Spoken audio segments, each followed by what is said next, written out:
Hi, welcome back guys. This is your friend, Lettuce Head Fanfics. Back with amazing fanfiction. This is the series of What If Deku Inherited the Power of Death? Please give this video a like and subscribe to the channel if you want more videos like this. Now let's get into the fanfic. Kaken. Midoriya squealed, pushing past a crowd of young children. His best friend stood in the middle, absolutely swamped by the rest of the kindergartens. Kaken. I heard you got your quirk today. He continued, finally reaching the center of the crowd where his childhood friend, Bakugo, was. Bakugo turned to face his friend, a wide grin plastered on his cheeks. Hell yeah, I did. Look at this. Bakugo exclaimed, shoving his palms right at Midoriya. He watched in awe as Bakugo's hands lit up in a fiery fury, his ears filling with the sound of popping fireworks and nose with the slightest scent of caramel. Bakugo made a few more small pops before eventually putting his hands back in his pockets, a smug smile now adorning his face. Cool, right? He started. My mom's calling it explosion. I can explode stuff with my hands and dash. Oh my goodness, that's amazing. Midoriya interrupted, his eyes bright in excitement. How does it work? Is it touch activated? Does it run off your stamina? What if your hands are underwater? Can you still activate it? What if your dash? Sheesh nerd, take a breath. Bakugo huffed, rolling his eyes lazily. Midoriya flushed, his eyes nervously trailing to look at his feet. He knew of his rambling habit and how others felt uncomfortable about it, but sometimes he simply couldn't help it. His brain ran faster than he could comprehend, it's bound to overheat sometimes, and his mouth simply acted as a cooling system. Of course, trying to explain this was fruitless, so Midoriya ended up submitting to the silence and waited for Bakugo to continue. Apparently I sweat nitroglycerin or some sheet, and that stuff's explosive. One spark from my hands and boom. Bakugo shouted, waving his arms in the air to emphasize his point. Midoriya stood in amazement as the other kids around them gasped and cheered. Wow, Midoriya finally whispered out, you're going to be such an amazing hero, Kaken. Dimmin' right I will. Bakugo exclaimed, and once you get your quirk, we're gonna be the best hero duo the world's ever seen.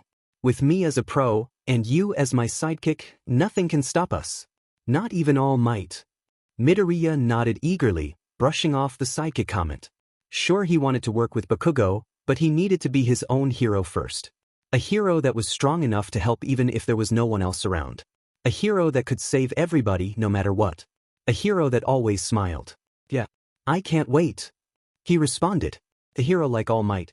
Sorry kid, but it's not gonna happen. The quirk doctor stated bluntly, his bushy mustache flopping up with each word. Izuku's hands fell to his knees. His eyes widened, full of shock and disbelief. He wanted to frown, or even open his mouth, but he was just stuck staring at the man who had just crushed his dreams. If only he knew just how many times that would happen. No. There must be some mistake, his mother, Inko, exclaimed. The other kindergartens have all started showing signs. But dash. Pardon my asking, ma'am, but you're fourth generation, yes? The doctor interrupted. As far as quirks, I mean. Inko looked up hesitantly at Dr. Tsubasa, Izuku's quirk doctor, with a shy look in her eyes. Yes, of course, she started. I can pull small objects towards me. She demonstrated, pulling one of her son's many All Might figurines towards her hand. And my husband can breathe fire. Dr. Tsubasa looked at her, but Izuku couldn't pick out an emotion on his face. His stare was simply blank and empty. It unnerved the small boy. By the age of 4, a child should manifest either one of his parents' quirks or a composite of the two, he stated, gesturing towards an X-ray of what Izuku presumed to be his foot. However, early quirk research discovered one important finding. The doctor moved his hand out of the way, then proceeded to point at a bone in the pinky toe of the X-ray. It has to do with the absence of an extra joint in the pinky toe. Humans have no need for parts they don't use, you see, he continued, bringing his arms back down to his lap, and those without the joint represent the next stage of evolution. Dr. Tsubasa then glanced at Izuku, before turning his chair completely towards Inko. Izuku here has 2 joints. It's becoming quite rare nowadays, but dash. Izuku couldn't brace himself for the words to come. Even if he knew they were coming, it would still hit as hard as it did. It's safe to say your son won't ever develop a quirk. The car ride home was silent. The way inside was silent. Even the lonely dinner as the two waited for Hisashi to come home was silent. Izuku had been in his room when he heard the first noise since coming home from the doctor. It was the loud sound of the front door slamming shut late into the night. He shouldn't have been up, but the poor boy couldn't get a wink of sleep, the words still weighing heavy on his heart. He listened as the familiar jingle of Hisashi's keys stopped, meaning they had reached the hook where they always went. He listened as his dad addressed Inko, who was still in the kitchen. He listened as the soft murmuring of his mother's voice started, the first time he'd heard it since coming home. He listened as Hisashi finally understood the situation.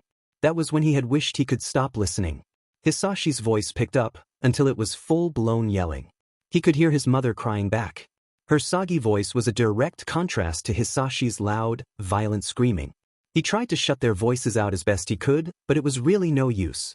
Izuku wrapped himself up in his bedsheets, muffling out his tears until they were an inaudible sob. "Don't you understand? How do you expect me to work like this?" Hisashi's angry yell echoed from the kitchen. "He's our son," came Inko's desperate cry. "That quirkless freak is no son of mine. If the word gets out, I'll lose my job, my reputation, everything. How could you say such a thing? How can you be so blind? I the only one looking at the bigger picture here? We can have another child." Hisashi's thundering footsteps then stomped from the kitchen to where the bedroom was. A door creaked open violently, then slammed shut. Izuku could still hear his mother's sobs coming from the kitchen, now drowning out his own. He moved to lay on his side and pulled his tear-stained blanket up to cover his head. Clutching his favorite All Might plushie, he cried heavily into his pillow. "I'm sorry, Mama," came a small, helpless cry from underneath the blanket. "I'm sorry, Papa." Izuku didn't remove the blanket from over his head until he eventually fell asleep, but if he did, maybe he would have noticed the dark and towering figure that seemed to watch him from the corner of his bedroom. Or maybe not. The room was pitch black after all, except for a small All Might night light plugged into an outlet right by his bedside. The figure was easy to miss, as it blended right in with the rest of the shadows in the room. It wouldn't be surprising if Izuku didn't spot it in his emotional state. What would be surprising is if he didn't notice how a second blanket, which just so happened to be his favorite All Might fleece, had been draped over him as he slept. Or maybe he did notice and just assumed it to have been his mother. The figure in the corner would have to disagree though. Izuku woke up the next morning to the sounds of birds chirping through his window. He had been especially warm last night, but just attributed it to his mother covering him with his other blanket. He squinted, realizing his curtains had been drawn open. He was positive he had closed them the night before. Must have been his mother when she came in to cover him. He drearily shuffled out of bed, looking at the clock. It was fairly early, around 7. He really didn't get much sleep last night. But despite the grogginess, Izuku managed to dress himself in a comfortable shirt and a pair of green shorts before dragging himself out of his bedroom. The first thing he noticed was the lack of noise in the house, as well as the abundance of silence. It was eerie, especially for a Saturday morning. His mom would usually make scrambled eggs, an American breakfast staple he had grown to love, and the smell would lure him out of his bed and right to the table. But there were no scrambled eggs on the table. In fact, there was no one in the kitchen, which was odd as his mom always enjoyed a fresh cup of tea these mornings. The second thing he noticed was Hisashi's keys missing from their hook. Izuku walked to the front door to investigate, only to find that his father's shoes were also gone too. His father rarely came home as he worked a well-paying job overseas, but when he did, it was always on a weekend. Hisashi loved playing with Izuku, especially at the neighboring park.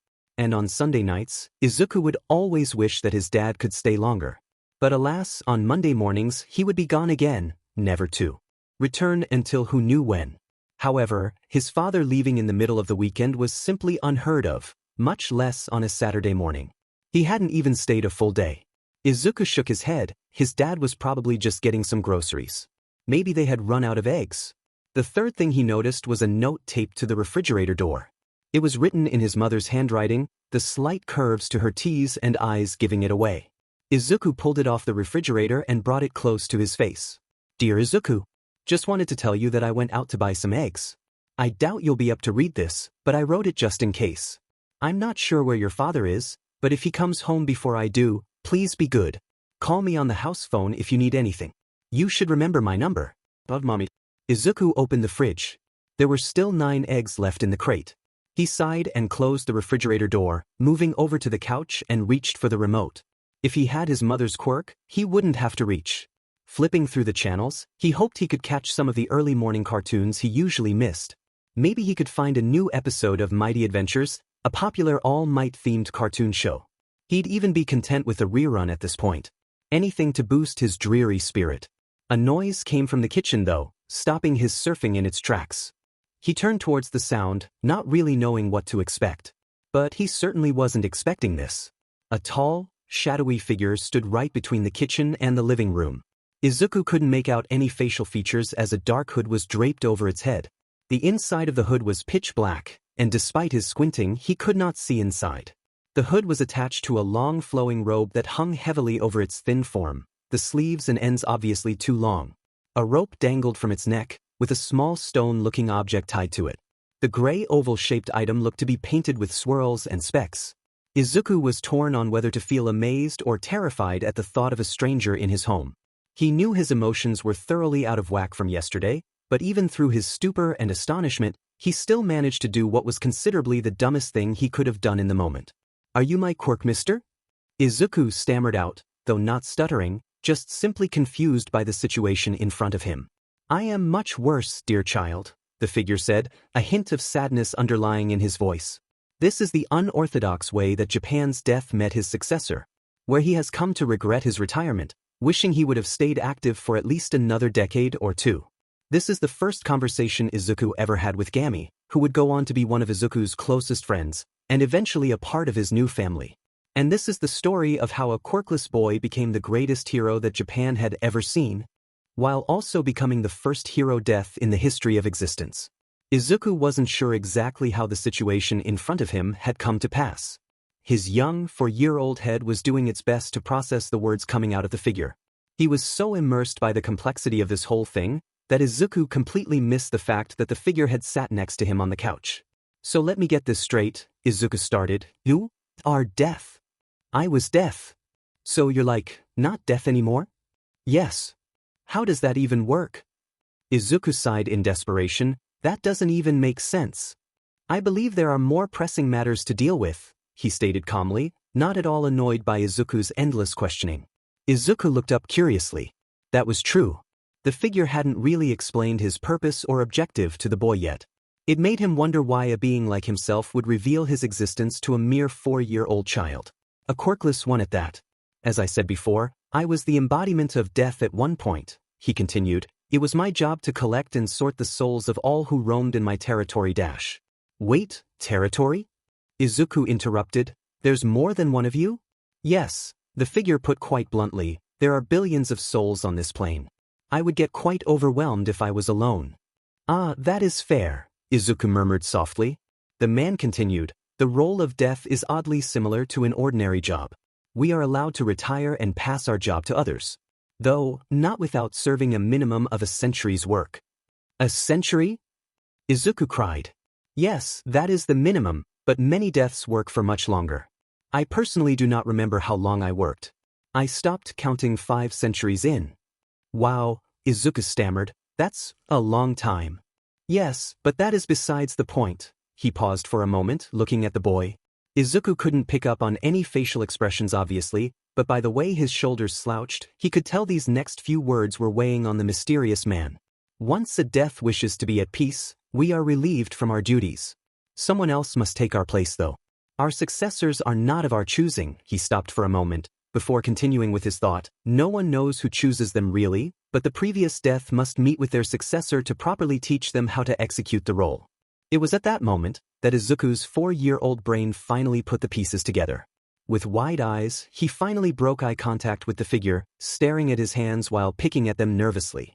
The boy started, his mouth failing him. "I'm your successor, aren't I? If I had known I was going to place such a burden on a child, I would have stuck it out another decade or so." The man had given Izuku some time to finally process all that had happened within the last half hour. For the young boy, no amount of time could ever be enough though. The figure had insisted they get started as soon as possible, as Izuku was effectively the new death as soon as he had laid eyes on him. Izuku learned exactly what his new job was. He had to sort the souls of beings who had recently passed, and assign them a realm of the afterlife to wander. He could only sort one at a time, but once he held the soul, all the information of that being's lifespan would come to him. He and the man practiced a few times to get the hang of it. Izuku couldn't describe the feelings that washed through him as he held a soul. But he could describe the souls themselves. The souls looked like small puffs of light. They were all the same color. A light, washed-out yellow that faded into a white, almost like a light bulb. When he held a soul, he could feel the rush of information to his head. It made him a bit woozy the first few times, but Izuku had quickly grown to love the feeling. He had always had a passion for analyzing, though normally it was quirks and not human lives, but it was a passion nonetheless. Sorting them, though, was a whole different experience. When the figure first displayed how to summon the entries to the afterlife, Izuku was worried, and rightfully so. How big were these entryways? Were they two-way transportation? Could something come out of them? The figure, though, had patiently sat through his mumblings, and finally responded with a simple, "Just try it." And so Izuku did his best to copy the mysterious man's example, slowly swiping his arm in front of himself in a horizontal manner, while delicately concentrating on creating whatever the heck these entries were supposed to look like. He was considerably startled when 3 monochromatic flames appeared right before his eyes, simply floating in midair.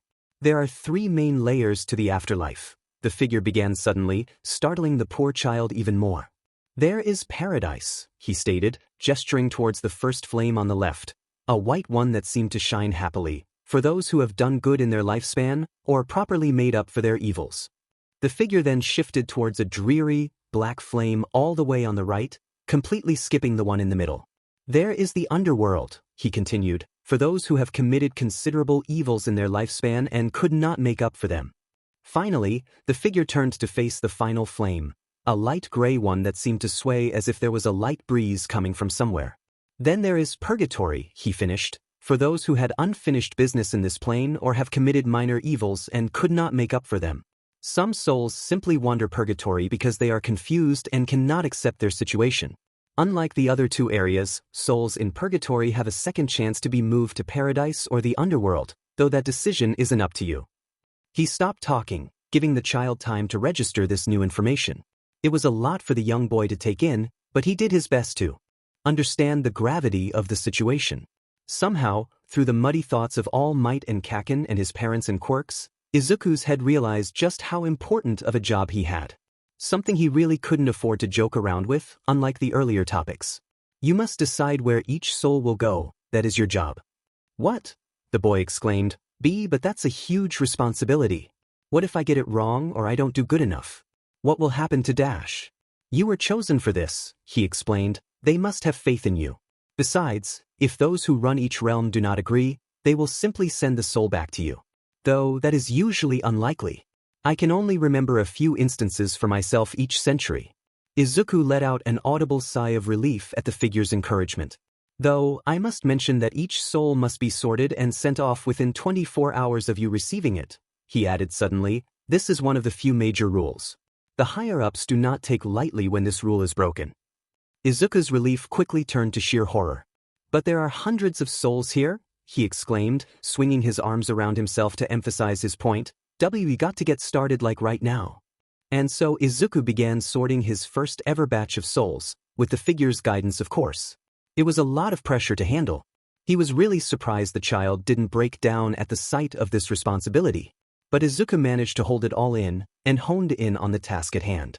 New souls trickled in as Izuku sorted the ones that the figure brought with him, but never enough that he felt overwhelmed. He and the figure just kept working. They worked through the latest episode of Mighty Adventures, missing it completely. It had been a new episode too. They worked past lunch, with the boy grabbing a small granola bar from the cupboard. His mother still wasn't home yet. Neither was his father. It was around 2 in the afternoon when the child heard the front door start to creak open. He instinctively panicked, afraid that whoever was about to walk in would discover his secret. The figure managed to calm him down, and reassured Izuku that only he could see the souls, flames, and the man himself. The boy still insisted that they move to his room once he greeted whoever was at the door, preferring to keep his mumbles about the souls and their lives away from prying ears. It had been Inko who walked through the door. She gasped at seeing her son on the couch, staring right at her. Fumbling her hands around, she stuttered out a slight greeting before rushing to the kitchen, clearly not expecting the confrontation, if there even was one. Izuku sighed heavily, before getting up to move to the solitude of his bedroom, the figure trailing behind. There were no grocery bags in her hands. Izuku and the figure continued to sort out souls, until the mysterious man told the child they could finally stop. They had sent away a good majority of the souls, and as long as Izuku kept tabs on which ones needed to be sorted soon, he could stop for the day. The young boy used the free time to plan out a new schedule for himself, concerning the souls and their time limits. He figured that he'd need to sort at least 3 times a day, and decided to correspond them to each meal. He would have to get up early for the morning ones, as the amount of souls he would accumulate while sleeping would be enormous. Izuku believed he could get away with eating lunch alone in the corner of the lunchroom for the afternoon sessions. And lastly, he could sort more after dinner, where he would have the most time alone. It would definitely be different, but he would still give it his all, as someone had chosen him for this role purposely. At least, that's what Izuku liked to think. It was definitely a shock being quirkless, and after hearing his parents last night, the child was feeling quite dejected. Useless even as his own father didn't accept him. He was desperate to attach his newly fading hope to something, so realizing that he was effectively Death's successor, his brain immediately turned to the fact that someone must have considered him worthy. Worthy of knowing the secrets of life after death, at least. But that was enough for Izuku. He was happy that someone still saw potential in him, even when he himself was doubting it. The mysterious man struck up conversation with the small boy, once the silence set in for the first time that Saturday. He explained that all Death were gifted with powers to help them with their roles, though at this point, it was mostly for aesthetics. At the mention of powers, Izuku's head perked up. The figure let out a slight chuckle at that, or at least Izuku thought it was a chuckle. He promised to explain more in the morning, as today had definitely been long and eventful on its own. Disappointed, the small child nodded slowly and went back to figuring out his new schedule for school, writing it down in his quirk analysis notebook, with a few footnotes here and there. The silence was eating away at the young boy, as he tapped his pencil on the wooden desk where he often wrote his quirk analysis. So, do you have a name?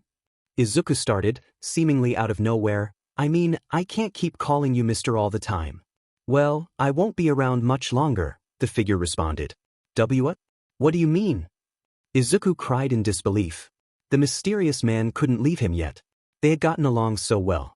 I did retire for a reason, he stated harshly. Once I finish teaching you the basics, I'm off to finally rest. Oh, Izuku whispered. He did have a point, even if it did break the child's tiny heart. He started up again. As for my name, I'm afraid I don't remember it. I've lost most of my memories to time itself. It happens when you work for centuries on end. Izuku looked up pitifully. How sad it must be to not even know your own name. Well, that I could, the boy hushed. I could give you one. The figure turned to the child with a curious stance. Well, I suppose that is all right. Just make it appropriate.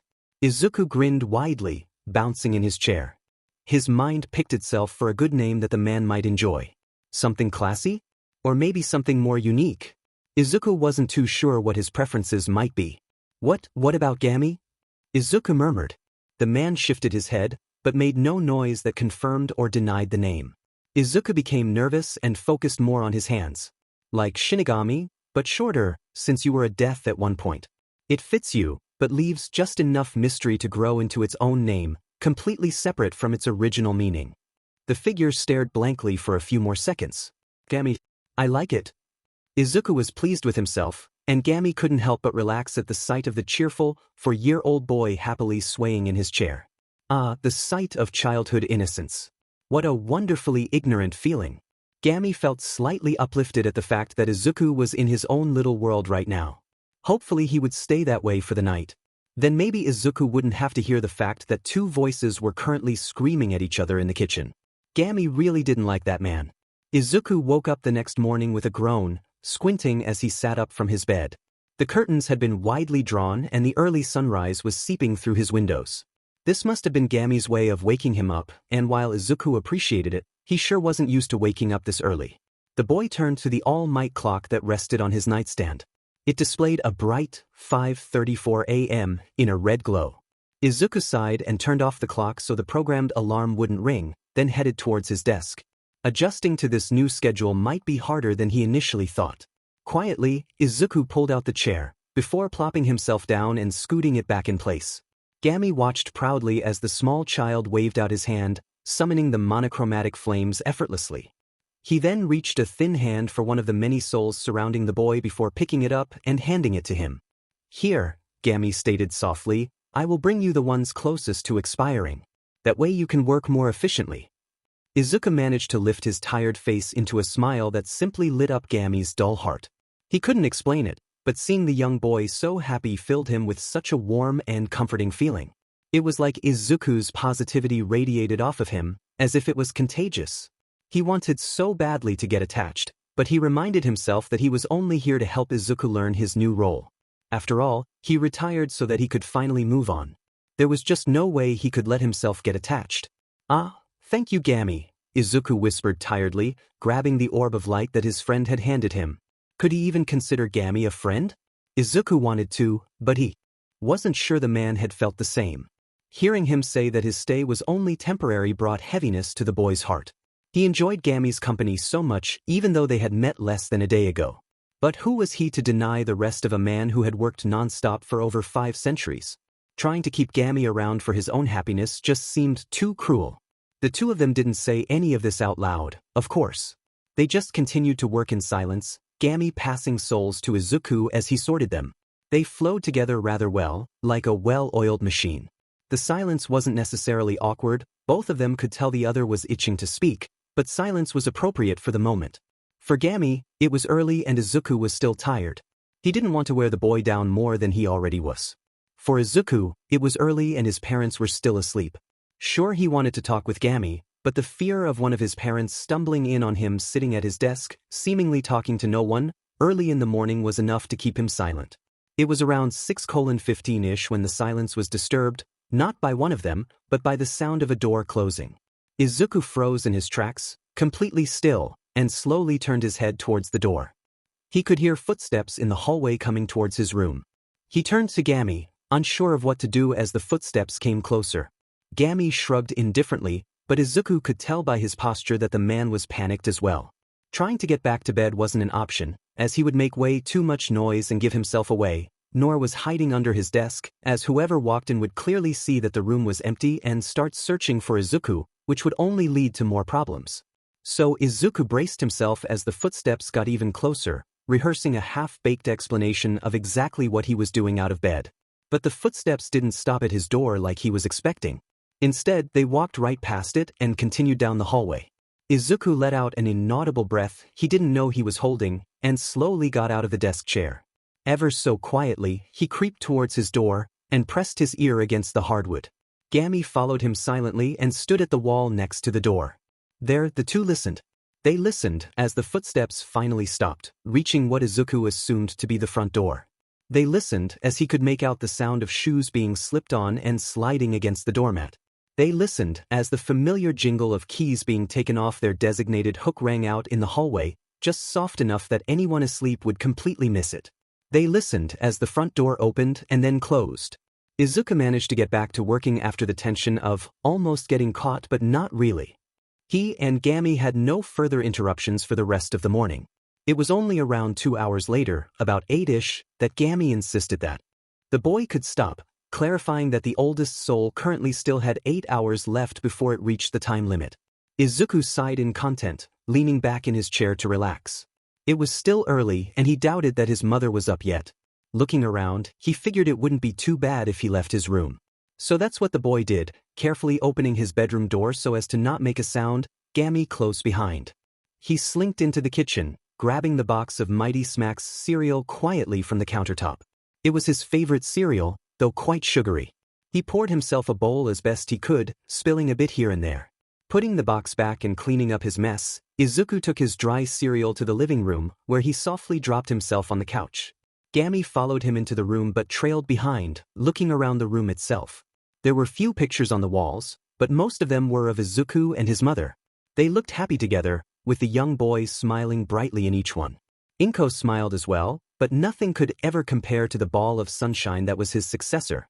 It was like Gami could see the physical waves of happiness rolling off the child in each photograph. There was one picture with Hisashi, it was of his wedding day. He and Inko stood in the center of a large, white archway, decorated with beautiful red roses. Inko herself looked happier than all the other photos combined, holding her bouquet of roses with a gorgeous smile. Hisashi looked happy as well, though the man seemed to remain stoic most of the time. In this picture, it almost seemed as if Hisashi had been fighting back a smile. But there were no pictures of Izuku and Hisashi together, which Gami found odd.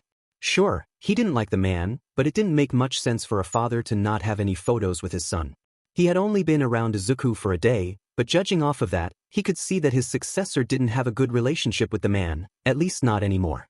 Gami has thought that this was a new development, but judging by the absence of father and son photographs, he was afraid it stemmed farther than that.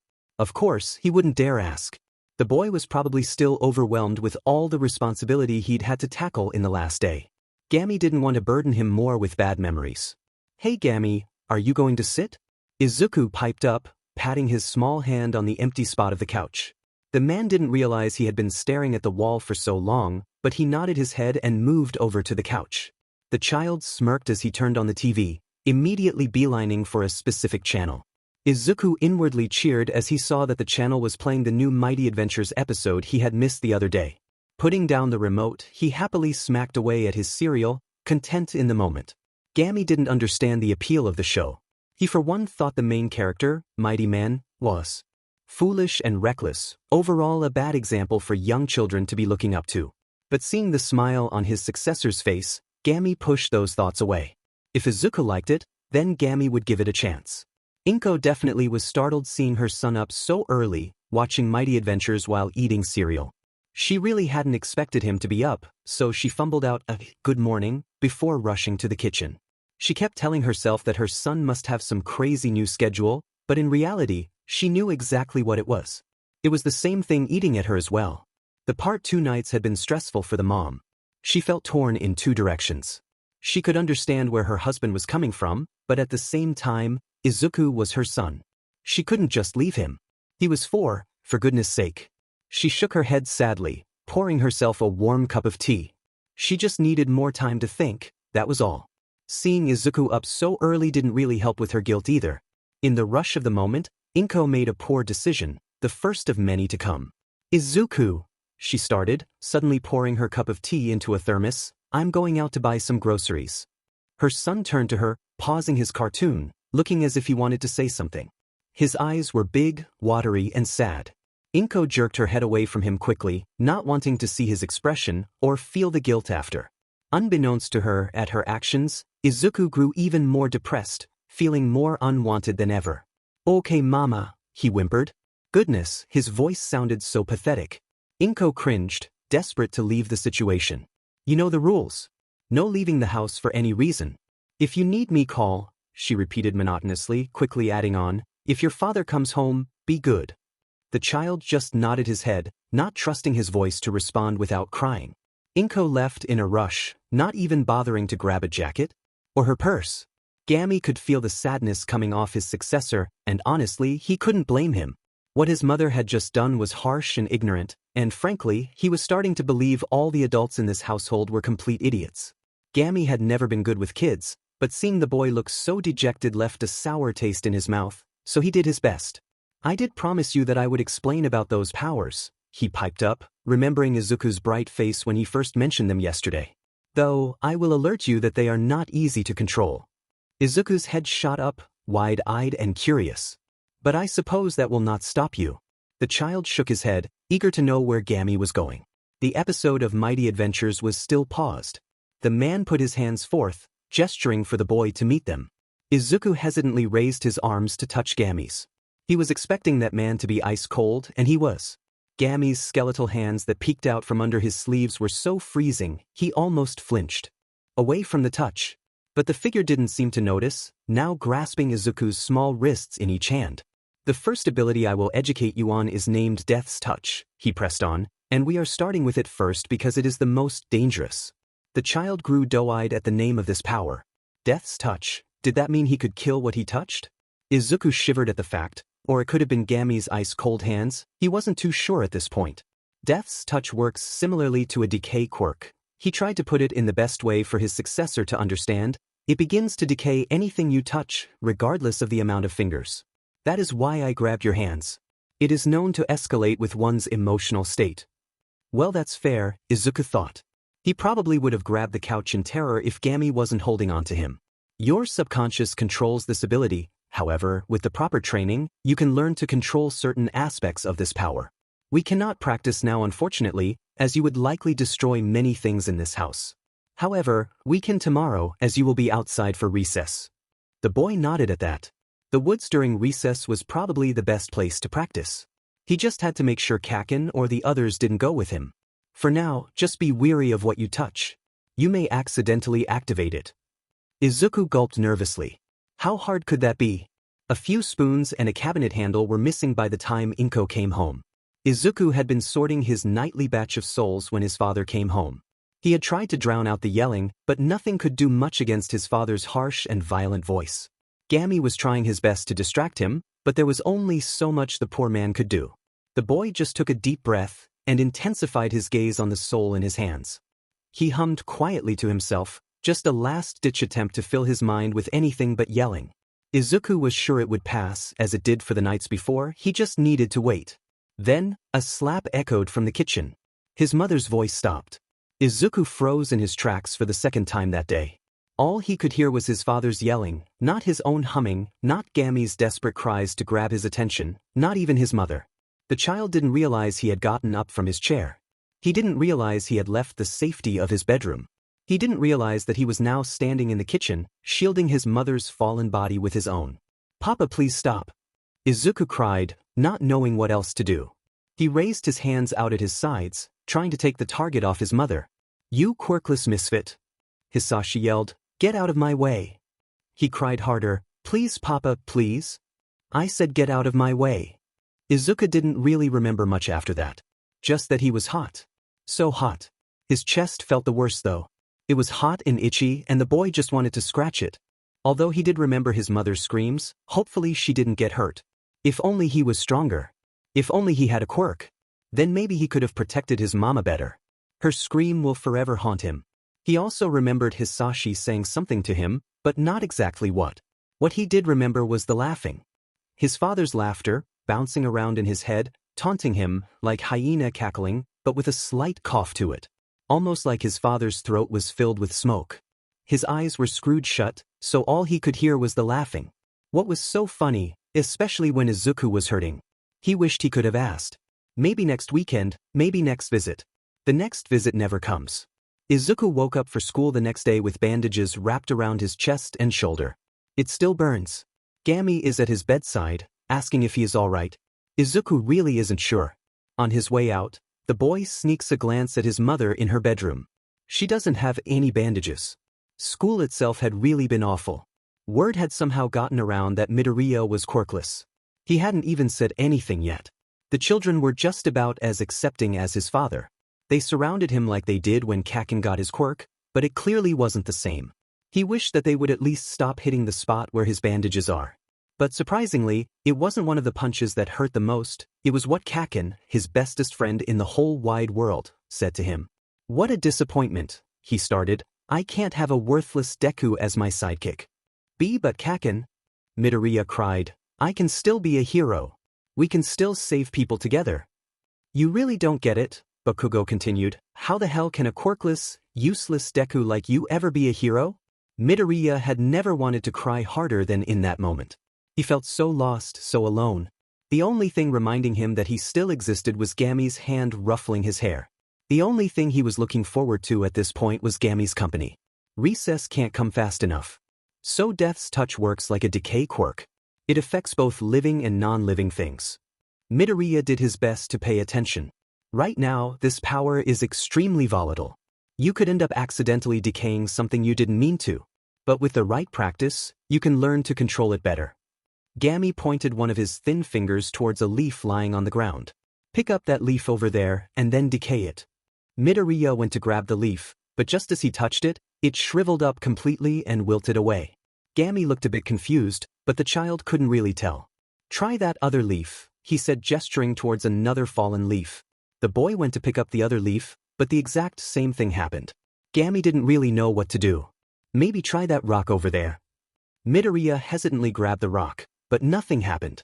He picked it up and tossed it from hand to hand. The rock stayed complete. "Alright, now try to dash."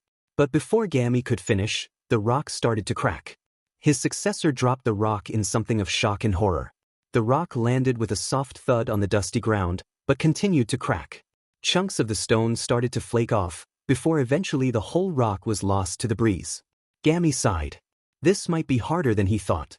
After recess, Gami and Midoriya had gotten a good handle on what he could and couldn't do with Death's Touch, mostly due to Gami's experience with the power and Midoriya's analysis skills. Both were tired but feeling proud of the progress made today. It was discovered that the power was harder for the boy to control on plants, but easier on non-living objects. Granted, the duo still didn't know where humans or animals fit on that scale. There was still a lot of work to be done, but the man and his successor were feeling quite good about themselves in the moment. That is, until Bakugo and the others showed up. So, Deku, where were you at recess today? One of Bakugo's underlings sneered. I was just hanging near the forest, Midoriya whimpered. So you think you're too cool to hang out with us anymore? Another jumped in. That's not it at all. The child cried desperately. Bakugo looked at Midoriya with a side glare. His fingers twitched at the sight of his now useless friend. How could he do this to him? How could Deku ruin his dream like this? Suddenly, Bakugo's hands pushed at Midoriya's chest, and the smaller boy fell to the ground. Bakugo took a few steps forward and towered over his ex-best friend. He held out a hand, as if he was offering to hoist him back up, only to explode the air in his palm moments later, making Midoriya flinch further into the dirt. Just remember your place, Deku, he scowled. Don't forget exactly how useless you are. Bakugo turned and walked off, the rest of his lackeys following him. Midoriya sat up the best he could with the pain in his chest, and brought his arms up to his face and cried. He felt Gami's arms wrap around him, the soft robe rubbing against his skin. Gami's heart broke as the boy cried harder. Midoriya was out of breath, his small 8-year-old legs burning as he ran down the empty alleyway. He could hear the voices of Bakugo and the others behind him, way too close for comfort. He desperately pushed himself to move faster, turning onto a street in front of his elementary school. He looked around, urgently searching for a new place to hide. Suddenly, Midoriya felt a tug on his sleeve and turned around in panic, only to see that it was just Gami trying to get his attention. Aizu, you should be able to lose them in the forest near the schoolyard, Gami suggested, his voice oddly calm. The man tended to be much more reserved, but Midoriya learned how to pick up on his small hints of emotions. Gami wasn't apathetic, just unusually composed, but that was to be expected of a man who worked for centuries non-stop. He'd probably seen it all. Shaking out of his thoughts, Midoriya rushed towards the forest, the others hot on his tail. The boy had been lucky enough to shake them once today. He really didn't want to get caught and test his luck again. Weaving through the trees at the forest entrance, he ducked behind a particularly thin one. Even Bakugo, as smart as he was, wouldn't think to look for him there. At least, Midoriya hoped he wouldn't. Come on, Deku, if you really want to be a hero, you'd face us head-on, one of the bullies scoffed, but Midoriya knew better. Facing them head-on would only result in himself getting hurt. He was heavily outnumbered, with Bakugo's group having a count of 4, not including Bakugo himself. As cowardly as they thought it was, Midoriya knew it was his best option. A tactical retreat, as he liked to think of it. How did he even escape? Another whispered. The wooden fence behind him just broke, the third murmured back. It must have been old or something. I don't know, man, it looked pretty new to me. Midoriya flinched at the last comment. He already felt bad about decaying the fence to escape. There was no need to remind him. He was just desperate, and you know what they say about a caged animal. Will you extras just shut up for a second? Bakugo shouted. The kids around him quickly closed their mouths. He looked around with an angry scowl on his face. Deku has to be here somewhere, so stop talking and start searching. The other bullies scattered around the edge of the woods, scanning for any sign of the small, green child. Midoriya could pick out the identity of each one by their footsteps, a trick he'd had to learn, unfortunately, especially Bakugo's loud and harsh tread. He recoiled and held his breath as Bakugo's steps came nervously close to the tree he was hiding behind. He could hear the tree leaves rustling in the tense silence that surrounded him. Midoriya could hear excessive rustling in one tree in particular, much more than what the wind could produce. If the situation was different, he would have loved to investigate. He was still curious though, maybe it was an animal? Ugh, Bakugo groaned. He must have left while you idiots were talking. Let's just go. Midoriya let out a shaky sigh of relief at the sound of footsteps exiting the woods. His clammy hands finally stopped shaking as he clutched his chest. How close had he come to being caught? How close had he come to having a heart attack, for goodness sake? He spiraled down into his own mind further and further, his breaths turning to pained gasps. He could feel Gami's cold hands on his shoulder, shaking him lightly, but he couldn't hear the man's voice.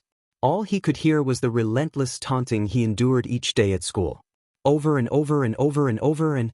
Suddenly, a small mass leaped from the tree that had caught the boy's attention earlier, now breaking Midoriya out of his trance.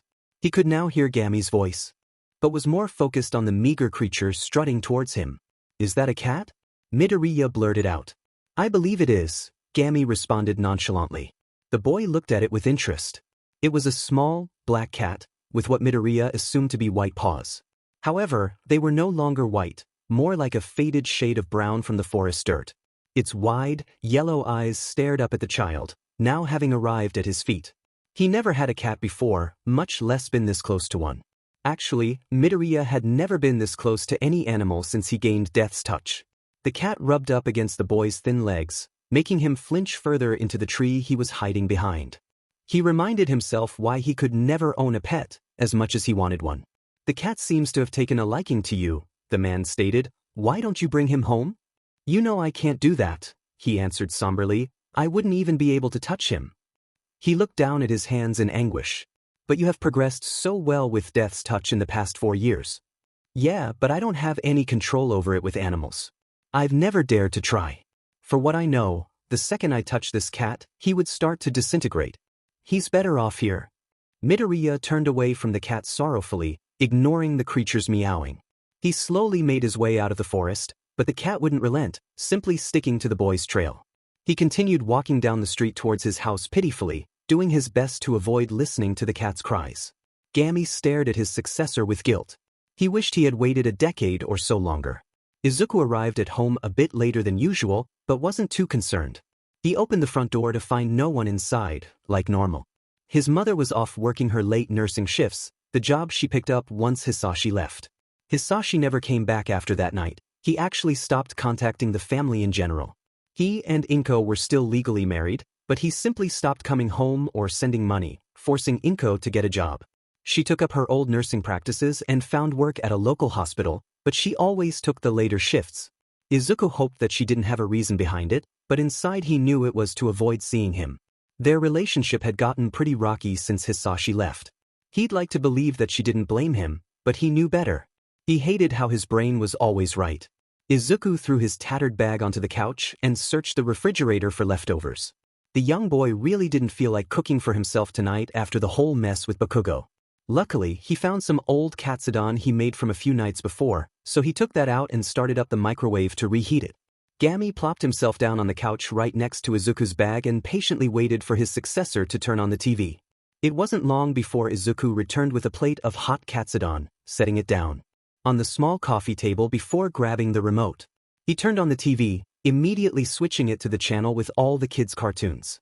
Unfortunately for him, he had just missed Mighty Adventures, but the current show playing, Shirasaji, was still one of his favorites. Inspired heavily off of the pro-hero Mirko, the show's protagonist was a white rabbit named Shirasaji, who was young and brash, very similar to Mirko's own personality. Shirasaji was a bit of a troublemaker though, and he often got his friends in all sorts of messes. They'd always have to work together to get out of those situations, and Shirasaji never escaped his consequences. Izuku liked that. He wished the real world was like Shirasaji's, full of friends and proper consequences. He was pretty engrossed in the current episode, even though it was a rerun, when Gami's voice snapped him to attention. "You know, Aizu, I think you've gotten quite far in controlling Death's touch." If this is about earlier, Izuku sighed drearily, pausing the show. "Look, I'm sorry. I simply do not understand.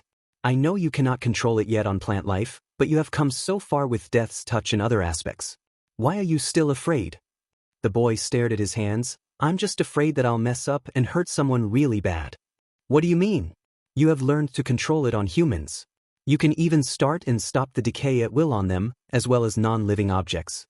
That takes an impressive amount of skill, and yet you have done it." Izuku shuddered at that thought. Learning to control his deadly power on other people was one of the first things on his bucket list, but also the most difficult. He really didn't mean to practice on Bakugo's lackeys, but they were always touching him, so he figured he'd touch back. Though he never hurt any of them, the amount of guilt he compiled from each time he tried really made the child fear his own power. "Well, I'm still afraid that I could lose control. One mistake and people would fear me forever. I can't take that chance. That's the whole reason I wear these." Izuku gestured to his hands as he shook them. His hands were covered under black polyester gloves. He'd started buying them at a local convenience store when Gami first started teaching him to control Death's touch. Of course, these weren't the original pair. He had gone through a good amount of gloves during the 4 years, well over a few hundred. As cheap as the gloves were, the cost piled up over time, so the boy had resorted to doing odd jobs for others in nearby neighborhoods. Most of the people here knew about his quirklessness and wouldn't accept him to do their requests, but the nearby neighborhoods didn't, so he often went there for cash. I know you say I should be proud of my abilities, and I am, but I'm still scared. People already hate me because I'm quirkless, I just don't want them to hate me more for having a dangerous power I can't really control. Gami rested a thin, bony hand on his successor's gloved one. I think I understand now. But I will tell you, no matter what, I will support you. You are my friend Izu, and nothing you do will change that.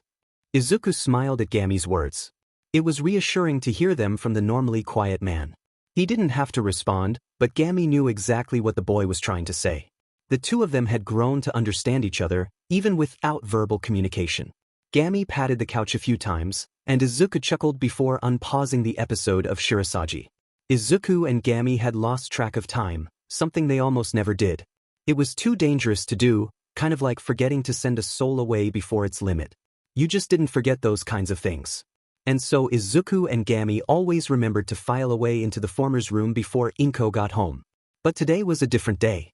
Maybe it was because it was so emotionally draining. Or maybe it was because Izuku was so exhausted from actually managing to escape Bakugo, a feat he never managed to do before. Who knows? It really didn't matter. What mattered was that Inko came home, and Izuku was still on the couch. Izuku knew that his mother didn't enjoy having to go back into work, but her taking the later shifts made it more bearable. Izuku liked to pretend that his mother didn't take the later shifts solely to get away from him, but one thing he definitely knew was that she took the later shifts so she could drink. The boy knew his mother gained a drinking problem once Hisashi left. It started out with spiked tea every once in a while and just escalated from there. His mother would often come home drunk, carrying a bottle of half-empty liquor she would buy after hours. It was a surprise the first few times, but after a couple days of picking out glass shards from his skin, he eventually learned to shuttle away into his room before she came home. Unfortunately, he and Gami had lost track of time. Izuku fumbled for the remote and, in a panic, shut off the TV. He ducked behind the couch, hoping his mother hadn't noticed him there. It didn't matter that the empty plate of katsudon was still on the coffee table. He doubted she would notice that in her drunken state, and he could always clean it up later. But as Inko's sickeningly sweet voice came from the front door, Izuku knew he would have to face the consequences of his actions, just like Shirasagi. "Izuku," she slurred, "is that you, my baby?" The child looked to Gami in horror as the man motioned for him to respond. But the boy's mouth failed him as he sputtered out silence. "Oh Izuku," Inko's voice wavered, losing its sweetness, "I know you're there. There's no use hiding from me." He could hear his mother take a swig from the bottle she inevitably had in her hand. She let out a relieved gasp at the taste of the bitter drink down her throat. The boy didn't dare attempt to peek out from behind the couch, but visibly paled at the sound of footsteps coming closer. He wasn't sure what to do. Should he make a run for his room? Should he just try and wait it out? Izuku was stuck in his own head again, slowly drowning himself in his panic. He couldn't hear Gami urging him to just get up and run, nor his mother creeping closer. "What are you doing on the floor there, Izuku dear?" his mother garbled, leaning over the couch to look at him. She swung her arm holding the bottle over the side as well, spilling a bit onto the cushions. Izuku's nose filled with the pungent scent of alcohol in the air, as well as on his mother's breath. He looked up in fear from the floor, his wide eyes meeting the half-lidded ones belonging to his mother. She stared right back at him, an unnerving smile blooming on her rosy face. "Have I ever told you how much you look like your father?" Inko continued, as if not at all concerned by her child's reaction towards her. She reached her free hand over the couch to grab at her son, but he flinched further into the floor, away from her hand. She scowled at that, but pulled her hand back to steady her swaying self with the couch. "It made me so sad when he left," she proceeded. "How could you make your own mother so sad?" Izuku knew he was to blame for his father's departure, or at least his quirklessness was. But hearing it from his mother just reminded him how much of a failure he really was. He really wanted to make her proud, honest, but he just didn't know how. "Why oh why?" Inko cried. "Why have you done this to me, Izuku?" Suddenly, Inko lunged over the couch towards her son. The child yelped and scrambled to his feet. He could hear his mother's jumbled words behind him, but the sound of his heartbeat in his ears was too overwhelming. An abrupt crash came from the living room. His mother must have fallen into the coffee table, which a following shriek confirmed. Izuku shuddered. That would only make her more angry. He turned the corner and dashed towards his room. The door was so close, he could almost reach it. Then, white-hot pain shot through his legs, and the boy wailed in anguish. He didn't even notice the loud smash that came after, or the now invasive smell of liquor that flooded the hallway. Luckily, he was just at his door and managed to hobble inside and shut it. His hands quickly flew to the doorknob and locked it as his mother's drunken footsteps scurried towards his door. Izuku stumbled back onto his injured legs in fear as Inko bashed her fists on the wood. "Why did you drive Hisashi away from me?" she sobbed. "Why did you have to be quirkless? Don't you realize what you have done to me?" The boy sobbed along with his mother at her words, though his cries were fairly drowned out.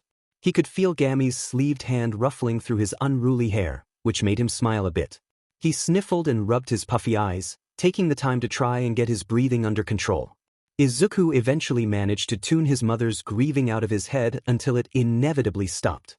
And she shuffled off, probably still woozy from the alcohol. The child sighed in relief. It was finally over. "Aizu, I think we should fix up your legs," he spoke softly. Izuku thought maybe it was because of the whole fiasco with his mother just now, but Gami must have seen everything in his time as death. He wouldn't be shocked at witnessing this, right? Taking note of the man's strange behavior, the boy turned to examine his legs. They were in rough shape but not the worst he'd seen. He started carefully picking out the glass bottle shards and tossing them in the trash. The smaller pieces were a bit tricky, but with his tiny fingers, Izuku managed to get them out. Fortunately, most of the bottle missed his form and hit the wall instead, and any that did hit him only landed in his calves, so he wasn't picking out glass for too long. He was about to stumble towards the desk drawer that contained his supply of bandages, when Gami handed him the very item he was looking for. The child looked surprised for a moment, but thankfully accepted the help. Gami couldn't often interact with solid objects. He was, in all technicality, a spirit after all. But he did have his instances where he could touch something physical. After numerous months of practice attempts and many funny failures, the man did learn how to sit on the couch and even lean back into it. He still had extreme difficulty interacting with anything else other than the couch, but there were moments where he seemed to be able to flawlessly. Izuku wasn't sure if it was out of desperation or something akin to extreme emotion, but it happened few and far between. As for why he had bandages in his room, well, he couldn't make it to the bathroom all the time. The next day was thankfully a Saturday, and on these days, his mother left the house early. Izuku didn't have to worry about accidentally running into her on his way to the kitchen, which was a blessing in itself. Though today, the boy seemed to be a bit slower than usual, somewhat less hyper. He didn't pour his mighty smacks as happily, nor make as much of a mess. He sort of shuffled towards the couch instead of his usual skipping, and didn't plop himself down. It was more like a gentle fall. But when Gami watched his successor skip past the channel playing Mighty Adventures, he knew something was wrong. "Aizu, you seem more down than normal. Are yesterday's events bothering you?" Izuku looked down with a curious emotion on his face, one that Gami couldn't really identify. No, it's not that. I just had a really weird dream last night and it's really bugging me." The cloaked man looked at the boy in interest. "A dream? Do you think talking about it might help?" "Well," he started, "I saw a man I didn't know in it. He looked a bit old, with fraying brown hair that looked faded. For some reason, I can vividly remember him wearing a bright yellow shirt." Izuku stopped timidly, but Gami motioned for him to continue. He, started to cross the street, but there was a car coming and he didn't see it. He just kept walking. When he finally noticed it, it was too late. The boy managed to whimper out, "There was so much blood, and it was awful." Izuku sniffled and rubbed at his nose, clearly not having enjoyed retelling his dream. The man stayed silent for a moment, unsure of what to say. "Aizu, I think you received another one of those powers I told you about." "That was a power?" Izuku cried out. "I don't want to have to see that again. I understand that you are in shock, but that is one of the most useful abilities you will ever have. It may help you save even more people." The child calmed down a little at those words. "It can? Yes, that is an ability called premonition. It allows the current death to view people who could die earlier than they are supposed to." Gami paused, allowing his successor to process those words before continuing. Normally, we are not to interfere with the process of death, however, we can receive foresight of people who are going to die before their supposed date. Those viewed in premonitions can have their fates tampered with. Of course, us deaf are not obligated to interfere, however we are given that option. Izuku looked up at that. I can save that man then? Yes, but I will warn you, it is difficult to predict when a premonition will come to pass. They usually have a time frame of anywhere between an hour after you've first viewed it to about 3 days later. The boy's face morphed again into one of horror. So he could be dead already? Possibly. Izuku paled. Gami flinched a bit, but it wasn't noticeable. He didn't mean to scare the young child again. Do you remember what the sky looked like in the premonition? If it wasn't dark, then he could still be alive. Izuku perked up again. Yeah, it was sunset. He's still okay then. Gami smiled, though it wasn't visible from the depths of his hood. You enjoy analyzing things, so try to observe as much as you can during each premonition, that way you can have the best chance at helping the person in it. Normally, they appear as foresights during the day, not typically as dreams, though that must be because this was your first one. The man stopped to ponder that thought, before picking up where he left off, although, you have to be careful when you intervene. Too early, and the person could still die. Too late, and that's self-explanatory. You have to interfere at the moment closest to death. The boy grew a bit worried at that, but shook it off. Well then, I guess we are going out to buy some groceries later. Izuku then switched the channel to the kids' cartoons, where Mighty Adventures was playing. Gami smiled wider at his successor. He was going to make such a wonderful hero. Izuku trudged towards his house, his arms full of groceries bags. Gami did offer to help, but with the man's sporadic control over his form, neither of them really trusted that he would be able to make it back without dropping at least one bag and squishing its contents. The sun was setting majestically, and as much as the child enjoyed watching it, he knew he had to head back soon. Being out after dark wasn't too good of an idea in this neighborhood. The boy was secretly hoping to see the man from his premonition, but took into account that his foresights could take up to 3 days later to come true. He knew it was unlikely for it to occur so early, but Izuku could only hope. After seeing the man's gruesome death in his own mind, he wished to spare him of that avoidable fate. He and Gami liked to walk and talk while they were out. Of course, they chatted sparingly when others were around or as others passed them. But at times like this, where the streets were eerily empty, they talked plentifully. After all, the man had been around for over 5 centuries, he sure had a lot to talk about. They turned a corner together, Gami rambling on about some odd quirks he'd seen throughout their newfound generations.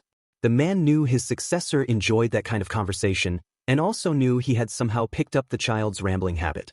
The two of them were so engrossed in the discussion, they almost crossed during a green traffic light. But Gami managed to alert Izuku once they got to the curb, and the 8-year-old stopped accordingly. They continued to chat though. The light turned yellow. As they talked, the boy noticed something odd in the corner of his eye. As he turned his head, the sight of a bright yellow shirt flooded his vision. Realization bloomed in his head as he saw the older, brown-haired man from his premonition crossing the street across from Izuku, right as a car was plowing down towards him. "Stop, mister." The words escaped his mouth before he had even realized it. Gami turned to look at what his successor was yelling about, not really expecting to see the man Izuku had described earlier. The man jolted and stopped at the child's scream, just as the raging car zoomed past him. Just then, the traffic light turned red. Izuku used the opportunity to run across the now empty road after looking both ways. He rushed towards the shaken man and tried to aid him the best he could. "Mister, are you all right?" Izuku asked softly, genuine concern evident in his voice. The man managed to get his breathing under control enough to respond. "Yes, thanks to you," he started. "My quirk side effect can make me go blind at random. I thought I could get away with crossing the street without my sight, since my house is right there." The older man pointed across the street, and Izuku followed his finger to see a beautiful blue house, small and quaint. "Well, let me walk you across the rest of the way then," the child added, "just to make sure you arrive safely." He then linked arms with the man, despite the numerous amounts of bags he was carrying anyway. With slow steps, they made their way across the street, Izuku making sure to match the man's shaky pace. Before reaching the curb safely, the boys still kept their arms linked, and led the man up the steps of his house, right to the door. "Thank you," the older man stated once he reached his home. "You really saved my life, young man." Izuku blushed and looked away, forgetting that the man was still effectively blind. "It was no problem, mister, I'm just glad you're okay." Are you thinking of becoming a hero? He continued. The child bounced up at that. Yes, sir. It's always been my dream. The man chuckled. Well, I've got full faith that you'll turn out to be someone great. And if you're planning on going into heroics, then I'll just have to keep an ear out for you. Izuku grinned widely at that, beaming with pride. Thank you so much, Mr. Ishihara Tadao, he interrupted, but you can call me Ishihara. Ah, well, it's nice to meet you, Ishihara-san, the boy blinked. I'm Midoriya Izuku. Ishihara smiled at the boy's antics. Well, Midoriya-san, why don't you come over tomorrow for some tea? I really want to show you my gratitude for saving my life today. Izuku flushed again at the man's kindness. He'd never been invited over before, not even by another child. Sure, does two work for you? Indeed it does. I look forward to seeing you, Midoriya-san. Ishihara walked inside his home at that, and so Izuku made his way home too. It was getting dark, so he had to hurry. But the boy did have a little bounce in his step. He finally felt confident in himself and his capabilities. And having Ishihara-san's support made him feel unstoppable. Like he had a real shot at his dream. Gami trailed behind, having witnessed the entire escapade. He wondered why anyone had ever doubted this child. Most people didn't bother to pay any attention to a glum-looking 11-year-old as he trudged down a busy street. Of course, Gami was not most people. He desperately tried to shake his successor out of whatever funk he was in. It would not end well if he arrived at school like this. Midoriya was in a bad mood that morning. Normally, he did his best to start each day as cheerfully as possible, so he wasn't as crushed once he got home from school. He would wake up early each morning and watch whatever episode of Mighty Adventures was playing while he sorted out his souls. Gami would sit next to him, and the two of them would laugh together at Mighty Man's antics. Then, as they walked to Aldra Junior High, the man would ramble on about quirks or Mighty Man whatever it was. It always put Midoriya in the highest of moods. And that's how it was every day. But of course, not every day went without a hitch. Midoriya knew he couldn't save every person he saw in a premonition as much as he wanted to. It was just impossible, like how every hero couldn't save every person in need. A grim reality that was hard to accept. Midoriya understood it, but that didn't mean he accepted it just yet. Maybe he could cope with it in due time, but right now, he was a stubborn 11-year-old child who just wanted to help everyone he could. Still, understanding that harsh truth didn't prepare him for the majority of times where he couldn't save whoever he saw. That morning, the child ended up pausing on a different channel on his way to Mighty Adventures. He was hoping to catch the weather for the rest of the week, just to check and see if he needed to do his laundry for more shorts. What he ended up catching on the news was far worse than he expected, though not the first time it happened. It was a picture of a woman, blonde and in her 30s, the exact same one from the boy's premonition 2 days earlier. The reporter was explaining how she had been fatally shot in what had looked to be a mugging gone terribly wrong. Midoriya had only been able to catch the fact that the police were still on the hunt for her killer before his mood completely plummeted. Sure, he knew he couldn't save everyone. That didn't erase the fact that it put him into a cold sweat each time he failed. Aizu, please, Gami pleaded with the child, frantic for some kind of reaction. Midoriya snapped out of his head at that, looking down at the sidewalk while continuing to walk. They were almost at the school, and the streets were starting to thin out of people. Sorry, he mumbled out, voice dry and hoarse from the silence. He could hear the figure's sigh of relief at the response. Midoriya waited for him to say more, waited for the expected lecture about how he couldn't save everyone. He waited for Gami to go on about how he could still help people, and that no hero was expected to save everyone. He waited for what he heard every time this happened, and as much as he knew Gami meant it, it never helped as much as he wanted it to. Midoriya closed his eyes and waited. He knew it was coming and he knew it was true. But no words came. Midoriya stopped out of shock. Gami's sleeve came to rest on the boy's shoulder, and he could feel the sharpness of the bones digging into his skin. Still, no words were spoken. The child reached to touch the man's hand with his own. It was cold, even through the sleeve, but he didn't mind. They just stood there. To any person that would be watching, it would seem pretty weird that a small middle schooler had stopped abruptly in the middle of an empty sidewalk and was clutching his shoulder. It would probably seem even weirder that the same child had just suddenly started smiling at what would seem to be nothing. But Midoriya didn't mind. No words ever broke the silence. Midoriya ran down the school's empty hallways, cursing to himself. How long had he been standing on that sidewalk for? Surely it couldn't have been that long, right? Somehow it was, as now he was racing to beat the clock as well as the late bell. The last thing he needed to hear now was his teacher scolding him on his tardiness. It happened every now and again, where the boy didn't make it into the classroom on time, but never enough to deserve the lengthy criticism his homeroom teacher liked to give. He especially didn't want to have to stand there and take it in front of the rest of his class. Their obvious snickering always made it worse. Skidding down another hallway, he saw his classroom's entry door. Lurching for the handle, he violently turned it and yanked the door open. The sudden noise spooked most of his classmates as they turned to see who was at the door, only to smirk once they realized it was him. His teacher's head turned too, face morphing into a scowl at the sight of his green, unruly hair. "Midoriya, I hope you realize that you're late," the teacher began. The boy just stopped to catch his breath, before pointing up at the bell. It wasn't a second later that the bell rang, signaling that class had started and all students that came in after would actually be late. The teacher sighed and let his shoulders slump, before motioning for the student to sit. Midoriya grinned and walked over to his desk, ignoring the snickers and giggles coming from his classmates.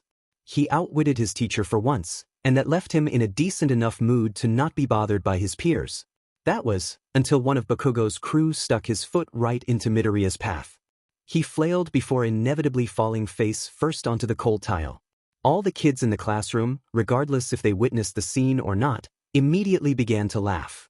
Midoriya pushed himself off the floor before meeting the harsh glare coming from his teacher. His proud facade started to falter a bit.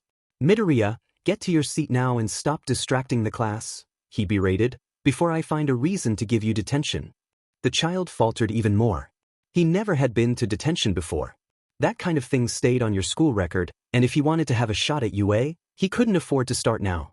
They would already be looking for a way to deny him entry due to his quirkless status. He couldn't give them a reason due to his school record. Of course, he was hoping to change his quirk records before the entry exam in 3 years, but in case he wasn't able to, he had to have all his bases covered. "Yes, sir," Midoriya murmured quietly before making his way to his desk. He could feel each and every glare on him as he finally sat down. As the teacher continued with the lesson, he could feel the stares slowly move off of his form. One in particular hung around longer than the others. He could practically feel the heat coming off of it and burning into his back. He ignored it, like usual. Bakugo was always like this after all. The rest of the classes before lunch went pretty smoothly. Not too much had happened since the incident in Midoriya's homeroom, and for that, he was grateful. When the lunch bell rang, he waited behind as the rest of his class filed out. He knew it was probably a better idea to merge with the crowd, but the boy wasn't too fond of being crowded. After years of avoiding others and lacking physical contact, he wasn't too keen on changing that on a dime. As for how it got that way, it was a combination of things. The lack of affection at home, the bullying at school, the fear of his own power growing out of control. Midoriya figured it would be just easier to avoid contact in general, rather than trying to fix the problem 7 years too late. Still, he should have realized by now that trying to leave the room alone would only cause more problems. "God, Deku," Midoriya flinched at the voice, "you're so pathetic. Can't you even walk straight?" The boy would never comment on how he was tripped. He was playing for the long run after all. Better to let them talk than try and correct them if he really wanted to outlast this nightmare. So Midoriya just ignored whoever was talking and attempted to leave the room. Of course, he would never be lucky enough to get out that easily. "Hey, who said you could leave?" Another voice called out and grabbed his shoulder. The boy recoiled at the touch, turning around to face whoever else was in the room. It was only those 2 students who had spoken earlier, luckily not Bakugo, though at this point, Midoriya wasn't sure what was worse. He just stood there in silence and waited for the others to continue as they surely would. "Not going to say anything, Deku," the first one sneered. "You really are useless." The same kid started walking towards him, a malicious glint in his eyes. Midoriya looked towards the supply closet in the back of the classroom. The teacher had gone in there just as class ended, and the child was sure he was just waiting out the confrontation. They teachers always made it painfully obvious that they didn't care about how he was treated by the other students. The man could probably hear everything that was happening. Suddenly, the kid threw a lousy punch at Midoriya's face. He jumped back and ducked under the swing, before skittishly scampering out of the classroom. He hurried towards the courtyard, listening to the cries behind him, not too far down that same hallway. Midoriya hid behind a set of open doors near the courtyard entrance, just as the 2 students raced past him. He stayed there for a good few minutes to catch his breath, before making his way outside.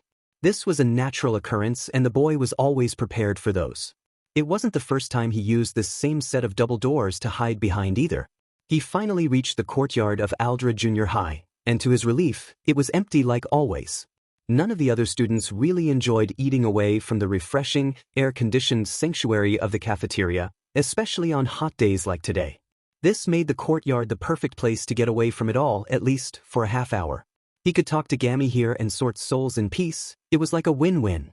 Midoriya casually walked towards the tree in the center of the yard. It was arguably the most beautiful part of the school. The way it thrivingly grew in a place so toxic really helped him believe that he would be able to thrive too, cheering him on like a silent fan. Its branches were tall and thick, like powerful arms holding the world up, and its leaves stayed a calming shade of evergreen despite the awful heat. It even had a knot right in the center, which Gami had told him held a family of cardinals a few generations back. How the man knew that, Midoriya had no idea. Now, the knot held the child's personal belongings, such as his occasional jacket for the colder days and his packed lunch. He stopped using his assigned locker after multiple defacings and vandalism incidents, as well as the numerous times it had been broken into. Most of the time, nothing too important had been stolen, except for the one time he had foolishly stored his winter coat in it. That coat had taken him a while to save up for, and losing it had left him awfully depressed. After that experience, Midoriya started using the tree knot to hold his items, knowing it would be far safer than his actual locker. The knot was deep enough that if any students had actually looked inside, they would be unable to see his stuff. The only way to confirm that something was in there was to reach inside, and most of the kids at his school weren't brave enough to do that. He reached inside and pulled out his lunch bag, the same one he had been using for years. He sat down against the trusty tree and began to eat, doing his job as well. Gami and the boy ended up rambling on about something unrelated to the prior event, which Midoriya was thankful for. The man seemed to know just when he needed a distraction. The rest of the day had gone pretty well. Midoriya managed to weave into the crowd when coming back from lunch so he wasn't cornered again. And nothing too eventful had happened in the rest of his classes. It wasn't until the end of the day that things got messy. The dismissal bell rang and again, the child let the rest of the class leave before eventually leaving himself. He was on his way to the courtyard when one of the windows caught his eye. He turned towards it and realized it showed the courtyard as well as a perfect view of the tree that stood in the center. Near the tree also stood Bakugo and a group of maybe 5 others. Luckily, they weren't snooping in the knot, but they seemed to be just standing around. Like they were waiting. Then it clicked. They were waiting for him. He turned to run in the opposite direction, as he was sure they would leave after long enough. But as he did, the boy was positive he saw a head lurch in his direction. Praying they didn't spot him, Midoriya ran up the first flight of stairs. A stampede of footsteps behind him confirmed his worst fear.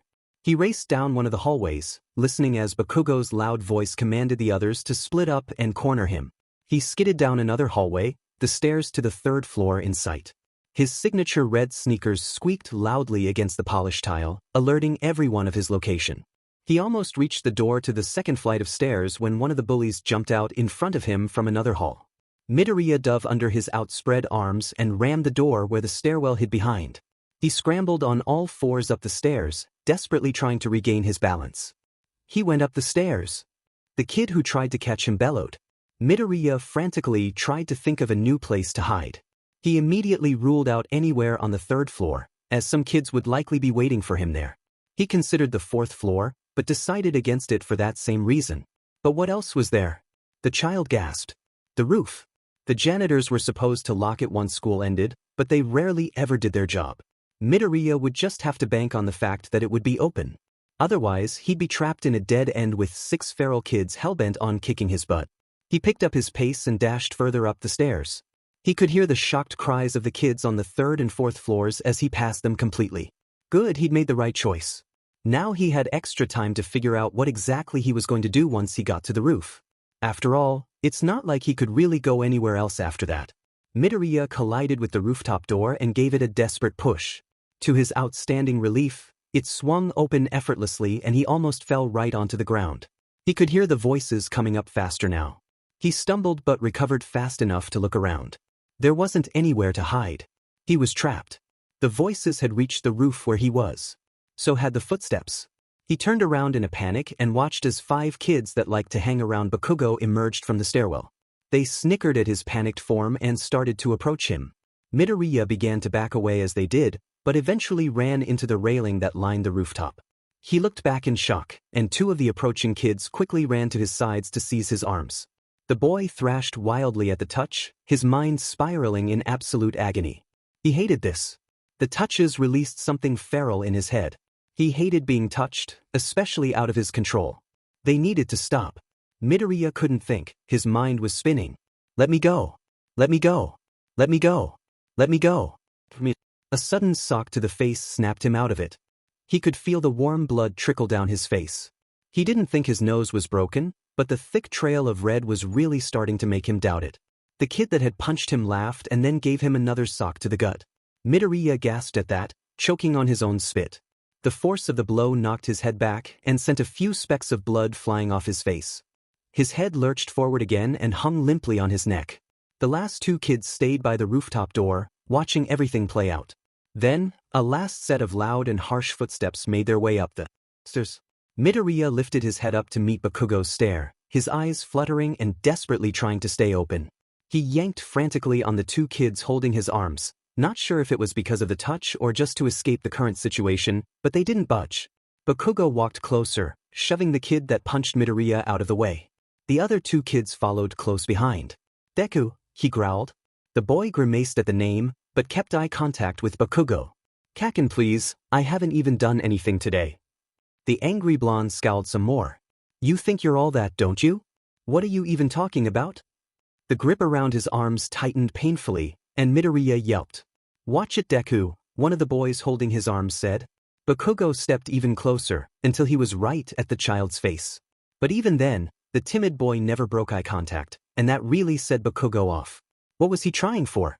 It's not like Deku could accomplish anything significant being quirkless, so why was he trying so hard? The blonde grinded his teeth, desperate to get some sort of reaction out of the child in front of him. He slapped his hand onto Midoriya's right shoulder and lit it up in a fiery rage.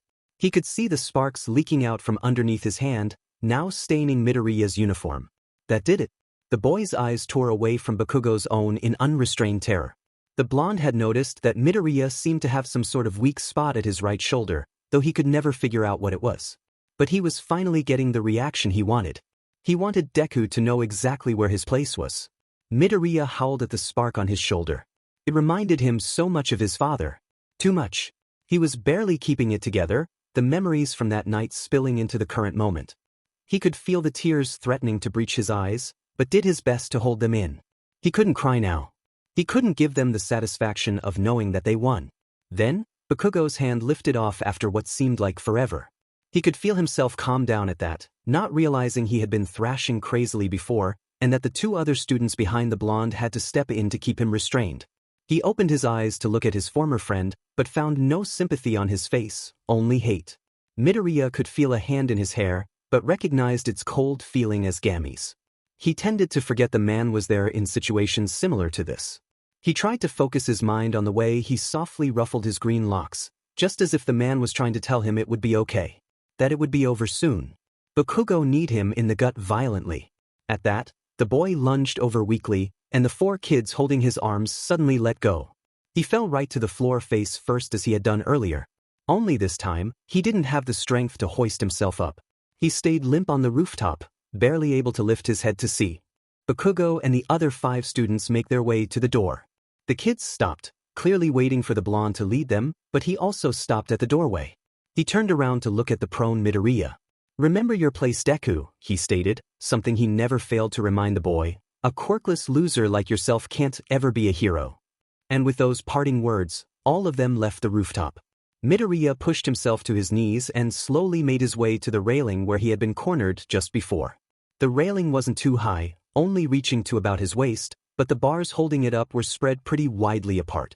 The boy slipped his legs through the spaces so they dangled off the edge. He would have climbed over the railing to sit on the thin ledge that separated safety and falling to his doom, but there wasn't enough room. Gami did the same, his robe flowing in the high wind. They sat there in silence for a bit, before the child broke it with a sob. The sobs grew louder and heavier until Midoriya could hardly breathe. He was crying so profusely that the sounds just stopped coming out. He brought his gloved hands to his mouth and simply kept them there, trying to drown out sobs that couldn't be heard. I don't understand, were the first words to be spoken through the sobs.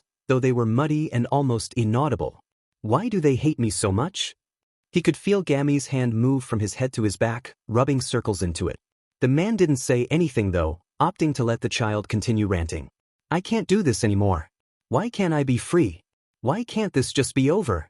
The boy let his head rest against the railing, staring down 4 floors to the ground. It would be so easy, fast, painless. But it would never work. His role as death made sure of that. He had tried in the past, his thoughts going back to that moment. Gami had been trying to tell him something, but he was so desperate for release, he didn't listen. He ran into the bathroom and opened the medicine cabinet, downing as many things as he could find. After a few minutes, he was convinced he simply hadn't taken enough things. But then, Gami introduced him to another ability he had as death. Midoriya viewed it as more of a curse. He remembered Gami telling him when he first got his powers that each death was required to work for a minimum of a century. Now he knew how they enforced it. To put it simply, he had immortality. He couldn't die, no matter how much he craved it. He could still get hurt and burned and scarred, but he couldn't die.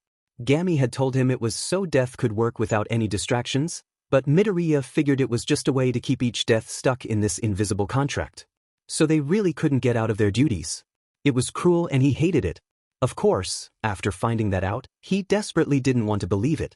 So he tried a few more times in a few different ways, but none of them ever worked. He remained stuck in this hellish nightmare. The boy snapped back into reality at the cold touch of the man's hand on his own. He didn't break eye contact with the ground though. I never thought I wanted much in life, but he started, not really knowing where his head was going with this. Gami turned to look at him, his hands still unmoving. My whole life, I guess the few things I've wanted I can't have. Midoriya moved to look down at his gloved hand. I guess I can add this to the list. But at those words, the child could feel soft sleeves wrap around him. It took him a second to figure out who was hugging him, despite Gami being the only other person on the roof. He hadn't been hugged in such a long time, it felt alien. He slowly wrapped his own arms around the man, unsure if he was doing it right. The two of them stayed like that for a bit, just silently reassuring themselves that they still had each other, if no one else. Aizu, you and I both know you are going to become the greatest hero, and nothing will ever stop you, Gami finally said, breaking the quietness. Not them, not the world, and surely not this. Midoriya stayed quiet at that, but the man could hear the tiniest of sniffles coming from where the boy's head was perched in his robe. He smiled, though it went unnoticed, and hugged tighter. His successor was going to take the world by storm one day. Midoriya stumbled down the school's fire escape in a hurry. He didn't think he could take the stairwell back down. He had taken too long on the roof, and if the janitors caught him still in school after hours, it wasn't going to end well. So he opted for sliding down the rusty fire escape. After all, it was much safer than just jumping off the roof and waiting for his bones to heal in the morning. See, concerning his immortality, Midoriya has learned an important aspect about it much earlier in the past. The immortality didn't give him any regeneration factor, but healed any injuries that could prove detrimental to his job after an overnight's rest. Handy, but not too practical in the midst of a fight. So yes, while he could jump 4 stories off the roof of his junior high and be alright, he'd also be a pile of broken bones and mush until the morning. As for why he was in a rush, well, Gami had the decency to remind him that he was supposed to be at Ishihara's for tea in 10 minutes.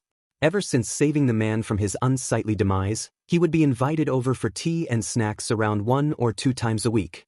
He enjoyed Ishihara's company as the two of them loved to chat about just anything, kind of like him and Gami.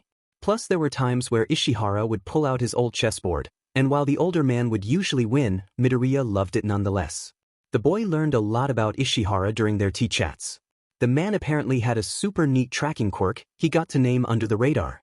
It allowed him to place undetectable, irremovable trackers on up to 3 items at once, even people. It didn't have a size or a range limit, and the trackers couldn't be removed unless Ishihara himself released them. All in all, Midoriya thought his quirk was absolutely amazing. The only downside to it was the man would go randomly blind at times, which led to the incident that caused the two to meet. But now wasn't the time for the child to be gushing about the man's quirk. He sprinted down the busy sidewalk, ignoring angry protests of commuters he bumped into along the way. Turning a corner, he now had the quaint, blue house in sight. The boy didn't have a watch or a phone, so he had no idea whether he was late or not. Hopefully he wasn't though.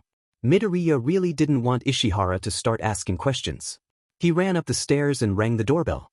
After a few seconds, the door clicked and opened up. Oh Midoriya, you made it right in time. The man's voice echoed from behind the wood. The child let out a sigh of relief. He'd made it in time. He looked up to meet Ishihara's eyes. Oh my goodness, what happened to your face? Midoriya reaches a gloved hand to touch at his face in confusion. He pulled it back only to find a decent amount of red staining it. Right his nose. He'd assumed it had stopped bleeding by now. Guess it hadn't.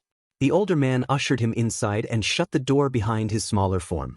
The boy was pretty dazed during it all, but remembered Ishihara seating him on one of the dining room chairs and cleaning up his face. The man then got up to throw away the bloody tissue before getting a new one. It was the kids at school, wasn't it? He spoke softly. It seemed like a lot of people were doing that today. Midoriya didn't say anything back, but the way he looked away from Ishihara's concerned stare gave the man all the answers he needed. Midoriya, I know you don't like talking about it, but can you at least tell me why they're hurting you? The child's brows furrowed at that. Sure, he had known Ishihara for a good 3 years, but even then, how would he react to knowing the boy's biggest secret? Well, I guess it wasn't his biggest per se, but definitely the most detrimental. Would those 3 years of friendship go completely down the drain? Midoriya didn't want to risk that, ever. He looked back up at the man's eyes and immediately regretted it. Staring into those eyes full of concern made his heart swell with guilt. The lump in his throat grew larger, and the boy was afraid he would start crying again. But it was either that or talk, and Midoriya refused to do the latter. So the tears fell down his face silently, and Ishihara moved quickly to wipe them away before they mixed with the blood from his nose. But even that wasn't enough for his conscience apparently. I'm quirkless, he sputtered out. What was he doing? He tried to stop, but his mouth didn't listen. But I still want to be a H-hero and save people. Ishihara listened silently as he continued. The other K-kids at school know and they don't like it. That's when his mouth gave out on him and he went back to crying. It was out. He waited for Ishihara to reject him like everyone else did. He would never get to enjoy tea and snacks or talk or play chess with him again. It was over. Oh Midoriya. And for a second time that day, he felt arms wrap around him. I'm so sorry you have to go through that. He looked over to the man in shock. You're not mad? Then it was Ishihara's turn to look shocked. Why would I be mad?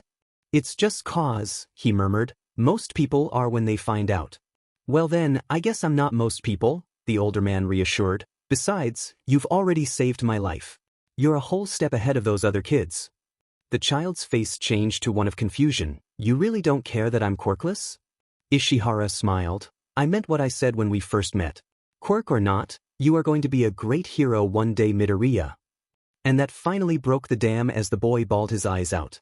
But with Ishihara at one side and Gami at the other, they were more tears of happiness than anything else.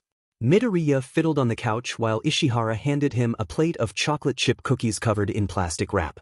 The man was nice enough to package away some of the spare treats he prepared. The two had enjoyed tea and those same chocolate chip cookies earlier after the man cleaned up the child's face, and Ishihara even whipped out his old chessboard. Of course, the older man still won the game, but the boy didn't really mind. Ishihara really did a good job of lifting his mood from the depressing mess it began as. But as all things, it came to an end when a small alarm by the living room TV rang. Oh well, 6 already, Ishihara sighed and looked at the small boy worryingly. You can stay a bit longer if you'd like. Midoriya shook his head vigorously. No, I'll be all right. He pushed himself off the couch, still feeling pain where he was punched earlier. Bakugo's follow-up attack didn't exactly help either. He hadn't found the time to check the area yet, but guessed a decently sized bruise now dressed it. He landed roughly on his feet, stumbling slightly, but catching himself on the armrest of the couch. Ishihara looked at him in concern, but the child flashed one of his signature bright smiles in reassurance. The man passed him the wrapped plate of cookies that Midoriya put on the couch so he could get up. Don't worry about bringing the plate back, the older man said. I've got plenty. The boy took the treats from Ishihara and held them close to his chest, afraid he'd drop them the second he left the house. Today had been a roller coaster of events as well as emotions. He still hadn't gotten his hands to stop sweating or his knees to stop shaking. But he wasn't hyperventilating anymore, and his heartbeat wasn't drowning out the rest of the world, so the child still considered it a win. During Midoriya's internal reflection, he had made his way to the front door, which Ishihara held open for him. Thank you for everything, Ishihara-san, he whispered out, just loud enough for the man to hear. It really means a lot to have your support. The older man smiled at that. Just make sure to remember your biggest fan when you go pro. Midoriya giggled. Gami may end up giving the man a run for his money, but Ishihara didn't need to know about that. The boy trotted down the front steps and started down the sidewalk, clutching his plate of cookies tightly. Gami followed behind, quiet as ever. "See you Thursday?" Ishihara called out from the doorway hopefully. "After school?" The child turned to look back, before displaying another heartwarming smile. "Sure thing. See you then." Midoriya continued towards his house as he heard the wooden door click shut. Gami moved up to walk next to him, but didn't say anything. He looked at the man in confusion, but the silence remained. He shrugged it off and went back to gazing at the plate of cookies. Ishihara really knew how to bake, and the boy was grateful that the man shared it with him. He could count maybe 10, number 12 cookies under the plastic wrap. Oh, he couldn't wait to eat another one once he arrived back home. "Aizu." The child looked back at Gami expectantly, but continued to walk. When the man seemed to hesitate, he motioned for him to keep going. "Do you remember what I said about being around to teach you the basics of your job?" Midoriya nodded, still not being able to put the pieces together. "And that I would finally be off to rest once you could handle yourself?" Once the man finished, it finally clicked for the boy. No, not after all they'd been through together. Not after today. His heart couldn't take it. Sure, the child had Ishihara, but that was only a couple times a week. If Gami left, he'd really be alone. His hands were shaking profusely now and his grip on the plate slipped, but Midoriya didn't even care. He waited for the loud crash of the ceramic against the concrete sidewalk in hope the noise would shake him out of his head. But no sound came. He craned his neck to look down, expecting to see the plate shattered and the cookies spread out on the ground, but instead turned to see Gami knelt down. The plate lay in his hand, completely intact. He rose back up and outstretched his arm to hand the plate back. "Aizu please," the man whispered, "just listen." Midoriya took the plate back teary-eyed. They threatened to fall again for the third time that day. But he nodded nonetheless and waited for him to continue. He would hear his friend out. Gami deserved that at the very least. "What I said was true, even if it was all those years ago," he kept listening despite the growing lump in his throat, "and after these 7 years together, I know you are more than capable of handling yourself and this position." It was growing harder and harder to listen. The boy stopped walking, having to put all his focus on not bursting into tears. "By those words I said so. Long ago, I should be ready to move on and finally enjoy peace after all these centuries, but..." The man paused, and Midoriya could hear him take an audible breath. He still dared not to look at him in fear of breaking down. "I have grown to enjoy your company, Aizu, and now, though I am technically dead, I have never felt more alive." Gami seemed to stumble over his words, and the child finally gained the courage to look his friend in the eyes. Or at least, where he presumed his eyes would be. It was impossible to see any of the man's face under that dark hood of his. "I believe what I am attempting to convey is that I care for you, and I am not ready to move on just yet." Midoriya's eyes widened, and a few tears slipped from his grasp. "You are more than just my successor. You are my friend, and I wish to be around as you grow. I wish to watch you spill your cereal each morning and hopefully change your breakfast tastes to be more than just mighty smacks. I wish to watch hero cartoons together when we get back in time to catch them. I wish to have more conversations that seep into the late night about quirks or heroes or whatever had plagued the day. I wish to support you as you continue fighting for your dream." The man fiddled with his long sleeves, picking at them from the inside with his bony fingers. He hadn't imagined this conversation to be as hard as it currently was. He broke eye contact with the boy standing in front of him, not like anyone could tell. "I want to be there when you become the greatest hero Japan has ever seen." Gami lifted his head up at the first few sniffles, but was completely unprepared when his successor embraced him in a crushing hug, the plate of cookies on the sidewalk. He hadn't heard them break, so the child must have placed them down. "You really mean that?" Midoriya whimpered out, eyes puffy, cheeks red, face utterly soaked in salty tears. "I don't want you to stay if that makes you unhappy. You're my friend Gami. I just want you to be happy." The man did make out what the boy was trying to say, though it was nearly inaudible due to his guttural sobs and hoarse voice. "I meant every word." Gami couldn't recognize the voice that just spoke. It was so full of emotion. Was he crying? He truly had no idea. "I want to stay." It was quiet, except for Midoriya's sobs. They merely stood in the center of the empty sidewalk embracing, a plate of plastic-wrapped cookies at their feet. If any person was watching, it would seem pretty weird that a small middle schooler had stopped abruptly in the middle of an empty sidewalk with a plate of cookies on the ground near his feet. It would probably seem even weirder that the same child was currently hugging himself while crying loudly. But Midoriya didn't mind. He didn't mind at all. Get back!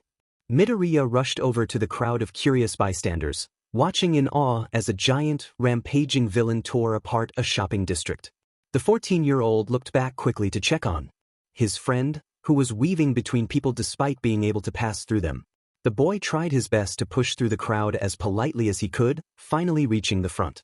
Pro-hero Backdraft was doing his best to manage the mass of civilians with his water hose quirk, keeping them distanced from the fight. Midoriya stretched behind him to grab at his worn backpack, not taking his eyes off the fight as he pulled out a notebook and pencil without even looking. His eyes flashed at the hero fighting, Kamui Woods, before flipping to a specific page and jotting feverishly. Wow, it's the popular young star Kamui Woods, the teen exclaimed. I can't believe I managed to catch him in action. Haha, a running commentary huh? A bystander with 3 pointed star-looking shapes extruding from his head chuckled. Are you a fanboy? Midoriya shifted in embarrassment, becoming a bit uncomfortable as he realized how close he was to the rest of the crowd.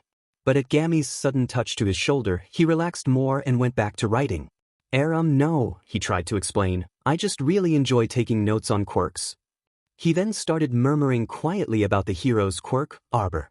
The quirk was a transformation class, but very flexible and beneficial in most situations. Midoriya speculated how the hero could apply his branch's binding capabilities in situations other than capture. Then, as Kamui Woods bent down, he realized the hero was about to perform his signature move. Take him down, Tree Man, the bystander from before yelled. Here it comes, it's his preemptive binding, Midoriya cried. Lacquered chain prison. Kamui finished, shooting off his branches as he extended his arms towards the massive villain. The villain roared in shock and flinched back at the enormous amount of branches plowing towards him. Canyon Cannon. A giant woman, larger than even the villain, suddenly appeared out of nowhere and kicked the villain right in the jaw. Midoriya gasped, startled by the new hero's sudden appearance, before snapping right back into action, flipping to a new page and writing out notes of the new quirk. Cameras behind the two flashed as they tried to snap a picture of the new female hero. Gami shuddered in annoyance and moved to stand at the boy's side rather than behind him. Today's my debut, the lady shouted as she shrunk back to normal size, but not before shaking her rear. Pleased to meet you all. You can call me MD Lady. The now proclaimed MD Lady moved to stand next to the restrained villain and waved towards the largest crowd of cameras. She flashed a wide smile as a single cameraman from the group came up to her to get some close-up shots of the new hero and the villain. Kamui Woods remained on the perch he was just fighting on, crouched and dejected at his spotlight being stolen. Wow, gigantification huh?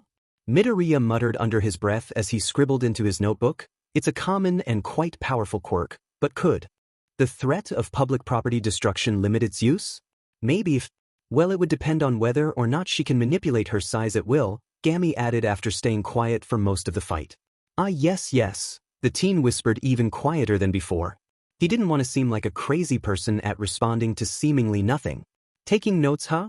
The man with the protruding shapes asked, not noticing the boy's last response. I guess you want to be a hero yourself. Good luck. Midoriya perked up at that compliment, his eyes lighting up. Gami shifted to put his arm in front of his successor. His eyes opposingly narrowed compared to his friends, even though no one could see it under his hood, much less actually see him in general. No one normally praised the boy, so the ghost was quite weary when it happened, especially since the other children at Aldra would pretend to compliment him only to see the dejected look on his face once they took it back. But his successor seemed to take the praise well, so the man backed off a bit. Thank you, he responded happily. I'll try my best. I hate to interrupt Aizu, Gami interjected, but we are going to be late if you stay any longer. Oh, you're right, he exclaimed, forgetting that no one else could hear the man standing near him. The bystander gave him a strange look, but Midoriya didn't notice. He scrambled back through the crowd, ignoring the shudders that rushed through him each time he bumped someone's arm. He really didn't enjoy crowds, but the rush of watching a fight was too much to resist sometimes. Besides, once he heard on the news that Kamui Woods was fighting, he was all too eager to remember his fear of contact. He had been very interested in the young hero's quirk, especially his signature move, and while he did look up as much information as possible, nothing could compete with seeing it in action. And while he certainly wasn't expecting to see the debut of a promising new hero, Midoriya was extremely glad he had decided to bear the mass of bystanders in the end. Running down another busy street, he pondered the new hero to keep his mind off the fact that the sidewalks were much too crowded for his liking. Her giantification quirk was certainly a marvel to see in person, not something video feed could really do justice. But he hadn't noticed any support gear on her costume. The team guessed that the costume itself had to be made of an extremely elastic material for her to shrink back to normal without any problems, but that was pretty much all he noticed. And yes, he considered that the new MT lady was going for a more destructive style, and that kind of fighting didn't really permit much support gear, especially with a gigantification quirk. But for him, that didn't negate the benefits that support gear brought. He could think of many different items that could work with her changing size, such as an elastic rope or whip that stretched and shrunk with her. That kind of weapon would be easy to make and allow the hero to make more precise attacks without worrying about damaging public property. Plus, if there was ever a situation where she couldn't fit between buildings, the whip would allow her to still contribute to the fight. Of course, there was always the notion that her costume was made of purely skin-tight elastic simply to boost her ratings with the male population. That was the trap many female pro heroes fell into, whether they knew it or not. Most costume designers were male after all, and you couldn't deny that they may have slipped some personal ideas into their work. Sure, some female pros did use this fact to their advantage, like Iwabami, the snake hero who was also a television celebrity. Her charming looks as well as her celebrity status often made working with police and rescuing civilians easier. But Midoriya hoped that heroes were more modest than that. After all, for him it was more about saving people than popularity. The stuck pose that MT lady flashed for the cameras pretty much dashed any ideas of modesty for the new hero. For goodness sake, even the nice bystander who complimented him had been drooling at the sight. Midoriya pushed forward. He could see his middle school now. If he kept at this pace, he was sure he wouldn't be late. Keeping his current pace wouldn't be so hard though, the boy's nightly endurance runs made sure of that. Plus, constantly running from Bakugo and his group helped out even more. As long as he left school early, they never managed to catch up to him. Of course, his endless stamina didn't really help when the bullies cornered him during the school day, but it was still helpful overall. But right now, as long as he didn't bump into any of the solo pedestrians, he would make it on time. He wasn't going to be late. That put a small smile on his face. "You guys are all third years now," Midoriya's homeroom teacher called out. The boy had arrived at school 5 minutes early, much to the displeasure of the other students. The teacher hadn't been in the classroom, so Midoriya was able to slink in without hearing any berating, despite the fact that he wasn't late. The day had gone pretty smoothly, with the team managing to avoid Bakugo and the others at spots where they normally cornered him, like on his way to the courtyard.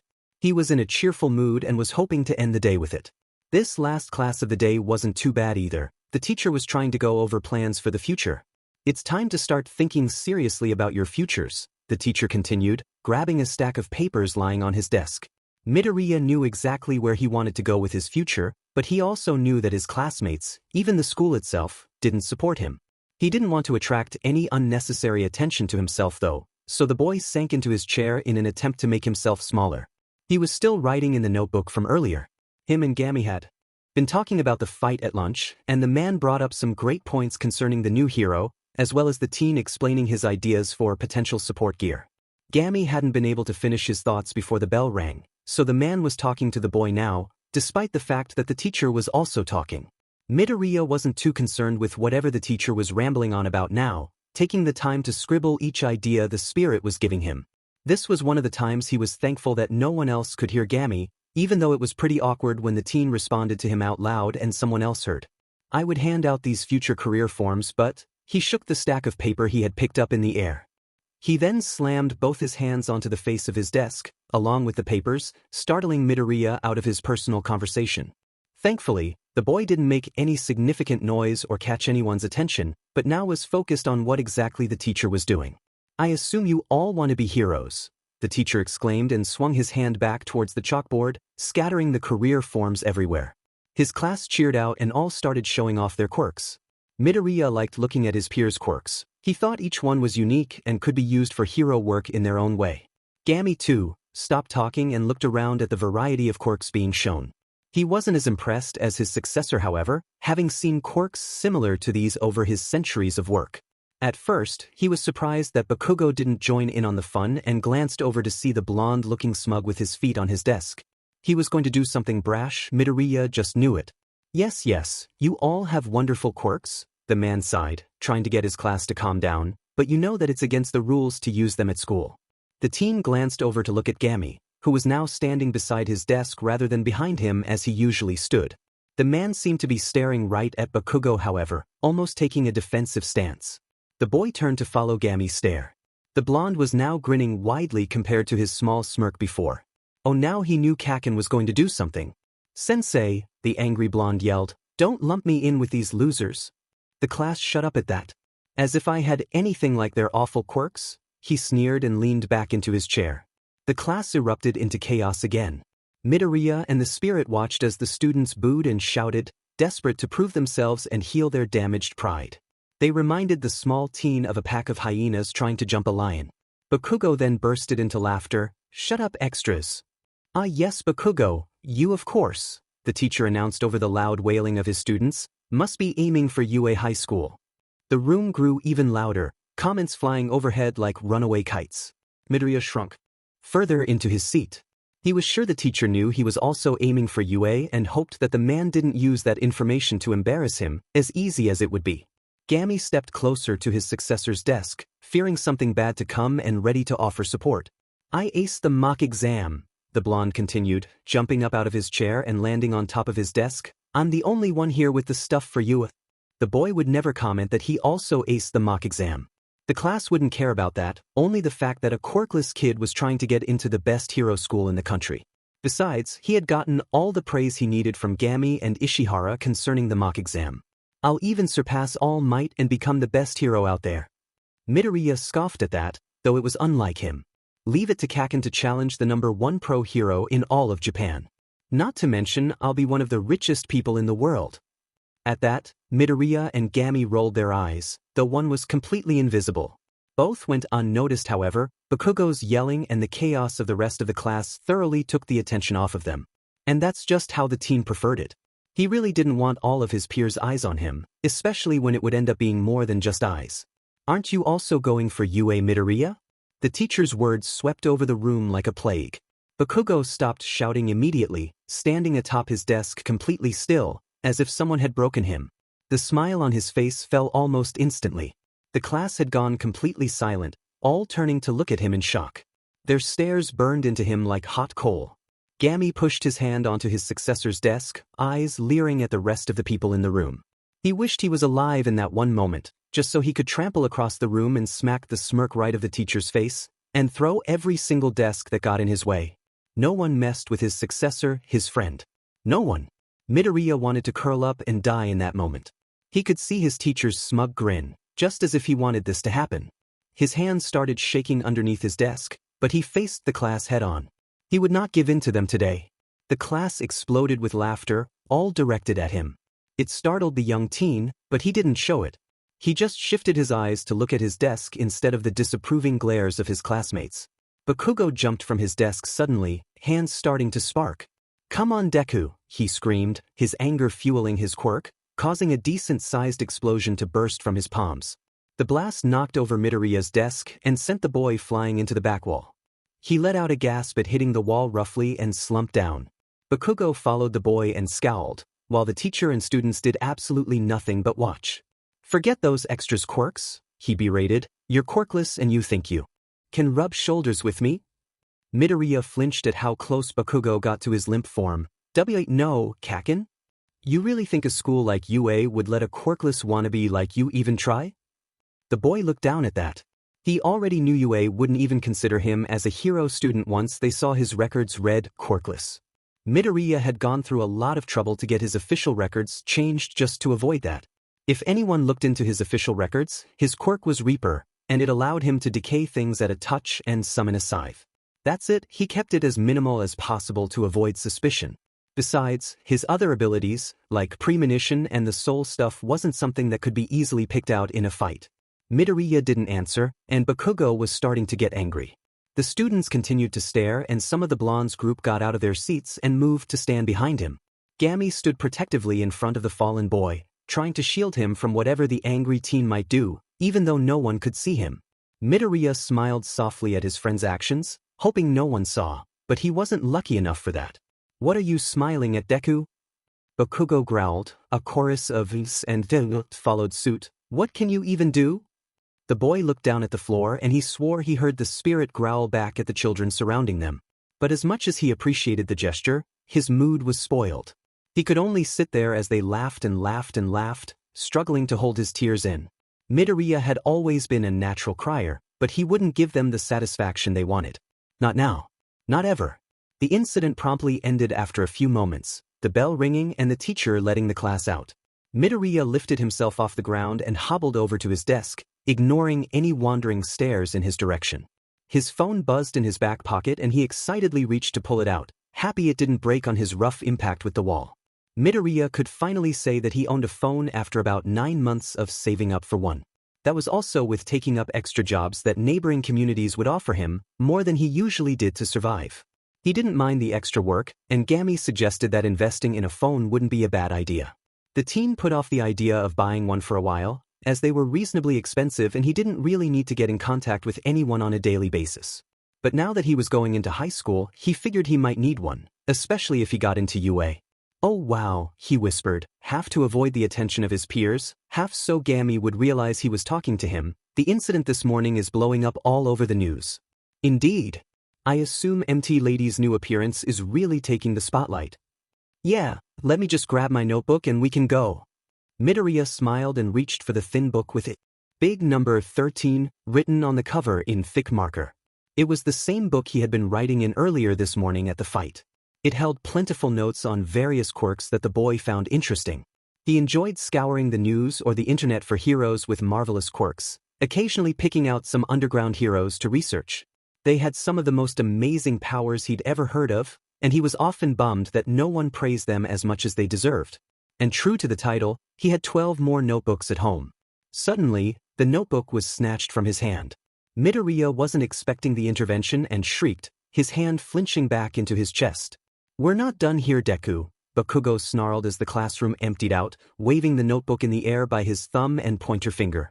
What's that, Katsuki? One of his lackeys asked with a smirk on his face.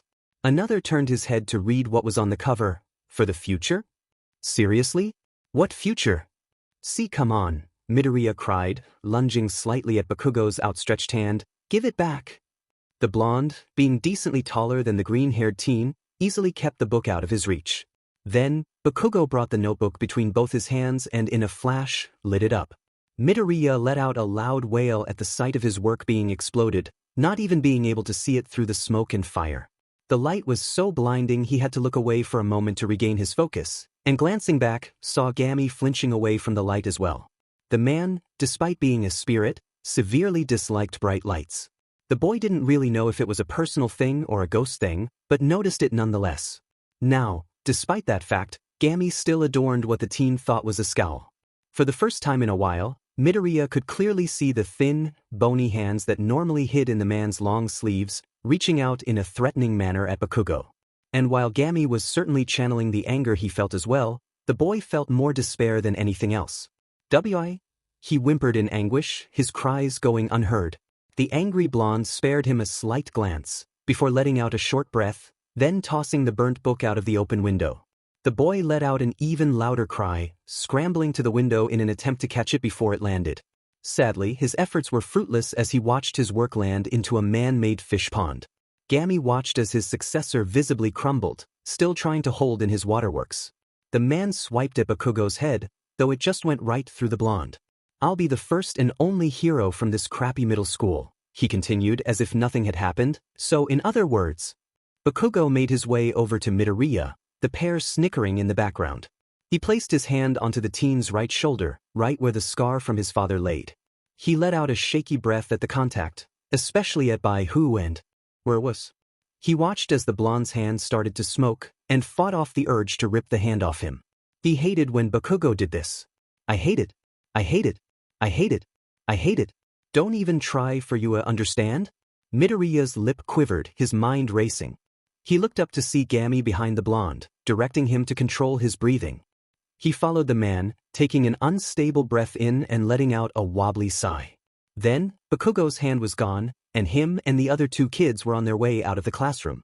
The green-haired boy continued to stand still, not trusting his legs in the moment. He looked down at the ground, and Gami knelt down to keep eye contact, still instructing the boy's breathing. All that could be heard was soft, staggered breathing, not a single quip back from Midoriya. Typical. Come on, say something, one of the kids remarked. He can't say anything, the other replied. He's so lame even as a third year. He still can't face reality. Midoriya's hand tightened on one of his worn backpack straps, fighting between lunging at the children and dropping to the floor in agony. He could see his reality. He insisted to himself that he was gifted with something special, and the boy would use it to save lives. He would. So why did he feel like crying right now? You want to be a hero so bad? God, did Bakugo ever know when to just shut up? I got an idea for you. Midoriya thought he must have recoiled or something, because he could hear a scoff come from the blonde as he continued. Though, it could have just been Bakugo amused at the thought of his coming remark. Just hope for a quirk in your next life, he declared, and go take a swan dive off the roof. Thankfully, the three of them left the classroom fairly quickly after that, and didn't hear the teen fall to his knees. They didn't hear his choked sobs as he lost all progress in regaining his normal breathing. They didn't hear a loud screech against the floor as Gami lunged at them in unrestrained rage, passing through them and colliding with a desk instead. They also didn't hear a centuries-old ghost curse out the universe for his temperamental solidity. Though, nobody heard Midoriya under his breath, desperately wishing he wasn't as ungodly immortal as he was. The boy didn't stay alone in the classroom for long, as much as he wanted to. He composed himself well enough to make his way to the fish pond where his notebook was, though the janitors wouldn't ask even if his face was blotchy. He arrived at the pond, only to find a fish nibbling at the corner of his prized possession. That's not food, stupid fish, he cursed. That's my notebook. He lifted the soggy book out of the water and carefully flipped through the pages. The ink was ruined, he couldn't even make out the words. All of today's notes, Kamui Wood's signature move, the new MT Lady's gigantification quirk, and the rest of the writings he had in there, gone forever. He wanted to cry even more. I can still read it, Gami piped up. That is definitely not the most illegible writing I have seen in my years of work. It really? Midoriya sniffled. Yes, and if we get home soon I can translate it for you. Thank you. Thank you so much. He lunged over to hug the man tightly. They stayed silent for a bit, as they usually did during one of these moments. You will prove them all wrong one day, Aizu. The man carefully strung his words together. Don't let them get in your head. I know, the boy added quickly, but it doesn't make the words hurt any less. He wearily shook out his wet notebook, before placing it gently into his backpack. Midoriya started his way towards home, wishing he could visit Ishihara today instead of the plan tomorrow. Gami didn't hesitate to follow him, walking at his side instead of behind. He could feel his successor holding onto the end of his long sleeve, not that he minded. It was something the boy usually did in states of high distress.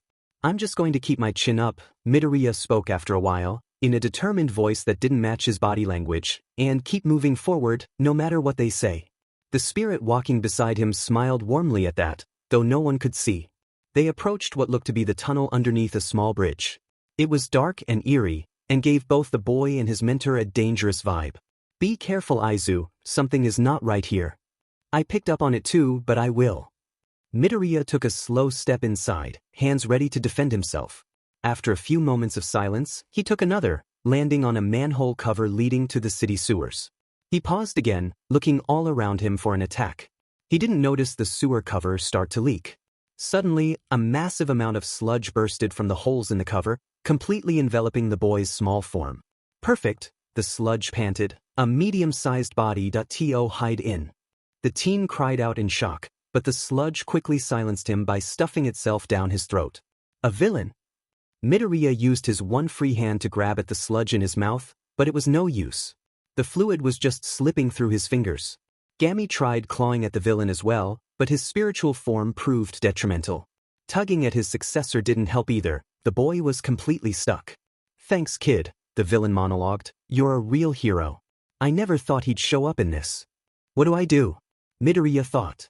I can't breathe and I'm only getting weaker. He knew that he wouldn't die, but that still left an unwanted houseguest puppeting his body. He stared right into the eyes of the villain as more fluid shoved itself into his mouth. Wait, his eyes. The boy looked back at the faded yellow eyes hidden in the sludge. The sludge may not be solid, but his eyes must be. He just had to bank on that. As bad as he felt for doing this, Midoriya shot his free hand towards one of the eyes of the villain. It shoved his fingers right into them and the villain flinched, but held strong. "You're not getting away that easily," he cackled. Luckily for Midoriya, that wasn't his plan. After a few seconds or so, the villain felt his eye start to burn up. Surely the boy hadn't poked him too hard, right? But after another couple moments, it became more than just irritation. "Leash my eye," he roared in pain, releasing Midoriya to cradle his wound. The teen jumped back at his newfound freedom, not wasting his chance. Gami rushed over to his successor in concern. He just nodded in reply, not really being able to speak due to the just previous suffocation. The villain screamed again, "I can't see." "What did you do?" Midoriya stopped Death's touch at that point. He didn't need to decay the entire eye to handicap the villain in front of him. Though looking back at the sludge, he realized he may have gone a bit overboard in his panic. Half of the eye was missing, leaving the remaining fluid to slowly ooze into the sludge on that side of his face. The villain was desperately trying to fill the new gap with his slime to stop the leaking, all while continuing to scream in pain. The boy would have felt bad if it weren't for the fact that the same villain was just trying to stuff himself down his throat. The boy flexed his hand, summoning a large scythe, the blade almost resembling a bird's beak as a hole near the top could be mistaken for the bird's eye. Gami had told him a while back that he could summon a weapon to fight with, if need be. It was mostly to keep the aesthetic, as Death didn't go out and reap souls anymore, but still real and useful for slicing.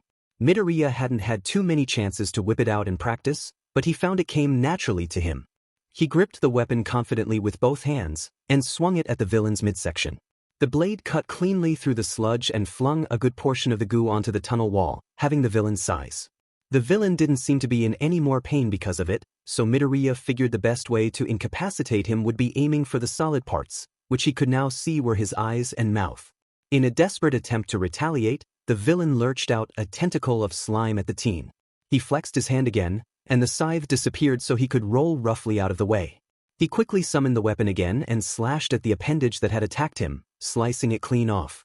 It splattered onto the ground like wet paint. Midoriya made his next move. Of course, he didn't want to kill the villain, so in his next swing, he turned his scythe so the flat part of the blade was plowing towards the mouth hidden in the sludge. The sheer force that came off each swing seemed unreasonable for a boy of his stature, even if the boy was fit, but he wasn't complaining. The flat blade crashed into the villain's mouth just as he intended it to, and the sludge let out one last shriek of pain before spatting into the wall right next to the other half of his body. The goo oozed down and piled up on the ground, making Midoriya tense, but it didn't reform. The villain was out cold. Midoriya had won. He had single-handedly stopped a villain. As much as he wanted to, he couldn't celebrate now. Who knew when the villain was going to wake up, so the boy threw his backpack to the ground and opened it up, searching for something to contain the sludge in. A water bottle or something. But alas, he had nothing. Freaking out a bit and still on his high of adrenaline, the teen wondered what to do. "Hey Aizu, I think you can use this," Gami yelled as he pointed towards two empty plastic liter bottles lying on top of an overflowing trash bin. "Yeah, I think that might work," his successor cried as he ran over to the basket. Ignoring the awful stench that came from the pile, Midoriya grabbed the bottles that lay on top. Sprinting back over to the prone villain, he started scooping up the goo and shoving it into one of the bottles, much like how the villain tried to force his way into his own body. Midoriya didn't mean to, but the irony of the moment made him smirk. He pushed past the uncomfortable feeling of the wet sludge at his fingertips and kept shoveling it into the container. The boy was about halfway there when a sudden noise came from the other end of the tunnel. He readied himself for another villain, maybe the sludge man's accomplice, and leaned his hand in preparation to summon his scythe. "I am here." All Might had been trailing the sludge villain since an incident this morning, the man still in his casual clothes and carrying a bag of groceries. His chase had led the hero to the underpass, but he unfortunately had to stop for medical reasons and hadn't gotten the chance to confront the villain. Jumping down, now completely buff, the man was ready to pummel some sludge. He certainly hadn't expected to see a small middle school teenager on his knees staring right back at him, scooping the villain's sludge into a large bottle with his offhand. "Nooch, hello, citizen?" The man was unsure of what to say. Midoriya made no move at the sight of the number one hero, not even the slightest reaction. Gami looked over to the boy, figuring he must be in shock. Then, as he expected, his successor exploded.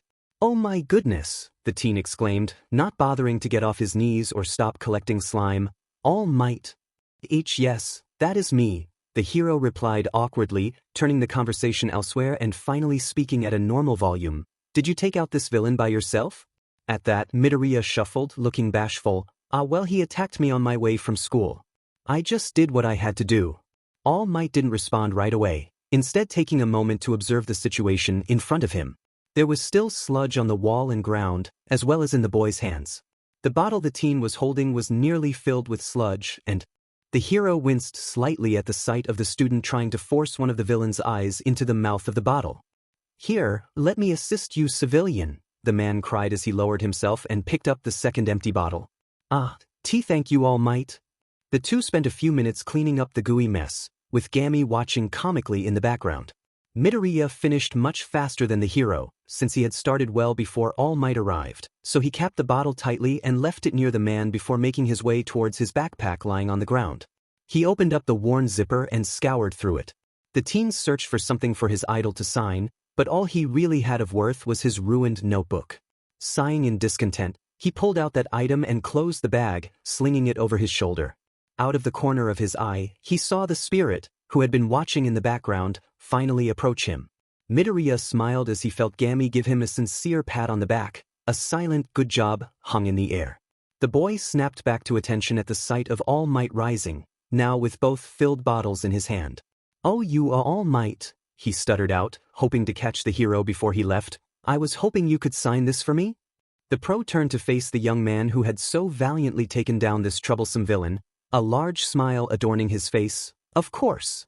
He put the bottles in his cargo pant pockets before reaching into his back pocket, pulling out a black pen, and signing his name on one of the blank pages of the damaged notebook. "You know, young man," the hero started, "you did an excellent job in taking down such a potentially dangerous villain." Really?" Midoriya stammered in shock and awe. His idol was praising him. It was like a dream come true. "Indeed," All Might shouted before returning to a more reasonable volume, "you will most definitely make a great hero one day." The teen almost cried at those words. All of the negative comments from across the years dissolved at his idol's praise. He could see Gami shift uncomfortably, weary of the praise, but his successor dismissed him with a slight wave of his hand. The hero handed the signed notebook back to the teen, before moving to escape the underpass. He really needed to leave. He could feel his body start to give out on him. He wouldn't be able to hold his form for much longer. Now I must bring this felon to the authorities, so I must be heading off. No, All Might couldn't leave just yet. Sure, Midoriya had gotten his praise, but he needed to know. He needed to know the answer to the question that had plagued his life for 14 years. "Hold on," the boy cried. "I need to ask you something." "I really must go, young man," the hero insisted, bending down to prepare for launching off. He needed to leave. Please. At school I get picked on." The pro-hero froze at that. Midoriya knew that "picked on" was definitely an understatement, but he took the silence as a cue to keep going. "I want to be a hero. I think saving people is the most amazing thing someone can do." The teen shuffled nervously, opting to look at his feet rather than at his idol. He didn't notice the man starting to smoke. "I need to wrap this up quickly," the seasoned hero thought. But I don't exactly have a quirk dash." All Might swung his head back at the young boy at that last comment. "Now listen, young man, I get hurt all the time during my hero work." He made a scuffling noise, which brought Midoriya's attention up off the floor. The man lifted up his shirt, revealing a large wound that resembled a spider web. The boy shuddered at the sight of the gruesome injury. Gami didn't like where this was headed and put his hand onto his successor's shoulder where it comfortably sat. He squeezed it lightly, trying to tell his friend that they should leave. The teen didn't notice. 5 years ago, an enemy did this to me," the smoking hero said relatively quickly. "My respiratory system was nearly destroyed and my stomach had to be removed. I can only do hero work for about 3 hours a day now." "Wait, wasn't that with the fight with Toxic Chainsaw?" The hero chuckled uncomfortably. "Well, you know your stuff, but no. It was another villain. I asked that this was never made public. I'm sure you can understand why." All Might paused for a moment, before feeling for the bottles in his pockets. The smoking was getting even worse now. He couldn't stay for much longer. "Look, kid," he stated bluntly, losing the respectable young man, "I'm the #1 hero and I still got hurt. Without a quirk, you don't stand a chance." Both Gami and Midoriya tensed at that, for different reasons. The spirit tugged again on the boy's shoulder, but he didn't move. The teen just stood there, wide-eyed with shock. But I dash, the boy stammered, trying to explain since the hero cut him off earlier. He wanted to tell the man about his abilities despite his lack of a quirk. Maybe he should have started with that. If you want to help people, the hero interrupted again, oblivious to the situation in front of him. Becoming a police officer isn't a bad option. Sure, they're often mocked, but it is admirable work. But a hero? It's just not possible without a quirk.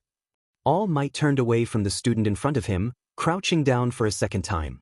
It's not wrong to dream, he continued, however, you need to be realistic. And with that last comment, the hero launched himself off the ground, his buff, smoking form becoming nothing more than a shrinking sight in the sky.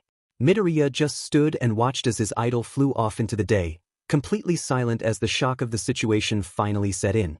It was so quiet, Gami almost didn't notice the fat tears that streamed down the boy's face, the drops splashing against the paved ground. As heavily as they came down, there was still no sound. That was until the teen's knees buckled and he lost all strength in his legs. Gami reacted quickly, scooping up his successor underneath his arms. The teen just hung limply in the spirit's arms, barely registering the feeling of his soft sleeves in his hands as he clutched them for dear life. His tears still ran down his cheeks, and the ghost could feel them soak into his sleeves, but he just continued to cradle the distraught child. The silence was finally broken by sobs and pained breaths as the boy brought his hands up from the sleeves around him to cover his face. The two of them simply stayed right in that spot, Midoriya's burnt notebook lying face up on the ground, teasing them with the sight of All Might's signature. The boy didn't dare look down at it. The thought alone pulled at his heart. He wished he had taken a different way home. He wished he had left when Gami had tried to pull him away. He wished he had continued to live in ignorant bliss of his idol. Never meet your heroes, because they're sure to disappoint you. As All Might flew high across the sky, his thoughts were still heavily grounded on the green-haired boy beneath the underpass. Had he been a bit too hard on the teen? The hero suspected that might have been the case, though he couldn't recall any changes to the boy's mood. But the issue of accidentally revealing his casual form was too much of a pressing matter for him to idle. He supposed that a single broken dream was a fair price to pay to keep his secret under wraps. Still, as the wind tangled with his hair, the pro could feel a small drop of blood escape his mouth even through his clenched smile. All Might cursed, I need to land now. The man rolled roughly onto an open roof of what he assumed to be a standard office building.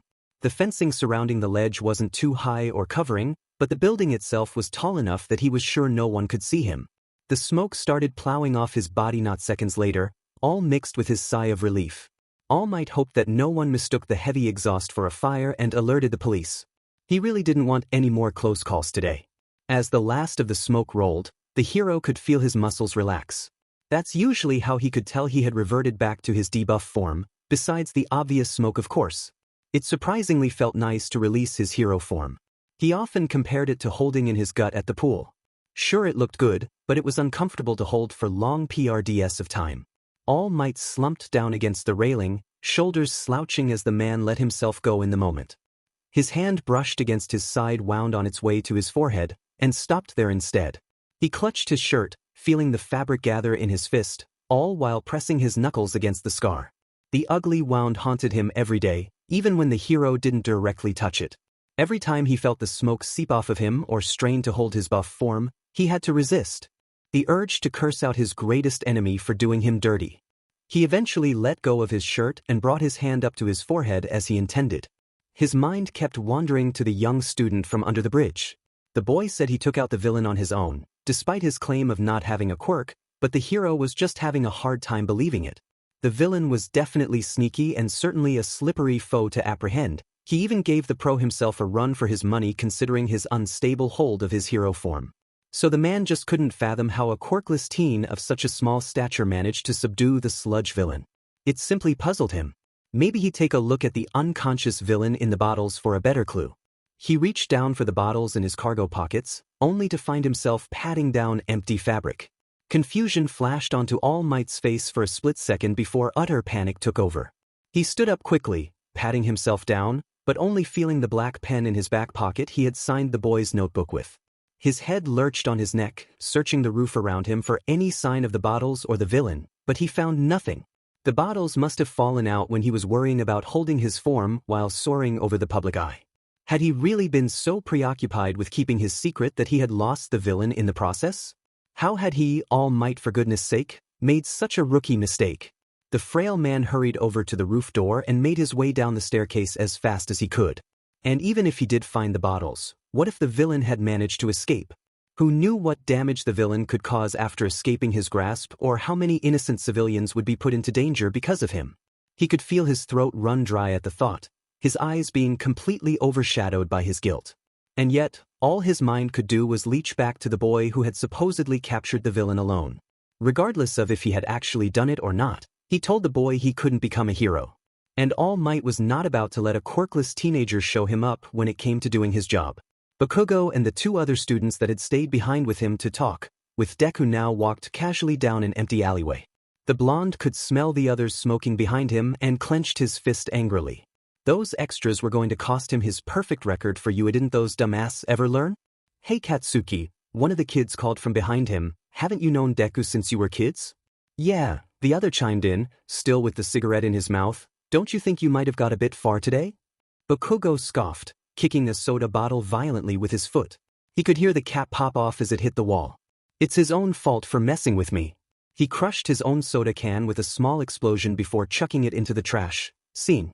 Him so full of stupid dreams like when we were kids just sees me off. He could hear his lackeys gasp in shock from behind him, but could still tell that they both had cigarettes in their mouths. I thought I told you to stop smoking, the angry teen yelled, startling the 2. He turned around to face them in his full rage. If you get caught, it'll be on my record too. He could see the frightened faces of those extras like he enjoyed, but they didn't seem to be exactly frightened of him, or even paying attention to him. And that set off the blonde. They both just seemed to be in shock, with their shaky fingers pointed at Bakugo. The one kid with a long finger quirk had his finger elongated and misshapen unconsciously, like he had no control over his power. Bakugo scowled. These losers were angry at him for claiming that he'd be the only kid from Aldra to get into UA, and yet they'd dare challenge him with such awful control over their quirks. These extras really made his own quirk bubble with fury. Hey! The long finger kid cried. Were those losers still gawking at him? They both took a step back in fear. And that was enough for Bakugo to realize that they weren't gasping at him. They were afraid of something behind him. The teen whipped his head around to look, but he wasn't fast enough. All he managed to catch was a wide, unhinged mouth lunging to swallow him whole. A body, with a good quirk, was all the boy heard before succumbing to his pure, unfiltered adrenaline. The next time Bakugo could remember thinking clearly, all he could see was fire. The buildings around him were destroyed, and fire and rubble covered the alleyway. The teen could feel his quirk going haywire, lighting up his sludge-covered hands. To think he was just harping on the rest of those idiots for their non-existent quirk control. He could hear someone screaming furiously amidst the raging flames and chaos. It took him a minute to figure out that the screaming was his own. He could barely breathe with the sludge wrapped around his face, the villain's giant set of teeth covering his own. The villain was trying to force his way down Bakugo's throat, and the kid was way too prideful to let that happen, even with a fight. Hey, he cried, fighting desperately against the muck. The blonde could feel the buckets of sweat pour down his face, figuring out that the overload of perspiration must be causing his quirk to go nuts. As if I'd let this mudman take my body for himself.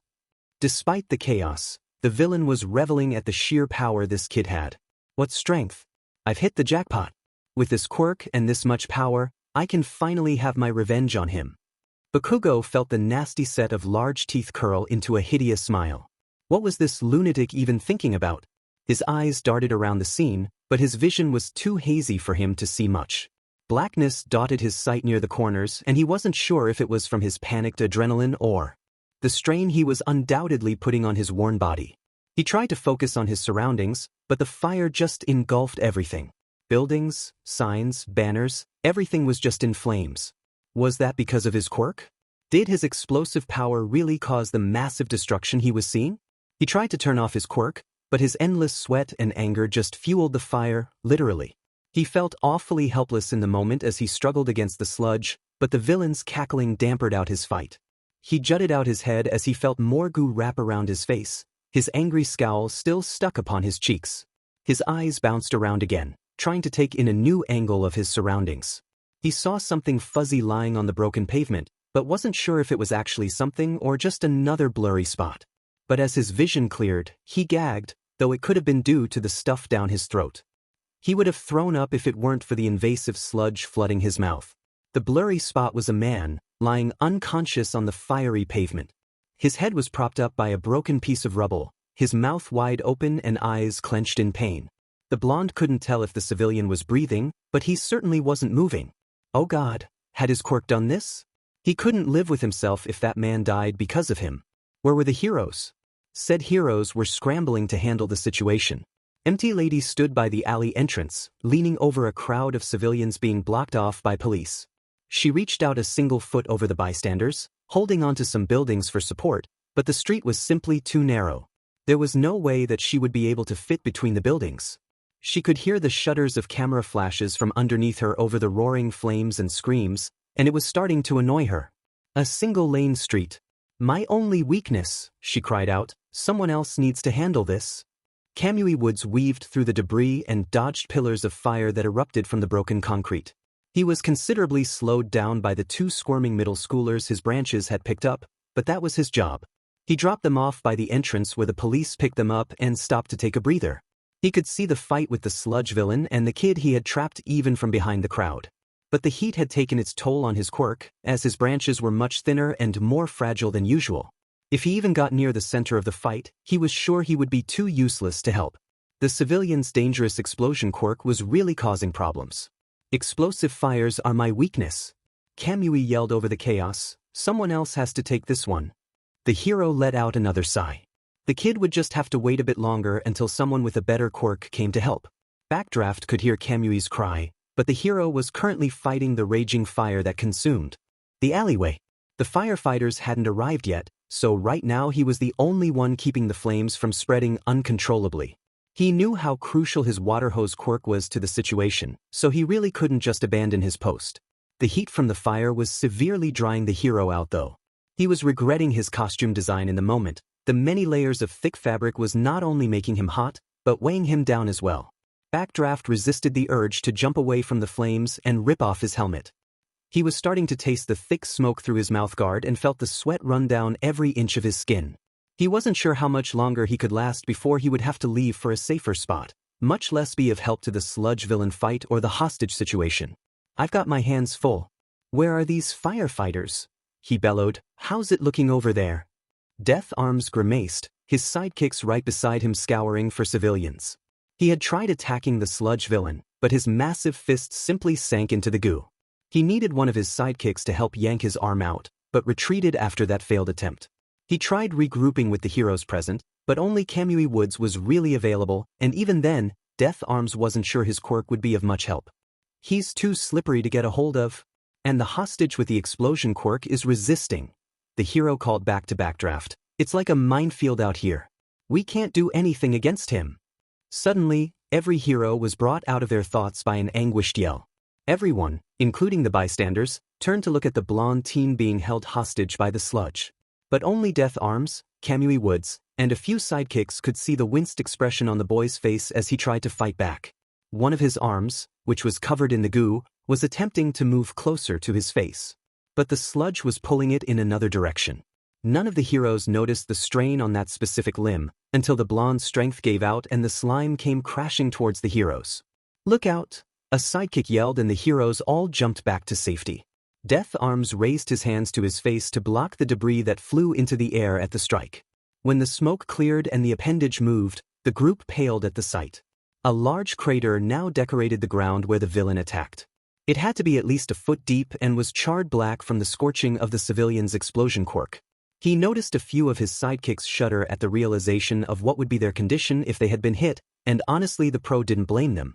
The villain was plenty strong on his own, but with the teen's quirk practically at his disposal, it made the situation a lot more difficult.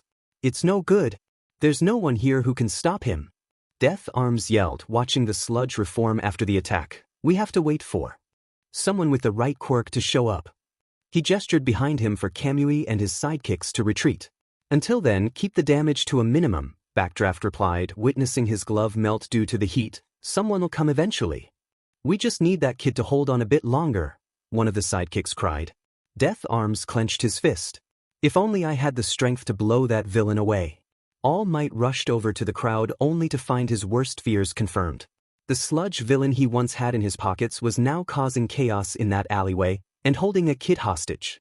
The seasoned pro wheezed and wiped the sweat of his brow, his hair still tumbling around from his run. He must have lost the bottles in his rush to get away from the underpass and dropped them as he was soaring. But how had the caps come off? He was sure he had forced them on tight before he left. Had they simply popped off from the impact with the ground, or was it something else? Regardless, the hero searched his body for any drop of stamina he could use to transform, but found nothing. Had he seriously been this poor with his time management and already used up his 3 hours? His scar throbbed in agony and the man nearly doubled over.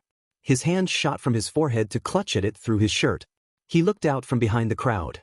It was ironic, the #1 hero in all of the country forced to watch helplessly as a villain he had just held in 2 soda bottles was holding a child hostage.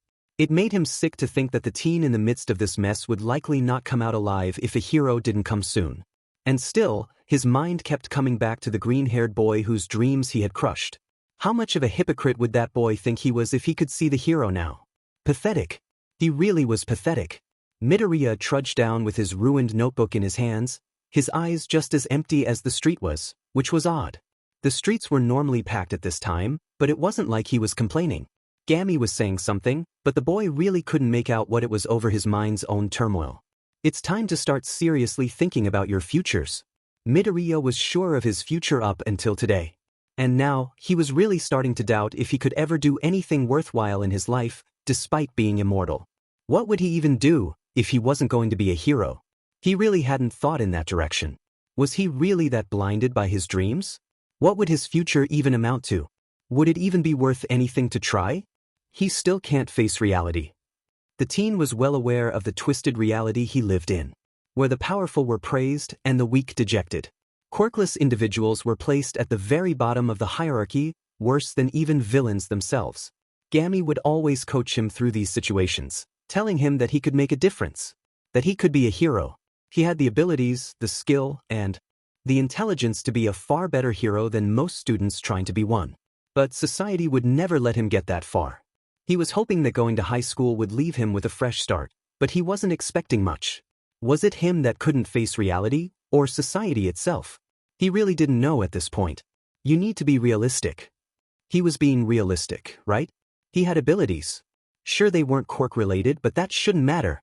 He could do things that humans before quirks couldn't. That had to amount to something. It was realistic that a kid with powers could be a hero. He was just like any other kid that dreamed of being a hero. So why did those words sting so much? Was it because they were from All Might himself? Was it because not even the #1 hero believed in him?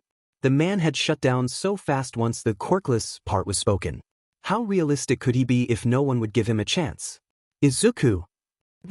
The boy yelled, startling out of his head and dropping the notebook onto the pavement. He looked back at the spirit, who was now silent. He leaned down to pick up the book, but something else fell instead. Then something else. Then another thing. It took him a moment to figure out they were his own tears. He sniffled and rubbed at his nose, trying his hardest not to cry any more than he already had. Izuku! He felt so bad at the tears running down his cheeks. It had taken Gami so long to coax the boy out of the underpass, and even longer for the tears to stop.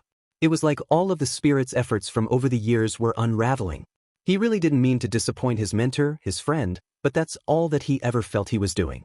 Midoriya didn't even realize he'd stopped walking or that Gami was now kneeling in front of him. The boy was now mumbling under his breath. Even the best of the best said it. He sobbed incoherently, "This is my reality." No. Midoriya blinked in confusion. "This is not your reality," Gami continued in the silence. "This is their reality. Bakugo's reality. Aldra's reality. Even All Might's reality. This is how they view the system, and they are trying to force it onto you."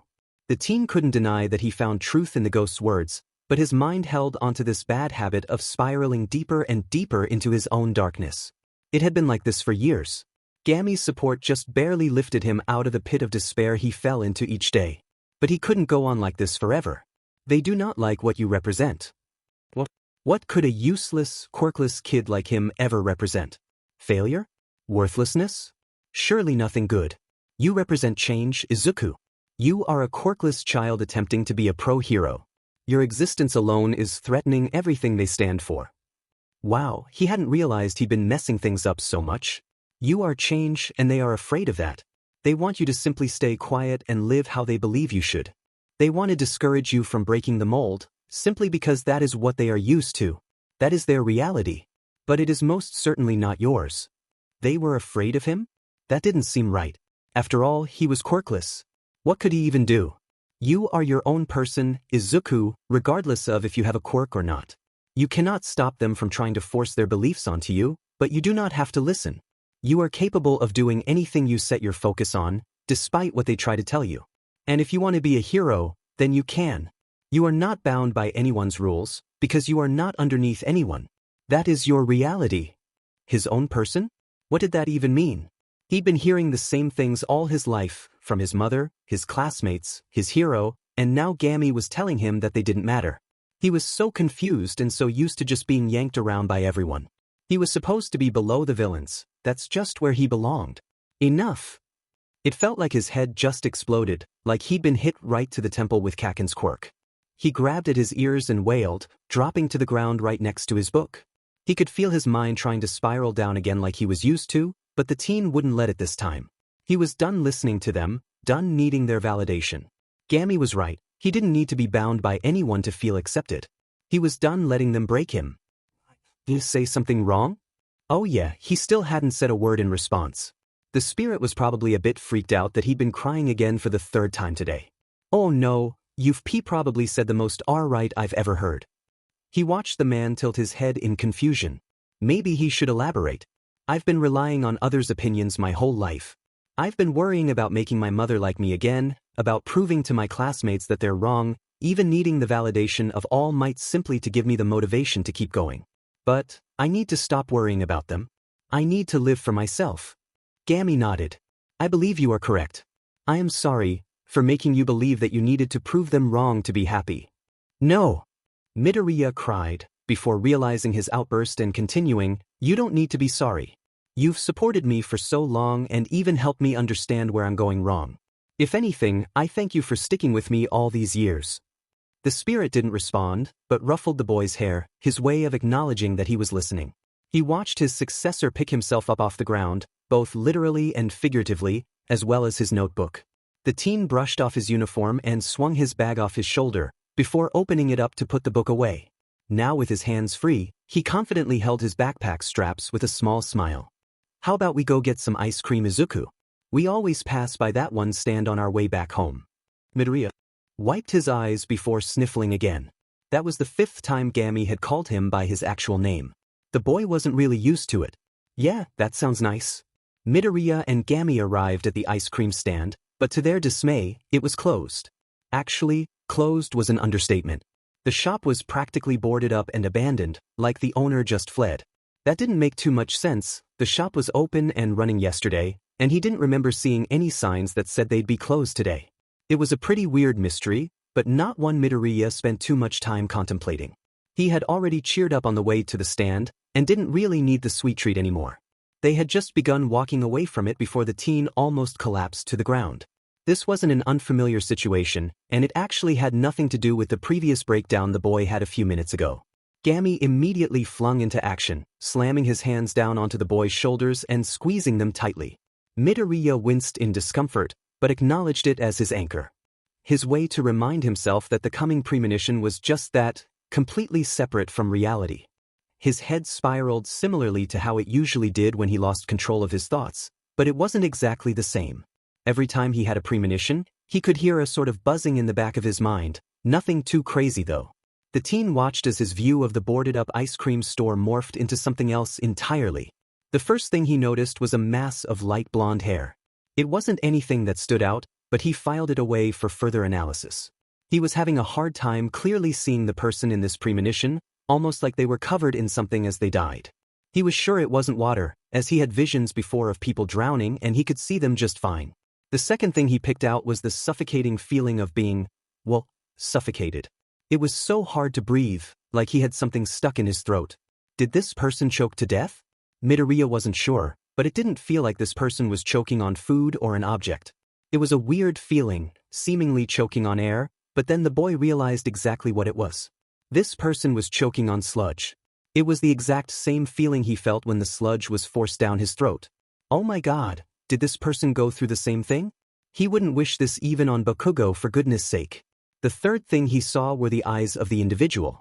He was surprised that they were so clear compared to the rest of the person. They were wide open in fear, and Midoriya could see the bright red pupils shrink in contrast to the rest of the eyes. Those eyes seemed so familiar. Those bright red eyes. Oh my god. Those were Kaken's eyes. The sludge villain was trying to take over Kaken's body. And he succeeded. Midoriya was yanked out of his head at that realization, grounding his vulnerable consciousness to Gami's squeezing of his shoulders. The ice cream stand was now in front of him again, and the spirit was going through his normal process of calming the team down after the foresight, but his mind was going a mile a minute. Oh my god, Kaken died, he stuttered out in disbelief, and it was by the same villain I just fought. The ghost froze. The villain escaped. All Might let the villain escape. The boy felt his phone go off in his back pocket, but was too stunned to even react. Gami shook him violently. Izuku, that's a news update, the spirit exclaimed. Midoriya ignored the fact that Gami had referred to him by his real name again and whipped out his phone. The local news was blowing up over a villain attack a few shopping districts down. An alleyway was on fire and looked like a war zone. But when the boy saw that familiar green sludge, he felt his heart stop. This was impossible. His foresights couldn't come true this soon. And yet, he took off running towards the district. He hoped so badly that he would be wrong. He skipped to a stop at the first sight of a crowd. If an attack gained news traction, he was sure there would be a group of bystanders to follow. He pushed his way through, ignoring angry protests of the people he shoved a bit too hard. Why are the heroes just standing there? He heard a voice call out. I heard the villain grabbed a middle schooler, someone else responded. Midoriya's quaking hands clasped over his mouth. No. It couldn't be true. It had to be someone else. He had his vision only a few minutes ago. This wasn't supposed to happen. Hey, isn't that the villain All Might was chasing earlier? Another voice piped up. Then the crowd devolved into talk about All Might.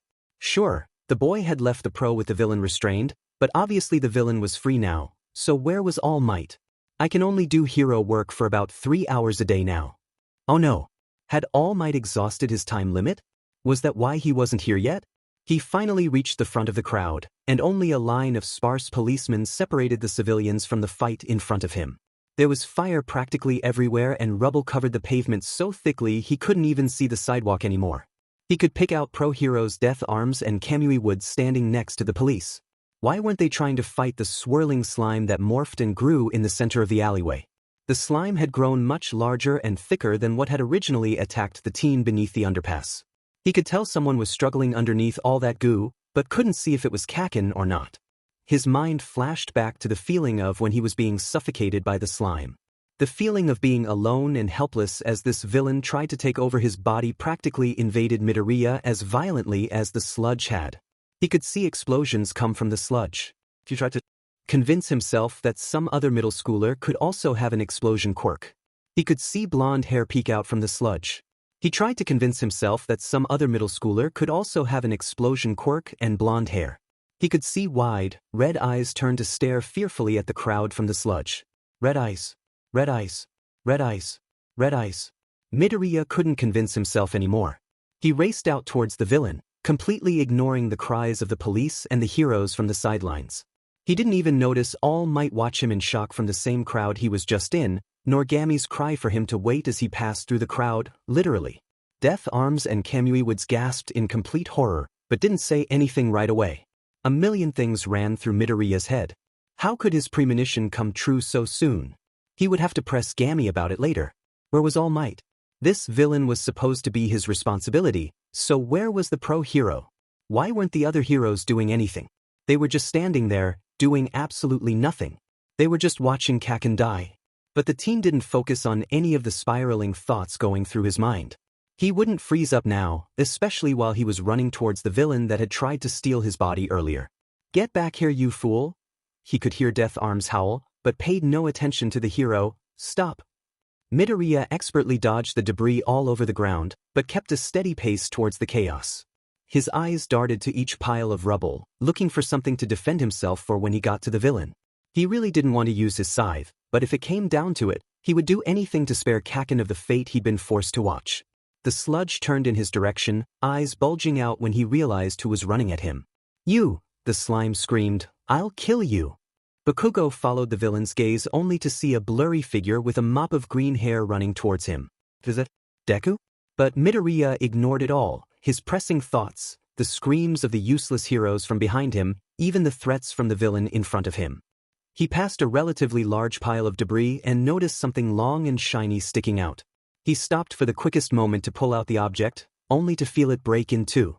Looking down at his hand for a slight second, he realized he had a piece of a sign pole, the broken edge sharp like a spear. This would just have to work. Flinging his backpack onto the ground, the boy grasped the makeshift spear in his right hand. He kept running at the villain. There were only a few more feet separating the two. "You're dead for what you did to me," the villain roared. Bakugo could only watch, a helpless victim in it all. Midoriya stepped down firmly on his left foot and raised his hand holding the pole right over his head. He only had one shot, this had to be perfect. He didn't focus on any of the distractions. Not the raging of the villain or the cries of the heroes or the roars of the flames.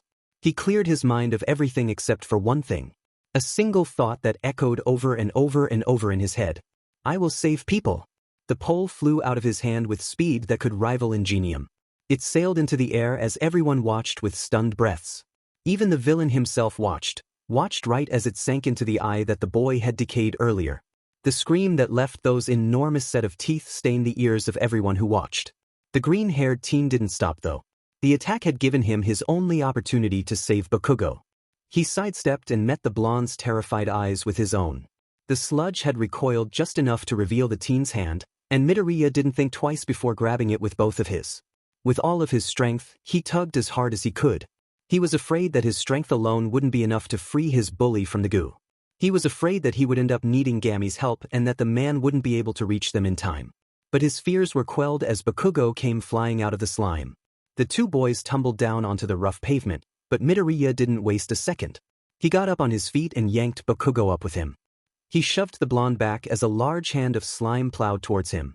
But he wasn't going to let himself get caught again. The boy jumped back as the limb crashed down, debris flying everywhere.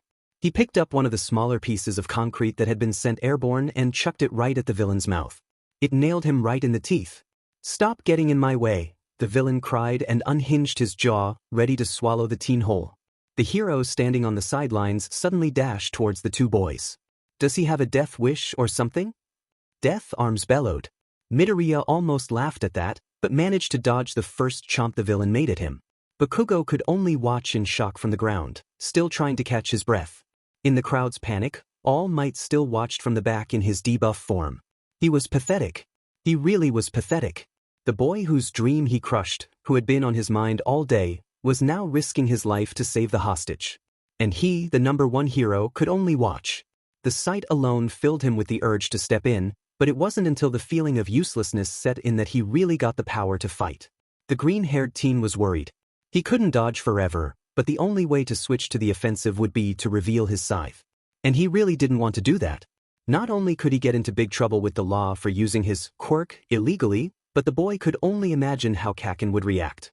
Suddenly, a large hand grabbed his arm and pulled Midoriya away from the fight.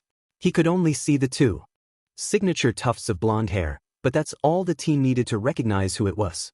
"The lesson I left you with," All Might spoke loudly over the chaos, "I should practice what I preach."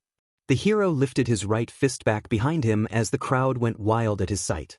A pro should always be ready to risk his life. Blood spewed from his smile, though no one could tell amidst all the other things happening at the same time. Detroit smash. The pure force coming off the punch sent a shockwave in every direction. The other heroes just barely managed to stay anchored to the ground. The bystanders simply stood in shock, just as if time itself had stopped. A single drop of rain nailed Midoriya in the head, and he lifted his head up to the clouds. Then another, and another, and another, and another. Everyone, even the heroes, looked around in confusion as rain started to pour down from the heavens. "No way," the boy mumbled. "He changed the air pressure with that punch?" As the rain came down harder, it quenched out the fire that Backdraft had been battling vigorously. Cheers came from the civilians and reporters watching.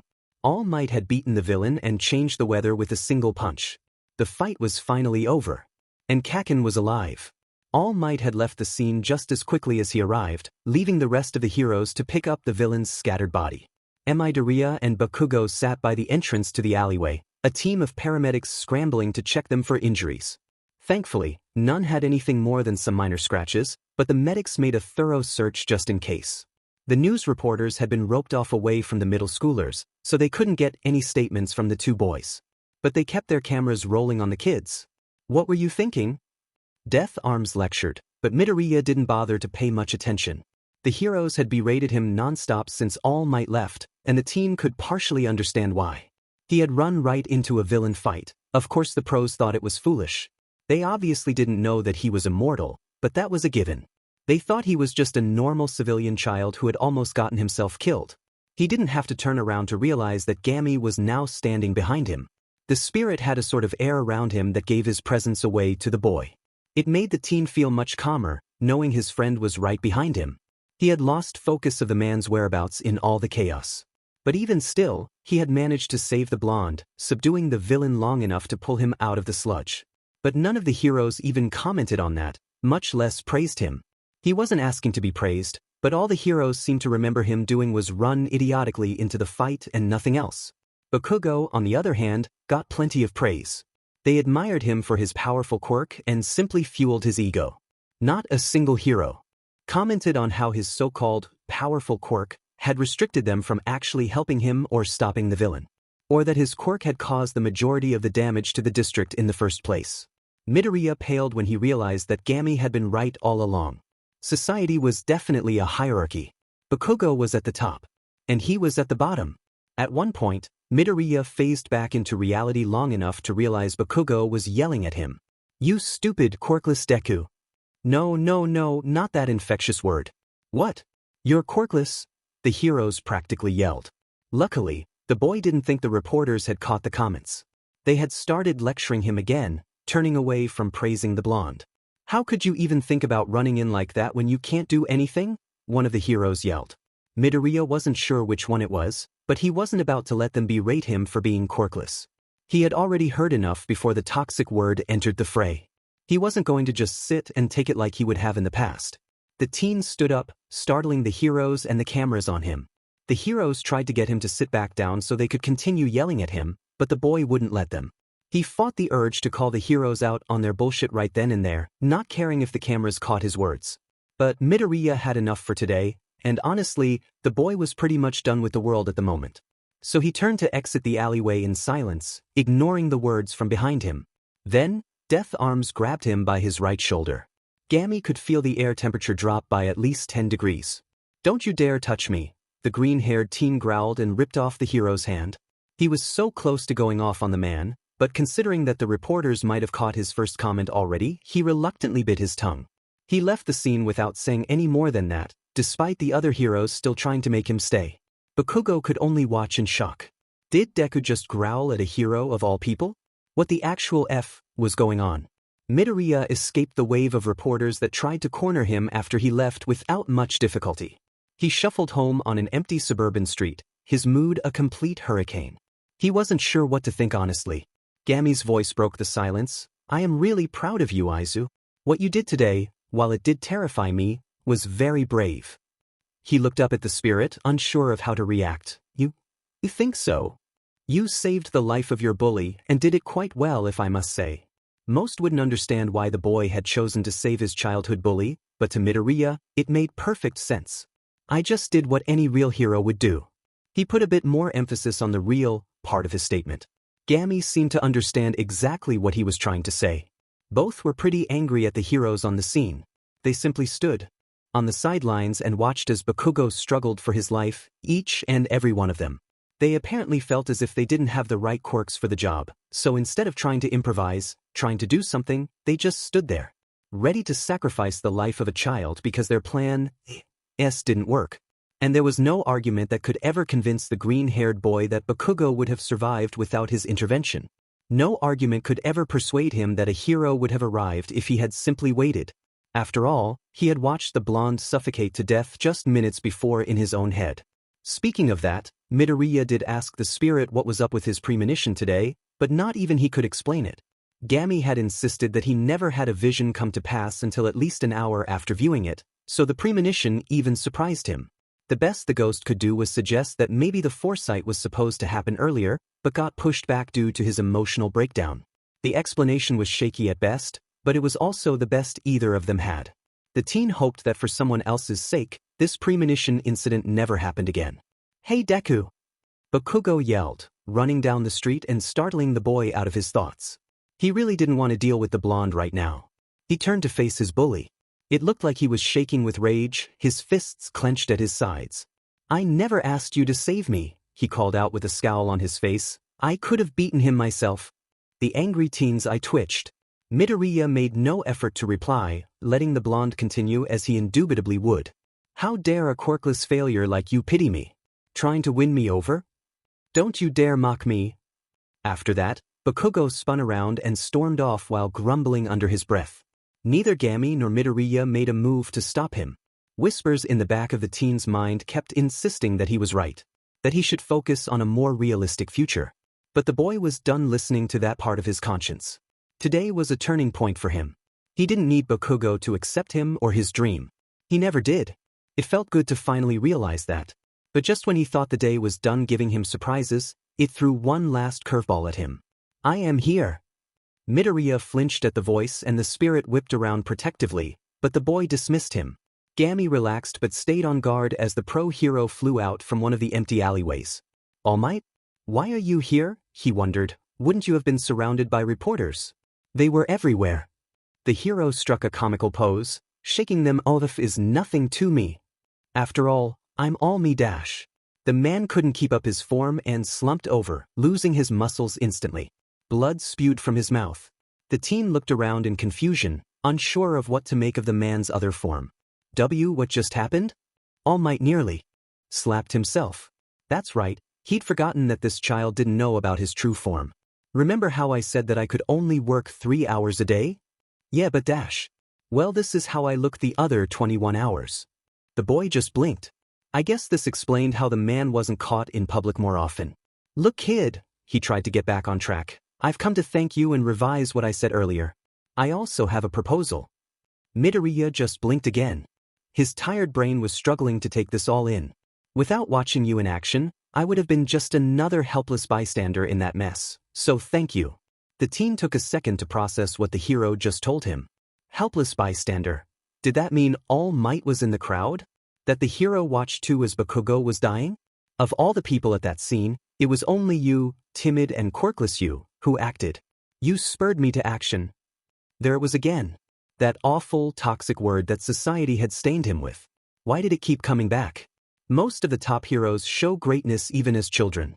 Many claim that their bodies moved before they could think.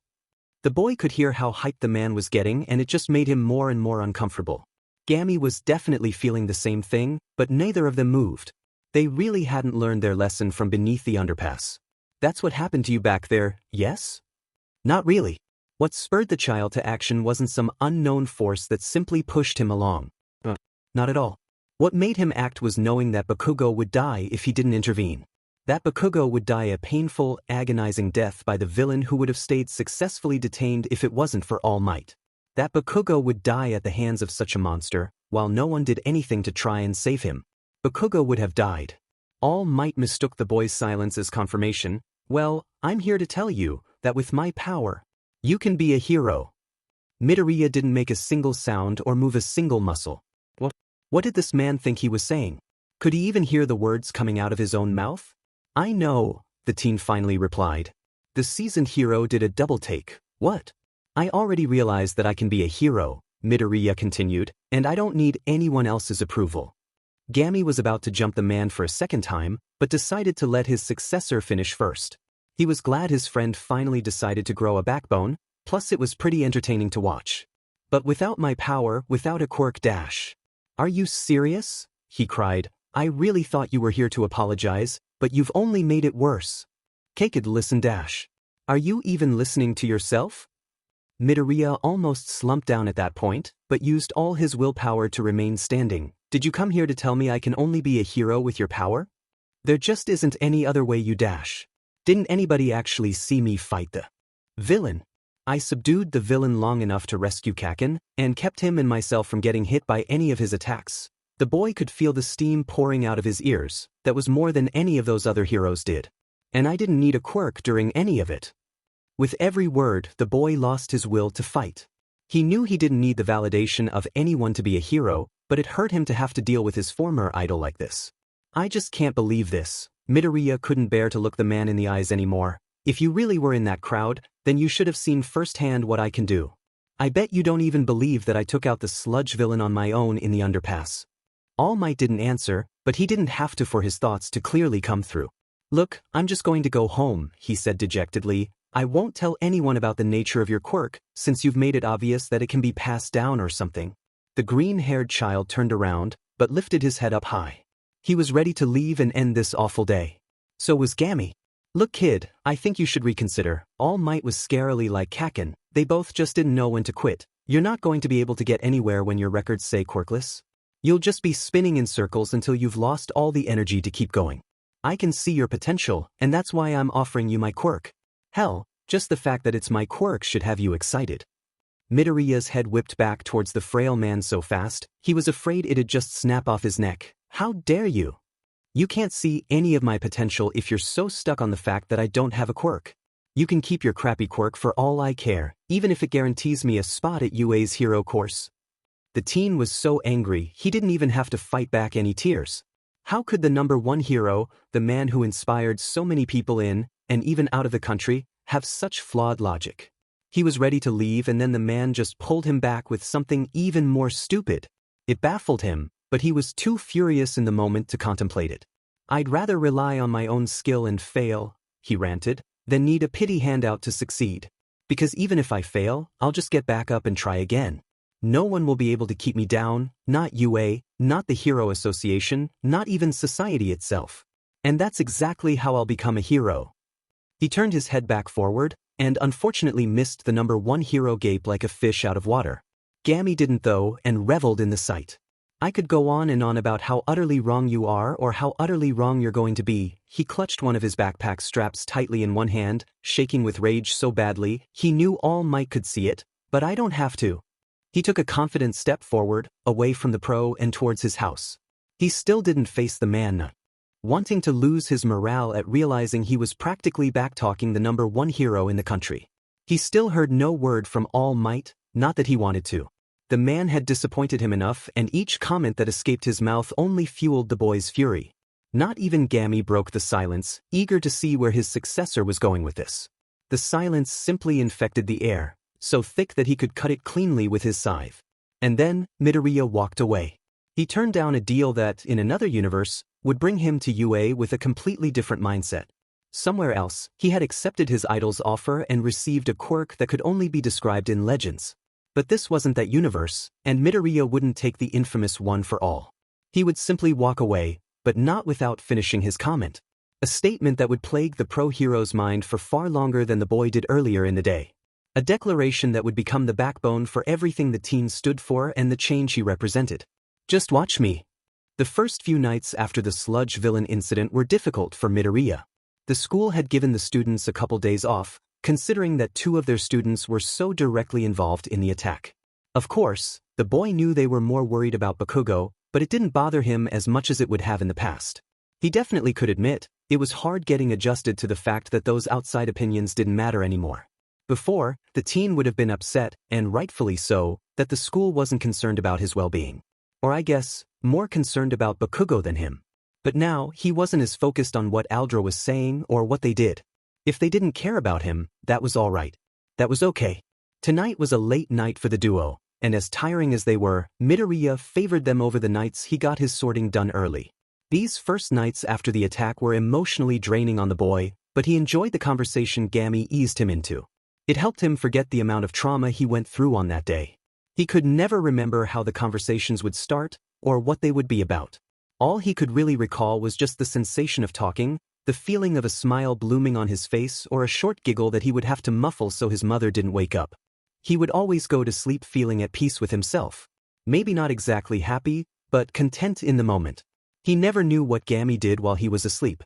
If the spirit slept along with him or just floated off into the night and returned before he got up. Whatever it was comforting to see the spirit messing with his blinds or looking at one of his notebooks when Midoriya woke up. He really couldn't have asked for a better companion to be stuck with. He was so grateful that the ghost put up with his emotional crises and teenage. But he really didn't have the time to be contemplating his lucky relationship with the spirit, not while running to school in hopes of making it on time. This was the only downside of those fabled late nights, the dreaded risk of oversleeping. How much longer until the bell? Midoriya panted. About 9 minutes, Gami replied calmly, casually floating next to his successor as he ran. It was an odd sight to witness if anyone actually could, a specter flying next to a sprinting child. You can make it if you cut through the alleyway ahead. The teen shuddered. He wasn't too fond of alleyways as of late. Ever since he watched Bakugo so close to death in one, he was particularly keen on avoiding them. But he also couldn't afford to be late on the first day back to school from the mini-break, so he SCKD up his complaints and skidded to a turn. The alleyway was dark, despite it being early morning. He could pick out some discarded boxes and overflowing dumpsters that leaned against the building walls, but nothing out of the ordinary. That reassured the middle schooler as he flew down the path, holding onto his backpack straps to ensure that it didn't fall off. He knew this alleyway though. Midoriya used it all the time as a shortcut to school when he was late. And he wasn't about to let a single bad experience stop him. As he approached the end of his shortcut, he could make out a thick wooden fence. Considering he had decayed the old one when he was about 8, it didn't surprise him to see it the first time he did. At first, getting over the fence was a bit time-consuming and made the boy nearly stop using the path, but like all things, he eventually figured out a way around the problem. Stepping firmly on his right foot, he used his momentum as a springboard to launch himself onto one of the dumpsters. He used to stumble the first few times he attempted the jump, but now, it was just instinct. He ran across the top of the trash bin and made another leap of faith off of it. The bin was always just close enough that he could make it over the fence. As long as he didn't hesitate, that is. He'd learned that lesson the hard way for the first month, but after enough scratches and bruises, he could now make the jump with ease. Besides, it felt relieving to just take that leap. It made his heart skip a beat when he felt himself soar over the fence like he had a jumping quirk or a strength enhancement one. The breeze that rushed through his evergreen hair gave him the sensation of flying. It always made him proud to know he could make the jump, even without a quirk. Landing steadily on both feet, Midoriya continued his mad dash for the school. But because of that shortcut, he was confident he would make it on time. He hushed out a short cheer of relief and shook his fist in delight. Gami chuckled at his successor's antics. Despite being a teenager, he knew that the boy acted more like a bubbly child than anything else. Many would disagree, claiming that the teen was way too reserved and quiet to be referred to as bubbly, but the spirit knew he was one of the few that really got to see the boy's true nature. When he was witnessing one of his favorite heroes in action or analyzing an interesting quirk, Midoriya was comparable to an excited puppy in the spirit's opinion. It made him wonder why the world was so bent on crushing him and his dreams. "We're here," the teen whispered gleefully. "Times?" Gami snapped to attention at the question. He hadn't noticed that they had arrived at the school during his internal reflection. 6 minutes until the bell. "Oh, that's good," he sighed out with a smile on his face, "but the hallways are oddly full for so close to the bell." The ghost looked around, but his observations only confirmed Midoriya's statement. The hallways were pretty packed with students, all whispering and sneaking glances at the boy. The man realized fairly quickly what they were likely talking about. Looking back over to his successor, he knew the boy realized it as well. The green-haired teen squirmed uncomfortably. He never liked being the center of attention.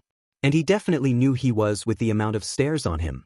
Sure, he wasn't surprised considering that the local news was just one of the many platforms that did capture his image during and after the attack, but that didn't make him feel any less awkward. He knew that returning to school after the incident wouldn't be too pleasant.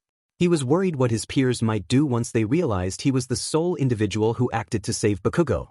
Gami did his best to comfort the teen during his time off from school, reminding him that their opinions didn't define him anymore, but no amount of schooling could prepare him for that uncomfortable feeling that crept up his spine.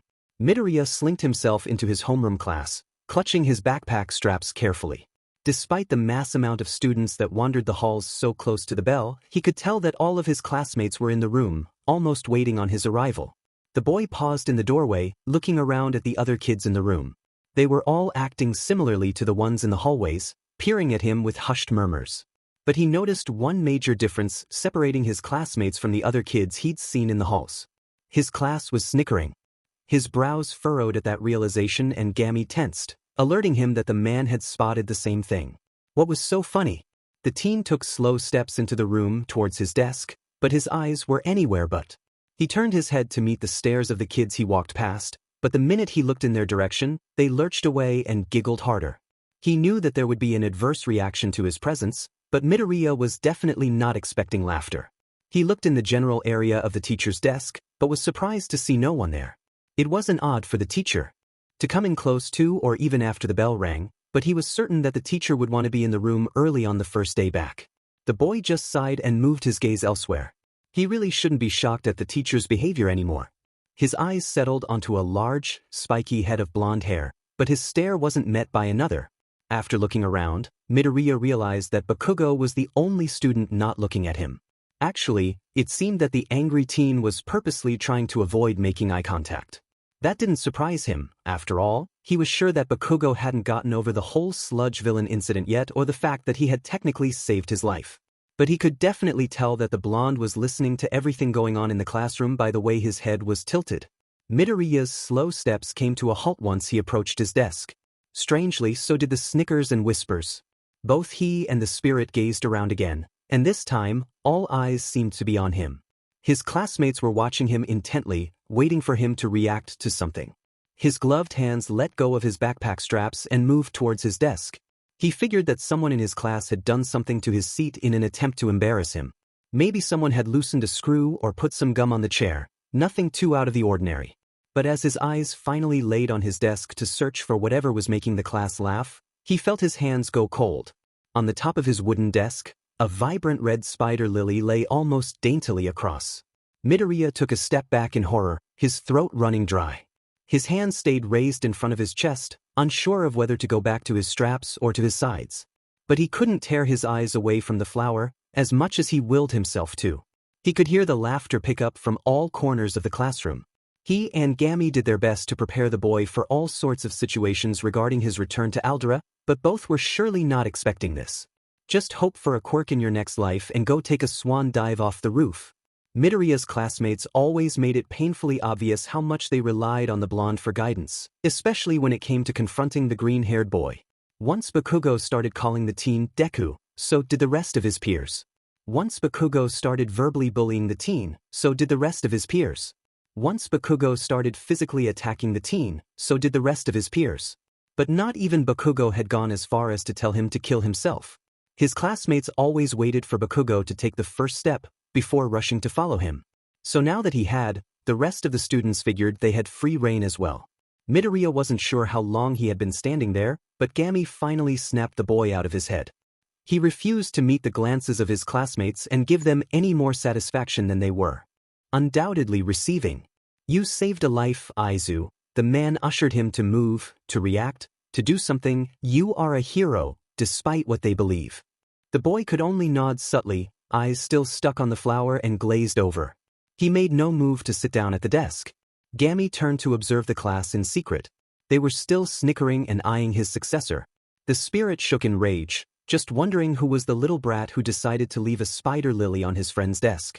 He looked over to the two kids who joined Bakugo that fateful day after school. The kid with the long finger quirk was grinning widely and whispering to a few other kids around him. The ghost was sure it was him who left the unwelcome present. He strided over in that direction, focusing his fury in hopes that he could flip the kid's desk once he arrived, but a sudden creak of the classroom door drew all the attention away from the stunned teen. Midoriya, what are you doing out of your seat? The homeroom teacher inquired, immediately focusing on the only standing student. Just because you involved yourself in a villain attack doesn't give you any excuse to disrupt the class. The class turned back to him and quiet giggles could be heard, but Midoriya still struggled to react. His head was spiraling further and further into darkness, and his hands were still shaking. But it wasn't until he felt the ghost put his bony hand on the small of his back was he able to will himself to move to his desk. He flung his bag off his shoulder and sat down in his chair, still not having moved the flower. The class and even the teacher watched and waited for the boy to do something. His hand hovered over the long stem and his fingers rattled in uncertainty. Ever so slowly, his gloved hand wrapped around the flower and gently lifted it off his desk. He didn't even spare the plant a glance as he almost carefully placed it into his tattered backpack. He then pulled out his school books and positioned them neatly where the lily once laid. He rested his hands softly on the edge of his desk and waited with a blank, empty stare for the class to start. He was sure his peers, nor the teacher, expected such a lack of a reaction, but the man finally began the class. Gami had hoped that this would be a one-time thing, but as the days passed, the two kept finding more and more lilies waiting for him on his desk. That first day, it had only been one, but now Midoriya could expect to find 2 or 3 flowers each day when he got to school. But unlike that first day, the teen barely made a face at the sight. He simply would walk over to his seat, put the flowers away in his bag, and sit down. But that didn't deter the students from leaving them. Today was the first day the flowers came with a note though. He got a better look at the letter on his desk as he got closer. It was folded over, contents completely hidden unless opened. The note was also tied to the small bouquet of spider lilies with a silky red ribbon. It looked so elegant, Midoriya figured it could have been mistaken for a love letter if not for the choice of flowers. But he knew it was most certainly not a confession of passion. He was convinced that he would never be lucky enough to receive one. He could feel the eyes on his form as he opened up the paper, but he made no confirmation of that acknowledgement. Inside was writing, scrawled in messy, black marker. The lettering was thick and large enough for the sloppy handwriting not to be a problem, concerning legibility. Finish what that villain started. Midoriya took a shaky swallow before pocketing the note, then putting the flowers away as he normally did. He did his best not to react and urged Gami to do the same, despite no one being able to see the spirit. Said Spectre reluctantly followed his successor's instructions, although eager to tear apart the classroom. The man never viewed himself as a violent individual, he just insisted that this middle school brought out the worst in him. As for the contents of the note, the boy knew that it wasn't a rogue call to villainy. The flowers alone confirmed that. Besides, even if it was, he was too far deep into achieving his dreams of heroism. One singular note wasn't going to be the final push after he'd survived 10 years of pain and hate. It was a call for his end. But as nice as it might have been to answer that call, the teen knew it wasn't even possible. So he continued on with his day as normal, tuning in and out of lessons. He was eager to leave the school and enjoy some time alone. And by alone, he meant with Gami, watching whatever hero cartoons were airing. Unfortunately, he figured there may be some complications with getting home as early as he wanted to. And by complications he, of course, meant a group of Bakugo's lackeys. The kids had gotten the chance to ambush him by his usual way home, since the teacher had held Midoriya back for some minuscule issue. But the boy was quick on his feet and attempted to run in the opposite direction to lose them. The group didn't give up chase though, and hastily followed after him. He figured that among the group must be the writer of the letter, and they might not have been happy over his calm facade. The note was probably an attempt to stir some sort of reaction out of him. Making a split-second decision, he ducked behind an alleyway dumpster and held his breath. He could hear a stampede of footsteps rush past his hiding spot, but luckily, they didn't stop. He didn't reveal himself right away though, just in case the group came back in his direction, but after a few minutes, he eventually left the alleyway. Wandering the afternoon streets, Midoriya realized he didn't recognize the area he was now at. "Hey Gami, do you know where we are?" he asked the spirit. "I do not." The teen hummed out, taking his phone out of his back pocket. He typed in his address into the search bar. Almost instantly, a set of directions popped up on the screen, so he hit the Geo button and started walking. He had meandered a bit far from his house and was about a 20-minute walk away, but he wouldn't complain if it meant avoiding his pursuers until tomorrow. As he followed his phone, and Gami followed him, they passed a beach covered in what looked to be trash. If it weren't for the sight of the ocean, they would have had a hard time figuring out that it was indeed a beach. But the ghost seemed to recognize it and stopped abruptly. When the boy didn't feel his mentor's signature air behind him, he also stopped and turned to see what made the spirit pause. "What is it, Gami?" he questioned with a curious expression. "Do you know this place?" But the man made no response. Instead, he floated over to the entrance and stopped near a large stone right before the slope. Midoriya continued after him and walked over to the stone as well. He watched as the specter ran his hand over the top of the rock, but after closer inspection, he realized that it wasn't a rock that Gami was pondering, but actually an extremely weathered chunk of concrete. He moved to stand next to the spirit and finally got a look at the front of the slab. It was heavily graffitied, but he could still make out the plated sign pressed into the concrete. Dagoba Municipal Beach Park. Midoriya hadn't heard of this beach before. "What happened to this place?" Gami whispered so hoarsely The boy almost didn't hear it. What do you mean? Do you know this place? He repeated again. He paused, unsure of how to continue. I used to come here. The teen's head swung towards the man in shock. What? I don't understand. By the ghost's reaction, Midoriya figured he didn't really get it either. I think I used to come here before I was a death. That comment really made the boy's head spin. Gami had a lot of difficulty recalling his life before becoming a death, so much so that the teen was afraid he'd forget details of his own life as well. For the man to feel such a pull to such a desecrate spot had to mean something, so he pressed the specter to continue. Can you remember anything more? The spirit didn't respond immediately, still staring blankly at the battered sign. He then motioned to grab at the small gray stone that hung limply around his neck. Midoriya had tried to help the man figure out why he had such an item tied around his neck. It was really the only defining feature concerning the specter.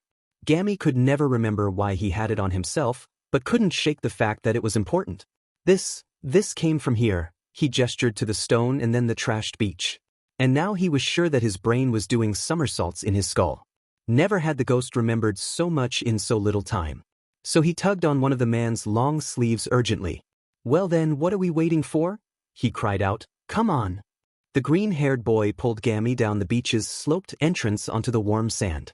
They carefully stepped over lone pieces of discarded trash as they made their way to the water. The specter seemed to still be in shock though, struggling to grasp this newfound information. I do not remember this place looking this way. I do not think it was this dirty. Curiously, Midoriya pulled out his phone. He opened a new tab and typed in the name he had read on the sign. Within moments, he was met with a numerous amount of articles all referencing that specific name. Scrolling through some of them, he got a pretty good idea about the beach's late history. Well, it looks like this section of the beach has been like this for years, he informed, Gami suddenly finding interest in his successor's words. Turns out a lot of the currents around here lead to this shore. People use that knowledge to dump their trash here illegally, but it's hard for law enforcement to track down those who do. Oh. The teen could hear the dejection in his mentor's voice.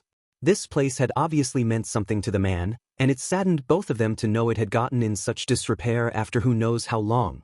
He looked around at all the trash. There was such an array of items to be found, from household garbage to large kitchen appliances. The piles of stuff stretched high above the beach, blocking out any view from the above sidewalk. A sudden idea popped into the boy's head. This place isn't a bad area to practice DT, he observed, shortening the name of his signature ability. I could really get some training done here. The spirit perked up. The piles of trash are tall enough for me to practice with my scythe too. I wouldn't have to worry about anyone seeing me. Midoriya pulled up the beach's official address, and after a few taps, he saved it into his phone. I think we'll be coming back here for a good while. And unexpectedly, Gami hugged the teen from behind at his last statement. Unsure of what to do, he smiled and burrowed his face into one of the sleeves wrapped around his upper chest, hoping it would be enough of a gesture for the man to understand his action was acknowledged. Midoriya knew there were only about 10 months until the UA entrance exam, so finding a place to train was very much a necessity. Discovering Dagoba Municipal Beach Park was like a little gift from Lady Luck herself. Sure, the boy was ecstatic at identifying a secure, isolated place to practice his abilities, but at realizing the true meaning of the obscure coastline, he could feel his excitement stem from a different source. It made him feel bubbly with pride at seeing the normally stoic man so genuinely happy. Midoriya made frequent trips to Dagoba Beach after school and on the weekends. At first, he was unsure of how to balance training his decay rate and his side skills, but Gami revealed that he could do both at the same time. Upon finding out that he could share DT with his weapon, the teen felt he just tackled two birds with one stone. Although there were a few specifics that made for interesting moments and funny fails. First off, it was made painfully obvious that he couldn't decay his own scythe. It was probably the only thing DT couldn't destroy, which was pretty advantageous. But during incidents where Midoriya got extra frustrated with his weapon, he couldn't break the stupid thing. Chucking it at the ocean was the best he could do, but it wasn't nearly as satisfying as it sounded. Second, he could share his decaying ability with the scythe, but the weapon could only decay what it cut. Trying to practice this turned out to be a pain in the boy's behind. He was initially excited to swing at the refrigerators and large cuts of metal, but after having his scythe bounce off the first fridge he struck, he realized the amount of force needed for him to cut the metal was going to leave him sore each morning after. But other than that, the teen quite enjoyed practicing with his new signature weapon. He got some good pointers from Gami too, but the man liked to spend his time sitting right by the shore. The way he longingly stared at the sea made Midoriya's heart pang. He would clean up this beach before the entrance exam, he would make sure of it. For Gami. But right now, the boy wasn't working at the municipal beach park. The two were coming from that exact place actually, and headed towards home. The green-haired teen was sweaty and sandy, which was not a comfortable combination, and looking forward to a cold shower.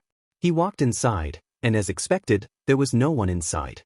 He shuffled over into his bedroom groggily, his muscles aching in distress.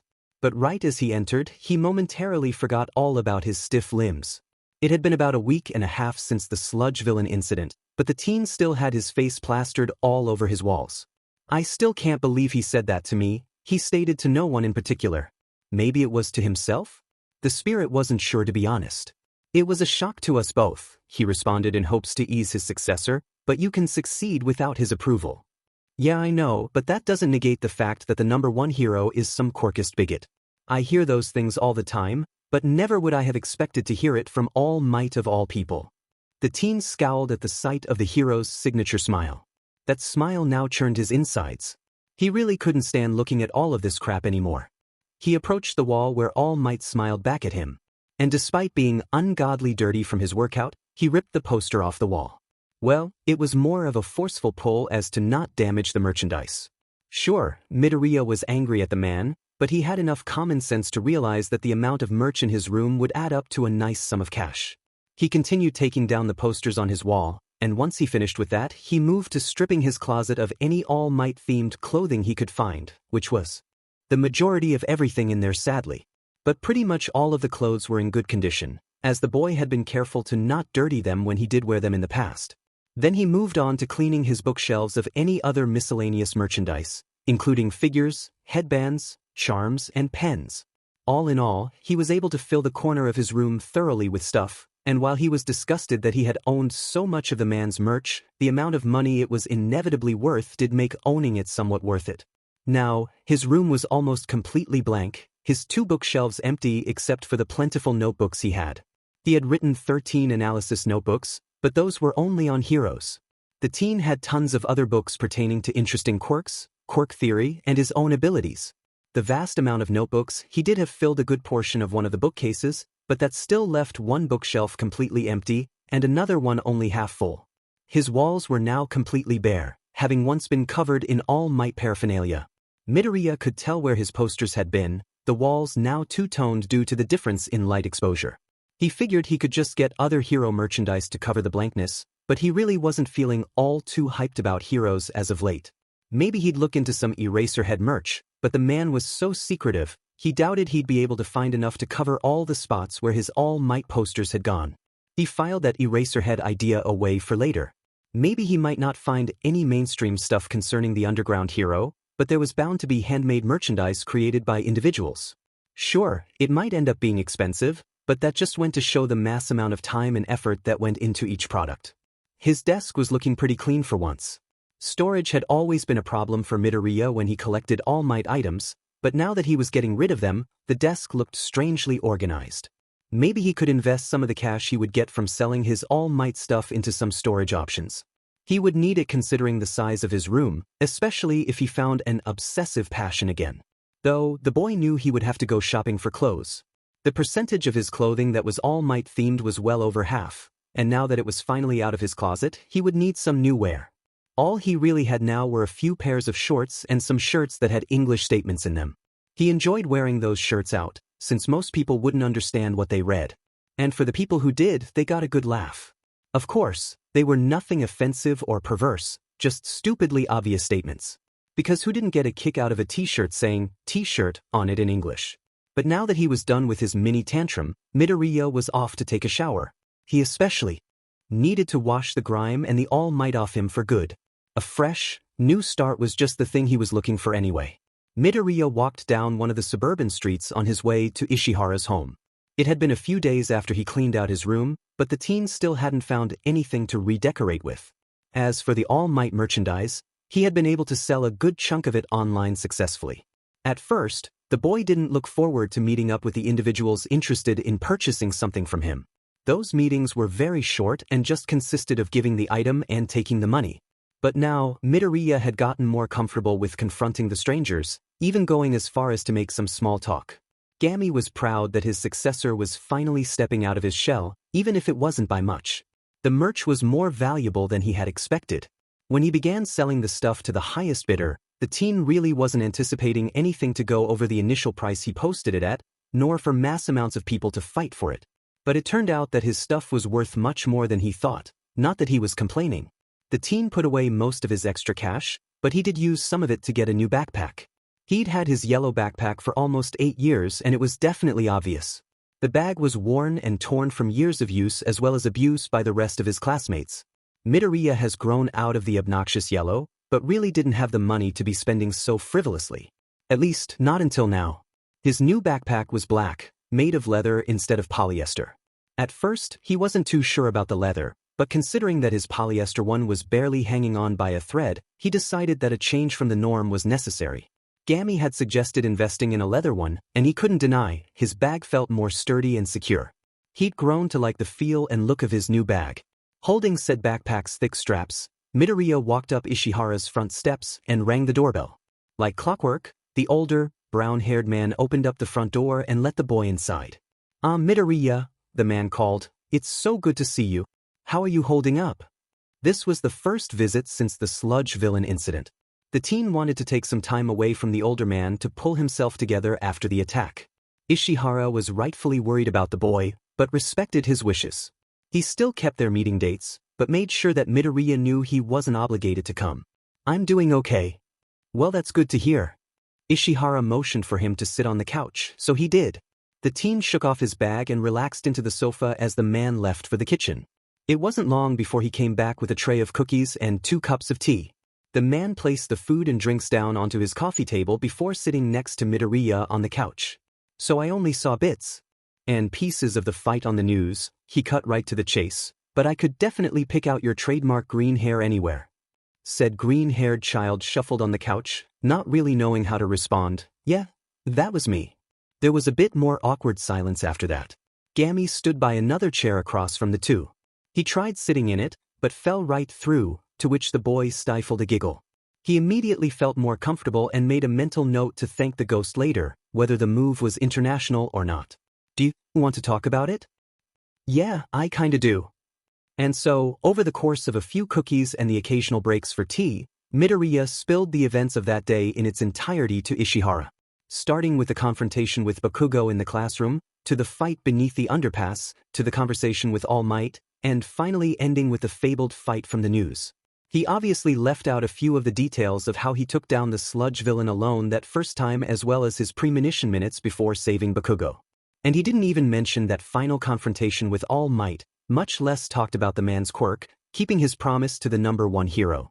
There were tears and much-needed hugs between the two throughout the entire chat, but Ishihara never spoke a word. The older man just let the boy talk, but never pushed for more. The last thing he wanted to do was make him uncomfortable. "I know I don't need All Might's approval, but hearing that from him hurts so much," the teen sniffled, rubbing at his puffy eyes. "I can only imagine," Ishihara replied, "the nerve of that man." He took a small sip from his cup, before turning his gaze directly at Midoriya. "And what about the kids at school?" he questioned. "Are they giving you any trouble? More than usual, I mean." The boy broke eye contact and fiddled with his gloved fingers on his lap. He opened his mouth as if to respond, but didn't actually say anything. The older man frowned. That wasn't a good sign. "Well," the teen started, sorta. He looked over to Gami for reassurance, but the spirit just stared at him. The man made no move for Midoriya to continue, but didn't tell the boy to stop either. Ishihara continued, "More physical or—" No. It's actually a little less physical. Since the incident, it's more words than anything." The man hummed, taking in his words. Less physical violence was definitely good, but based off of the teen's reaction, it wasn't that good of change overall. Maybe the other children felt threatened by Midoriya's new display of skill, but he didn't think that was the case. From what he took from the teen's descriptions, his classmates never felt threatened by him because of his quirkless status. It was actually quite the opposite. Ishihara didn't think that this one exhibit of ability would change the years of bullying he suspected the boy went through. Could be that the kids thought that he was just playing hero, since they obviously didn't think he could be an actual one. Maybe that's why they were having such a volatile reaction to his escapade with the villain, despite possibly seeing his skill on the news. They were trying to dash any hopes of him succeeding as a hero without a quirk, and upping their ante due to his recent success. Maybe they didn't exactly view it as success, but it was enough of an increase in Midoriya's confidence that they were eager to stop it. Well, less violence is good, he finally responded. Yeah, I guess. As for the words, maybe use them as motivation? The boy looked confused. Motivation? Ishihara stood up from the couch and placed his cup onto the coffee table. Well, I'm not saying you have to prove them wrong, but maybe try not to associate their words with negativity. So like, use their words as a motivator? Exactly, but don't feel compelled to prove them wrong. Midoriya messed with his hands. He wasn't totally sure if he got the older man point on the dot, but he thought he understood enough to give the solution a try. I'll try. The two strayed away from that topic, but continued to munch on the snacks that his friend provided. After some more talk and a couple extra refills of tea, it was time for the boy to leave. Each time these meetings ended, he was reluctant to go home, but this ending in particular was rough. But like all times, Ishihara handed him some extra cookies and opened the door for Midoriya to leave. And he did, gripping a backpack strap in one hand and a container of sweets in the other. Like usual, Gami followed him out, trailing behind a bit. This time though, the teen's mind was elsewhere, compared to where it usually roamed. He was frozen on the older man's words. He wasn't comfortable letting him know about the spider lilies, but he figured the man's advice would work either way. He was still puzzled about how exactly to apply it to his situation, but he'd figure it out. This was not going to be his breaking point. The next day, Midoriya was not late for school. Actually, he was 15 minutes early. Normally, he wouldn't give up his precious sleeping time for anything, but he was hoping to catch the person flowering his desk. He knew it wasn't just one person in particular, but he wasn't sure if his classmates took turns dropping off lilies or one student took charge in buying and placing the flowers. Either way, he had given up some of his free time this morning to try and catch the individual in the act. He hurried into the classroom, but to his dismay, the flowers were already there. Only about half of his class was currently present, not including the teacher of course, so it could only be one of them, but without seeing the person doing it, he could only make assumptions. His classmates still seemed to enjoy watching him react to the spider lilies. The teen figured they would get tired of it after the first few weeks, but it was never-ending entertainment to them. And it wasn't like the teacher made any move to stop them, so until they were reprimanded, he wasn't sure when they would stop. He had tried his best to remain stoic after that initial day with that first flower, looking to Gami for example, but even that didn't deter them. But today, he didn't attempt to go stone-faced at the flowers as he usually did. As for the words, maybe use them as motivation? The boy walked in with a little skip in his step, not pausing at all at seeing the state of his desk. He didn't even spare a glance at any of the kids in the room. He just acted as he did before in the hall. Motivation. He could feel everyone turn to look at him, clearly not expecting the change in behavior. Even he himself was a bit shocked at his newfound confidence, but he wouldn't let his doubts weigh him down. Well, I'm not saying you have to prove them wrong, but maybe try not to associate their words with negativity. The flowers didn't actually mean anything bad. His class was just trying to get him to associate the lilies with their desires for him to be gone, but it didn't have to be that way. He didn't need to prove them wrong, but that didn't mean he had to give in to their ideas either, which included their outlook on the flowers. So like, use their words as a motivator? Ishihara was exactly right. He just needed to view the flowers in a different light. Not as a symbol for him to end his life, but maybe as a symbol to start his life. To start living without relying on outside opinions, to feel confident in himself or giving his class the satisfaction of their words getting to him. Exactly, but don't feel compelled to prove them wrong. Maybe the spider lilies represented the death of the old Espimsv him, to which a new, confident him rose from the ashes. He agreed with that outlook, and even wanted to cultivate that. To him, the flowers symbolized freedom from his past burdens and the start of something new. I'll try. Midoriya got to his desk, his peers still unsure of what to do at his new mojo. He picked up the 3 lilies carefully with one gloved hand, making sure not to decay them and his glove by accident out of stress. Opening up his new leather bag, he put away the flowers as he did every day, before sitting himself down in his seat. The class eventually recovered from their shock at the ringing of the school bell, but just enough to get their work done. The way Gami observed a good majority of them shift nervously around proved to him that their minds were still stuck on his successor. But looking back at the green-haired boy, the spirit could tell he didn't have a care in the world. Midoriya went through the whole day without any problems, surprisingly. The flowers weighed in the back of his mind as well as his bag, but he kept Ishihara's advice in the foreground. The boy didn't even have to avoid any of his peers cornering him today. They were all too stunned from before. The two were walking down the busy street, weaving in and out of civilians. School had ended without any issues, so the teens' mood was pretty high. They were close to home, but as they got to the door, Midoriya continued past. Gami stopped in bewilderment, but hurried to catch up to his successor. "Ahaizu, we passed the house?" He turned to face his ghostly companion. "Yeah, I know." The boy gestured for Gami to join him at his side so he didn't have to shout. The Spectre did, although still confused. "I need to pick some stuff up at the convenience store before we go home, if you don't mind." The man nodded in confirmation. "No, that is all right." "What are you getting?" Midoriya giggled. "It's a secret."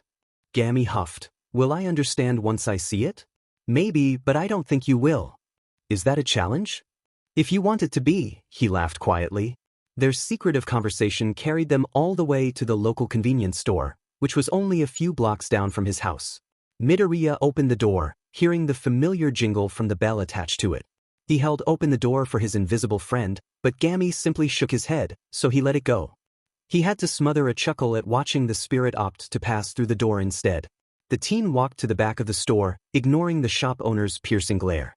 The only reason that the owner hadn't banned the boy from the store yet was because he was a good source of revenue. This convenience store was the only one relatively close to his house, so he came here often. But his frequent business didn't negate the fact that he was societal scum in the shop owner's eyes. So he treaded lightly each visit, including this one. He approached the refrigerated section and opened the glass door. Reaching inside, he grabbed 3 glass bottles of soda pop, then closed said door. Gami looked at him strangely, but Midoriya just eyed him with a smirk. He brought his haul to the counter, where the owner also looked at him weirdly, but nonetheless rang up his 3 drinks. "That'll be 450 yen, the man grumbled. The boy pulled out a few coins from his backpack side pocket, since he never felt safe keeping things in his uniform pockets. He was attacked and cornered way too many times for him to feel comfortable keeping anything of value on himself. Besides, this money came from his All Might merch. He didn't want to lose it to one of his classmates. He slid the money onto the counter and flinched as the man greedily snatched it from him. The shop owner shoved the bottles into the teen's arms and he stumbled to make sure he didn't drop them. "Could I get a bag, please?" he asked. The owner narrowed his eyes, so Midoriya motioned towards his full arms. The man still made no effort to move. "Please, sir."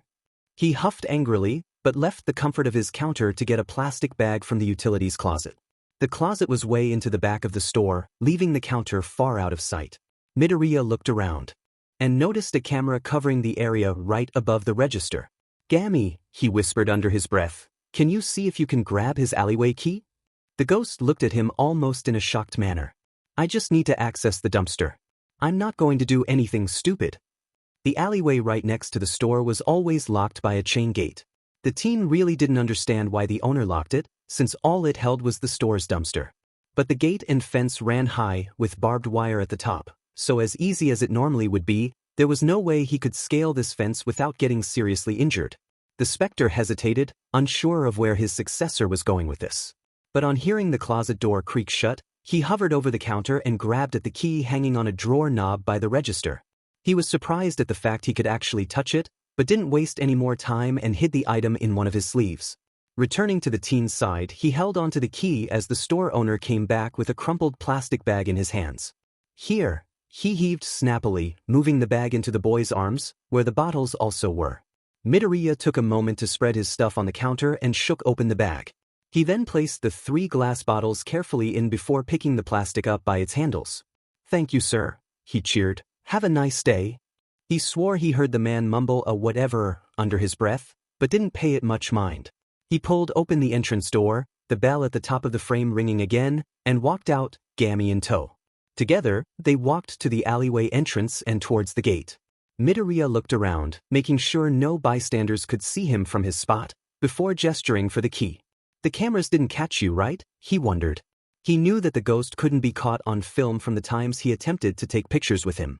But he was afraid that the cameras might have captured the key moving on its own. "No, I hid the key before I moved it," he replied, practically reading the boy's mind. The spirit pulled the key out from his sleeve and pressed it into his successor's hand. I'm surprised you managed to stay solid enough to hold that for so long, the teen pondered. You feeling any different? Anything stand out? Just an overwhelming sense of curiosity for the current situation. Midoriya hummed, but noted that for later. He gripped the key and pushed it into the gate's lock. With a small twist, the lock clicked and the gate swung open. He rushed in towards the dumpster, hoping the store owner didn't realize his key was missing just yet. He was prepared to lift open the dumpster lid, only to find it already up. The teen propped himself up on his toes and peered inside.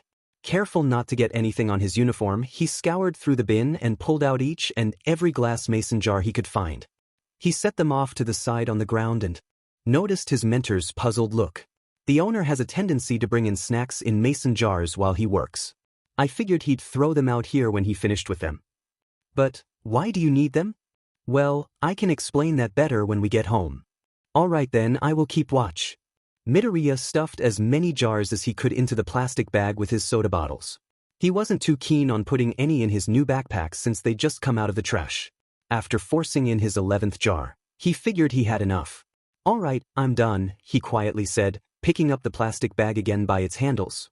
He could hear the glass rattle around, clanking against each other. The boy walked through the open gate, Gami waiting for him on the other side.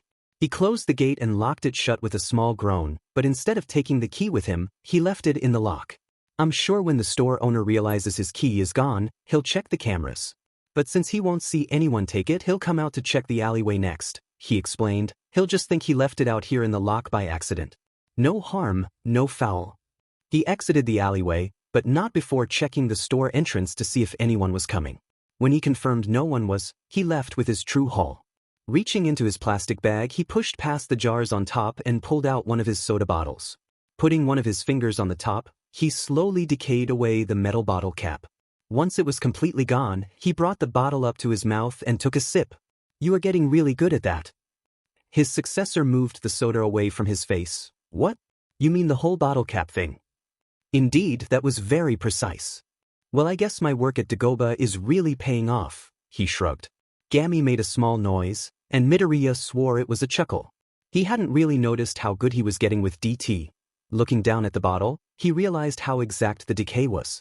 There was no remnant of the metal cap at all, but the actual mouth of the bottle wasn't damaged. He smiled with pride before taking another swig of soda pop. It wasn't long before the duo arrived back home. The boy unlocked the front door and made his way directly into the kitchen. He dropped off his leather bag on the couch, but brought his plastic bag to the sink. He placed the now empty soda bottle on the counter next to him, and the two full ones in the fridge, before dumping all the mason jars into the sink. He turned on the water and started rinsing the jars out, hoping to rid them of any grime they may have collected during their time in the dumpster. Generously pouring some soap onto the mass of jars, he let them soak in the water. The teen grabbed a towel hanging off of the oven handle and brought it over to the sink. Popping open the drain, he watched the water whirlpool its way down, eventually leaving the sink empty except for the wet jars. He took each jar and dried it thoroughly, before setting it off to the side.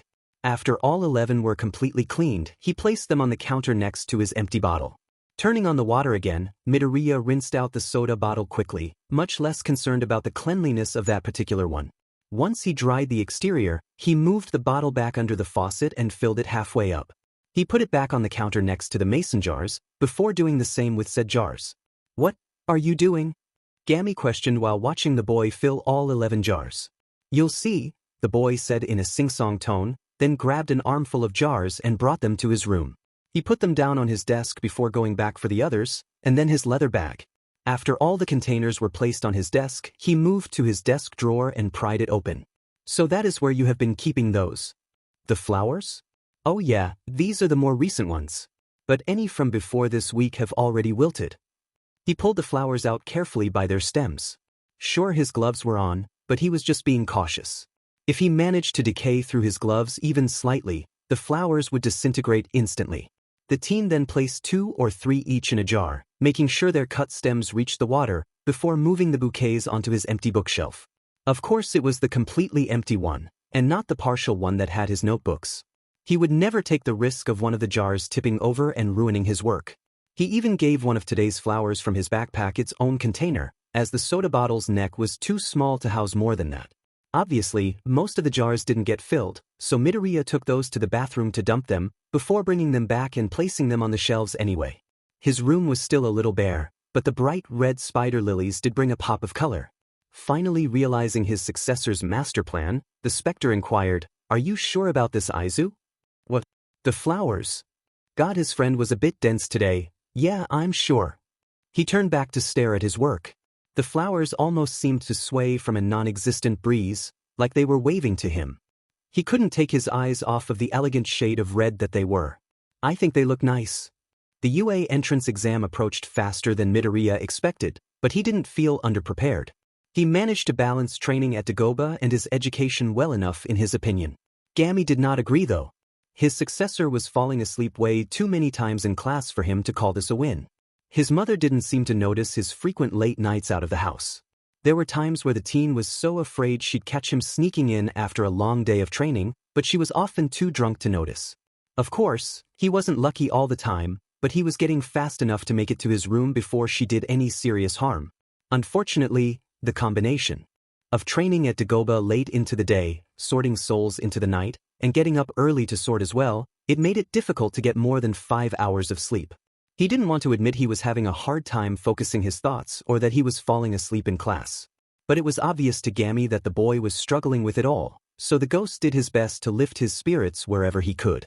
Midoriya's birthday had passed during the 10 months before the exam. He really didn't find any joy celebrating his birthday though, since his father was obviously not around and his mother didn't care. So the man had taken it upon himself to make this year's birthday special. For his successor's previous birthdays, the man had usually gotten him notebooks or pencils. Sometimes when stores got overstocked with products, they would leave the extras outside in their alleyways, either to get rid of it or to try and store it sneakily. He would leave the teen sleeping at night to search the alleyways behind these stores, in hopes that he could find something suitable as a gift. It was pretty much all he could do, since he didn't have any money. It wasn't like he could really hold the cash anyway. And when the spirit did eventually find something he thought the boy would like, he would have to get him to go to the alleyway himself.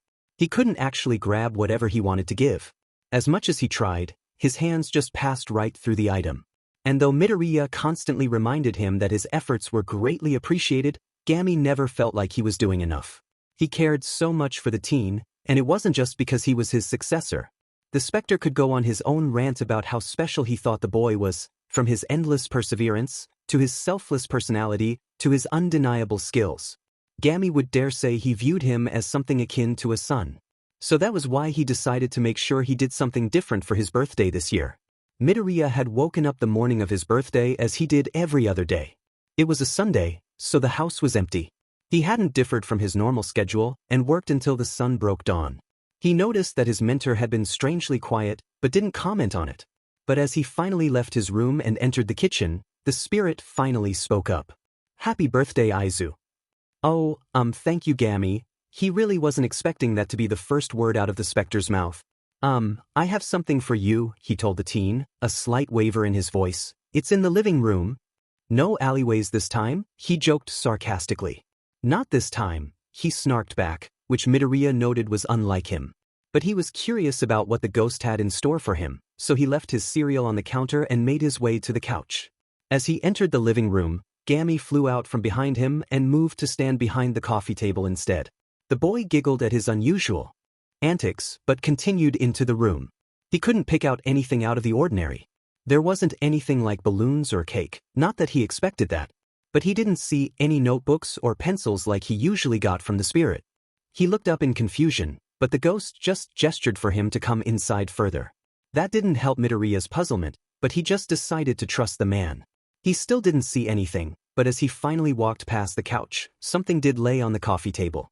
"Gami," he started, picking up one of the items. "What is this?" "Unfold it. You will see." And so he did. The item felt soft and fabric-like in his hands. As he shook it open, he saw the sleeves fall out and realized what it was. A black tracksuit jacket unraveled right in front of him. "Whoa, this is really neat," he gasped out. "Well, there is more." The boy set down the jacket onto the couch and reached for the other folded object on the table. It was also black, but seemed larger than the jacket. He opened it up and the Spectre saw his eyes light up. "Are these matching sweatpants?" he cried in surprise. "Indeed they are," he said with pride. He flipped them around to look at the pants from all angles. The set altogether was pretty cohesive. The jacket had a white stripe running down each sleeve, which connected to the stripe that ran down each leg of the sweatpants. Everything else was a solid, shiny black that felt smooth in his fingers. As he was laying the pants next to the jacket, he noticed that said jacket had a turtleneck. That made him really happy, as the burn scar from his father stretched up to the base of his neck, and often made him self-conscious. I noticed that old green tracksuit in your closet.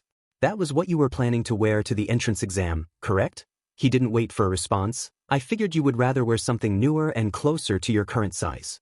I also did not think you would want to wear something so attention-grabbing. Midoriya looked up to flash a wide, bright smile at the man. You know me so well. Actually, there is one last thing. Oh. Check in the right pocket of the jacket. The boy moved back to the couch to examine the tracksuit top again. He reached into the right pocket hesitantly, unsure of what to expect. Immediately, his hand met something smooth and fabric-like.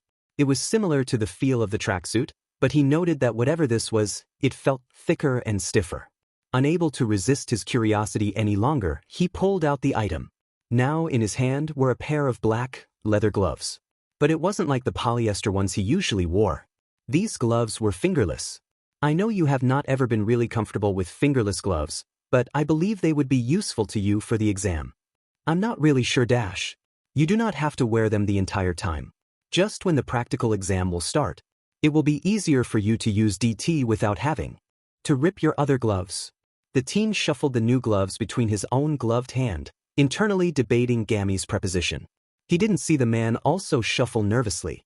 You do have a point. He slowly took off his signature polyester gloves to slip on his new ones. He was careful not to accidentally disintegrate them as he put them on. He flexed his fingers and turned his hands to inspect them. His silence put the spirit on edge. Maybe the gloves were a bad idea. He really didn't mean to push his successor out of his comfort zone, especially on his birthday of all days. Then he realized he was being hugged, which completely destroyed any sense of regret he had. He embraced back tightly, knowing Midoriya didn't give hugs often. Thanks, Gami, he sniffled. I really don't deserve this. No, do not say that, the man replied softly. You deserve so much more. I wish I could give you more. And at that, the boy bursted into tears, loudly sobbing into the spirit's robe. His bare fingers gripped the man's clothing tightly. The ghost panicked, afraid he did something wrong. Even now, after knowing the teen for around 11 years, he still didn't think he was good with kids. Said teen noticed the specter's uncertainty and tried to clear up the mess. I'm sorry, he said, but it was pretty muffled by his face in the robe. I'm just so happy. He pulled his face out and removed his hands to wipe at his eyes. He glanced up, cheeks red, but smiled the largest smile he could muster. He shook his hands next to his face, showing off his grin and new gloves. Gami seemed to get the message that Midoriya wasn't upset at him. He smiled, though no one could tell, and ruffled the boy's hair. This was really great, he sighed. Thank you. It was the least I could do. The two of them simply stood there, content with everything in the moment. That was until the logical side of the teen's brain finally kicked in. Wait, how did you even get this here? I brought it here, the man stated nonchalantly. Well, obviously. But how did you touch it? Gami was being uncharacteristically sarcastic today. I am not too sure, he shrugged, but it all worked out, did it not? He huffed, I guess so. He walked back over to the couch to grab his tracksuit, when he did a double take. Wait, where did you even get this? Not in an alleyway, I can assure you. You didn't steal this, did you? He joked. But when the specter didn't respond, Midoriya grew worried. Gami, he said sternly. That is a secret. Gami, the teen whined loudly, a bit unsure of whether his friend was joking back. The two then erupted into laughter and sat together on the couch. The boy would later give away his old and battered green tracksuit to a clothing drive in a nearby neighborhood. He would then have to find the space to hang his new one up, as the older one was folded and tucked away in the corner of a shelf. Then he would panic a bit on whether he should wear the set a few times to break it in or leave it pristine for the big day. But that would all happen later. Right now, all Midoriya was worried about was enjoying the high of his birthday. Maybe he would indulge himself today. He had the money to order himself some katsudon if he didn't feel like cooking on his special day. Maybe he wouldn't train today, and instead analyze some quirks mentioned on the news. He could just go out and try to catch a fight if he really wanted to see a quirk in action. It didn't really matter to him what he did today. just as long as he did it with Gami. Finally, the big day came. Midoriya was up way before the sun had risen. He was trying to get in some last-minute training at Dagoba, though it was nothing as strenuous as what he had been doing in the months before. The beach had been completely engulfed in trash when he and Gami saw it the first day, but now, only a few bits remained hidden in the sand. The spirit was left shocked at the sight of the beach restored to how it looked before. The boy would bet that the ghost was about to cry based off the small wavers in his voice, and that would certainly be an oddity. Currently, the two were walking the beach, with the teen kicking around the sand in hopes to find any underlying trash. Any he did find, he would decay with his hand. It would be pointless to use his scythe when the pieces were only the size of his foot and smaller. There actually wasn't much to clean up, so the duo eventually made their way to sitting by the shore, just far enough so that the ocean would only touch their feet. This was the first time Midoriya had gotten the chance to sit by the coastline, but he could tell why the specter liked it so much.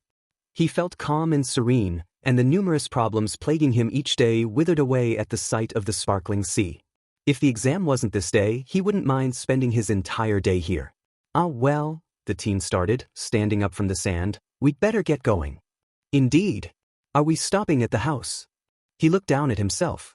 Sure, he did have his backpack with his school uniform and his new tracksuit in case he ended up running late. But he still had 3 hours, and if he didn't have to, there was no way he was going to slip his uniform over his sweaty and sandy self. "Yup, I definitely need to shower." And so the two left the comfort of the beautiful and now clean beach park towards their home. The 20-minute walk didn't take long, and the sidewalks were still fairly empty since it was so early. He ran home the entire way, eager to get that last bit of training in. Skidding to a stop at his door, he fumbled with his keys before entering. There wasn't anyone inside, but it wasn't like he was expecting anyone. He walked quietly in, completely opposite of how he was moving before. He placed his bag on the couch, careful not to throw it in fear of wrinkling his uniform. Gami didn't fear wrinkles though, and threw himself down onto the sofa. "Hey, careful with my bag," Midoriya chuckled. "I will." He made his way towards the bathroom, eager to wash off all the sand and grime. "I'll be in the shower. Knock if you need anything," the boy teased. He turned around and walked into the bathroom, not getting to see the spirit narrow his eyes at him. Not that he would be able to see it, even if he was looking. Gami listened as the shower turned on. He could hear the water trickling down the tiled wall and then down the drain. It was peaceful to observe, and the ghost didn't mind that his successor forgot to turn on the TV for him. The teen already had so much responsibility he didn't want to add to that. Sometimes the specter wished he could do more. But his transparent form limited him on practically everything. He could only interact with Midoriya himself and the couch, to which the boy reassured him was an impressive feat, but he never felt like it was.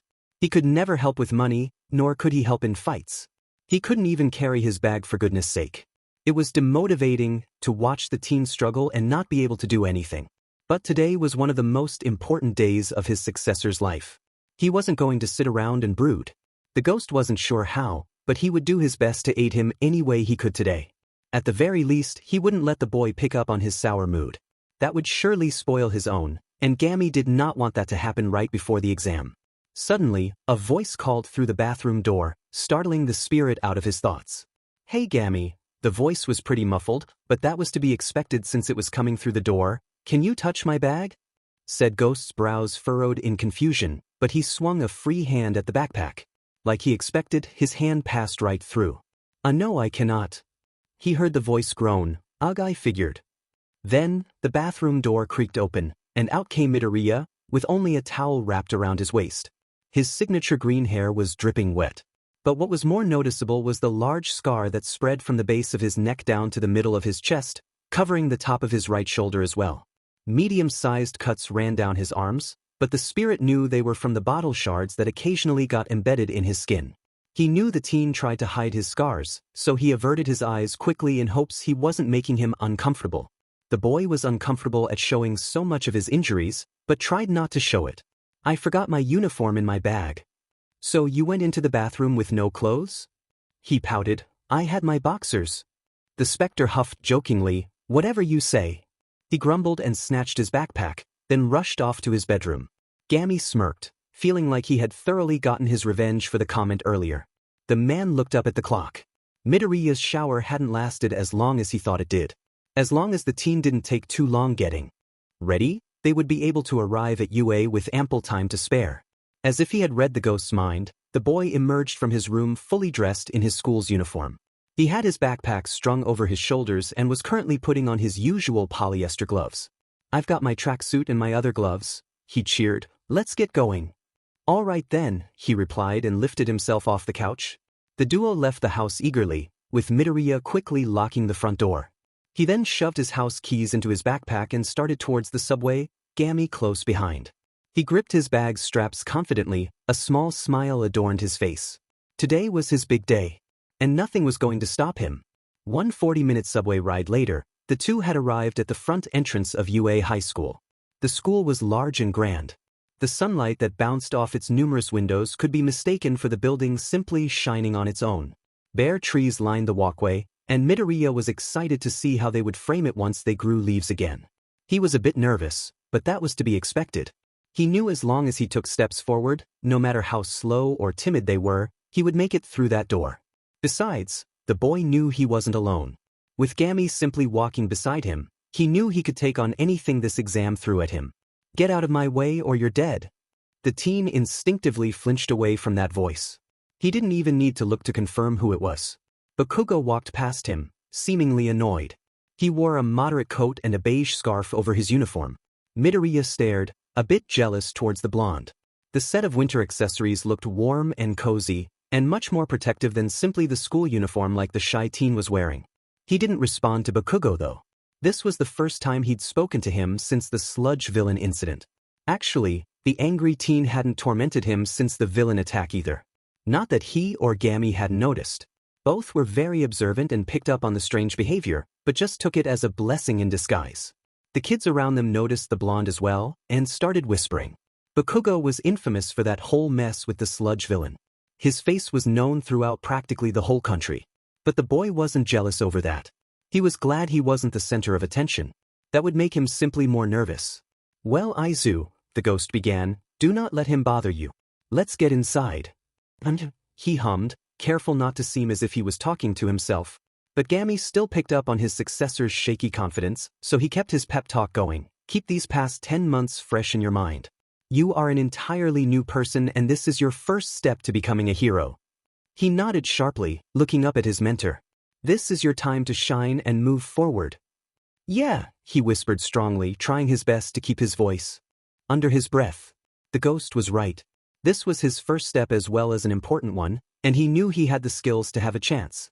Staring at the specter, he flashed a small, unassuming smile to show the man he was feeling good, and then proceeded to trip over his own feet in distraction. He could hear Gami yell his name in concern, but he was about to fall on his face. What a great way to start the day. But he never met the ground. Instead, he floated a few inches above it. He could definitely admit he was surprised, but he didn't squirm around or anything. He turned his head to see a pretty-looking brunette wearing a burgundy coat. "Are you okay?" she asked gently. "Why, he stammered back. The girl smiled before helping him back upright. Once he was, Midoriya felt himself stop floating and land softly onto the walkway again. He was still in a state of semi-shock and didn't realize he had been touched on the arm, right under his scar. "It's my quirk," she continued. "Sorry for stopping you, but it's a bad omen to trip and fall."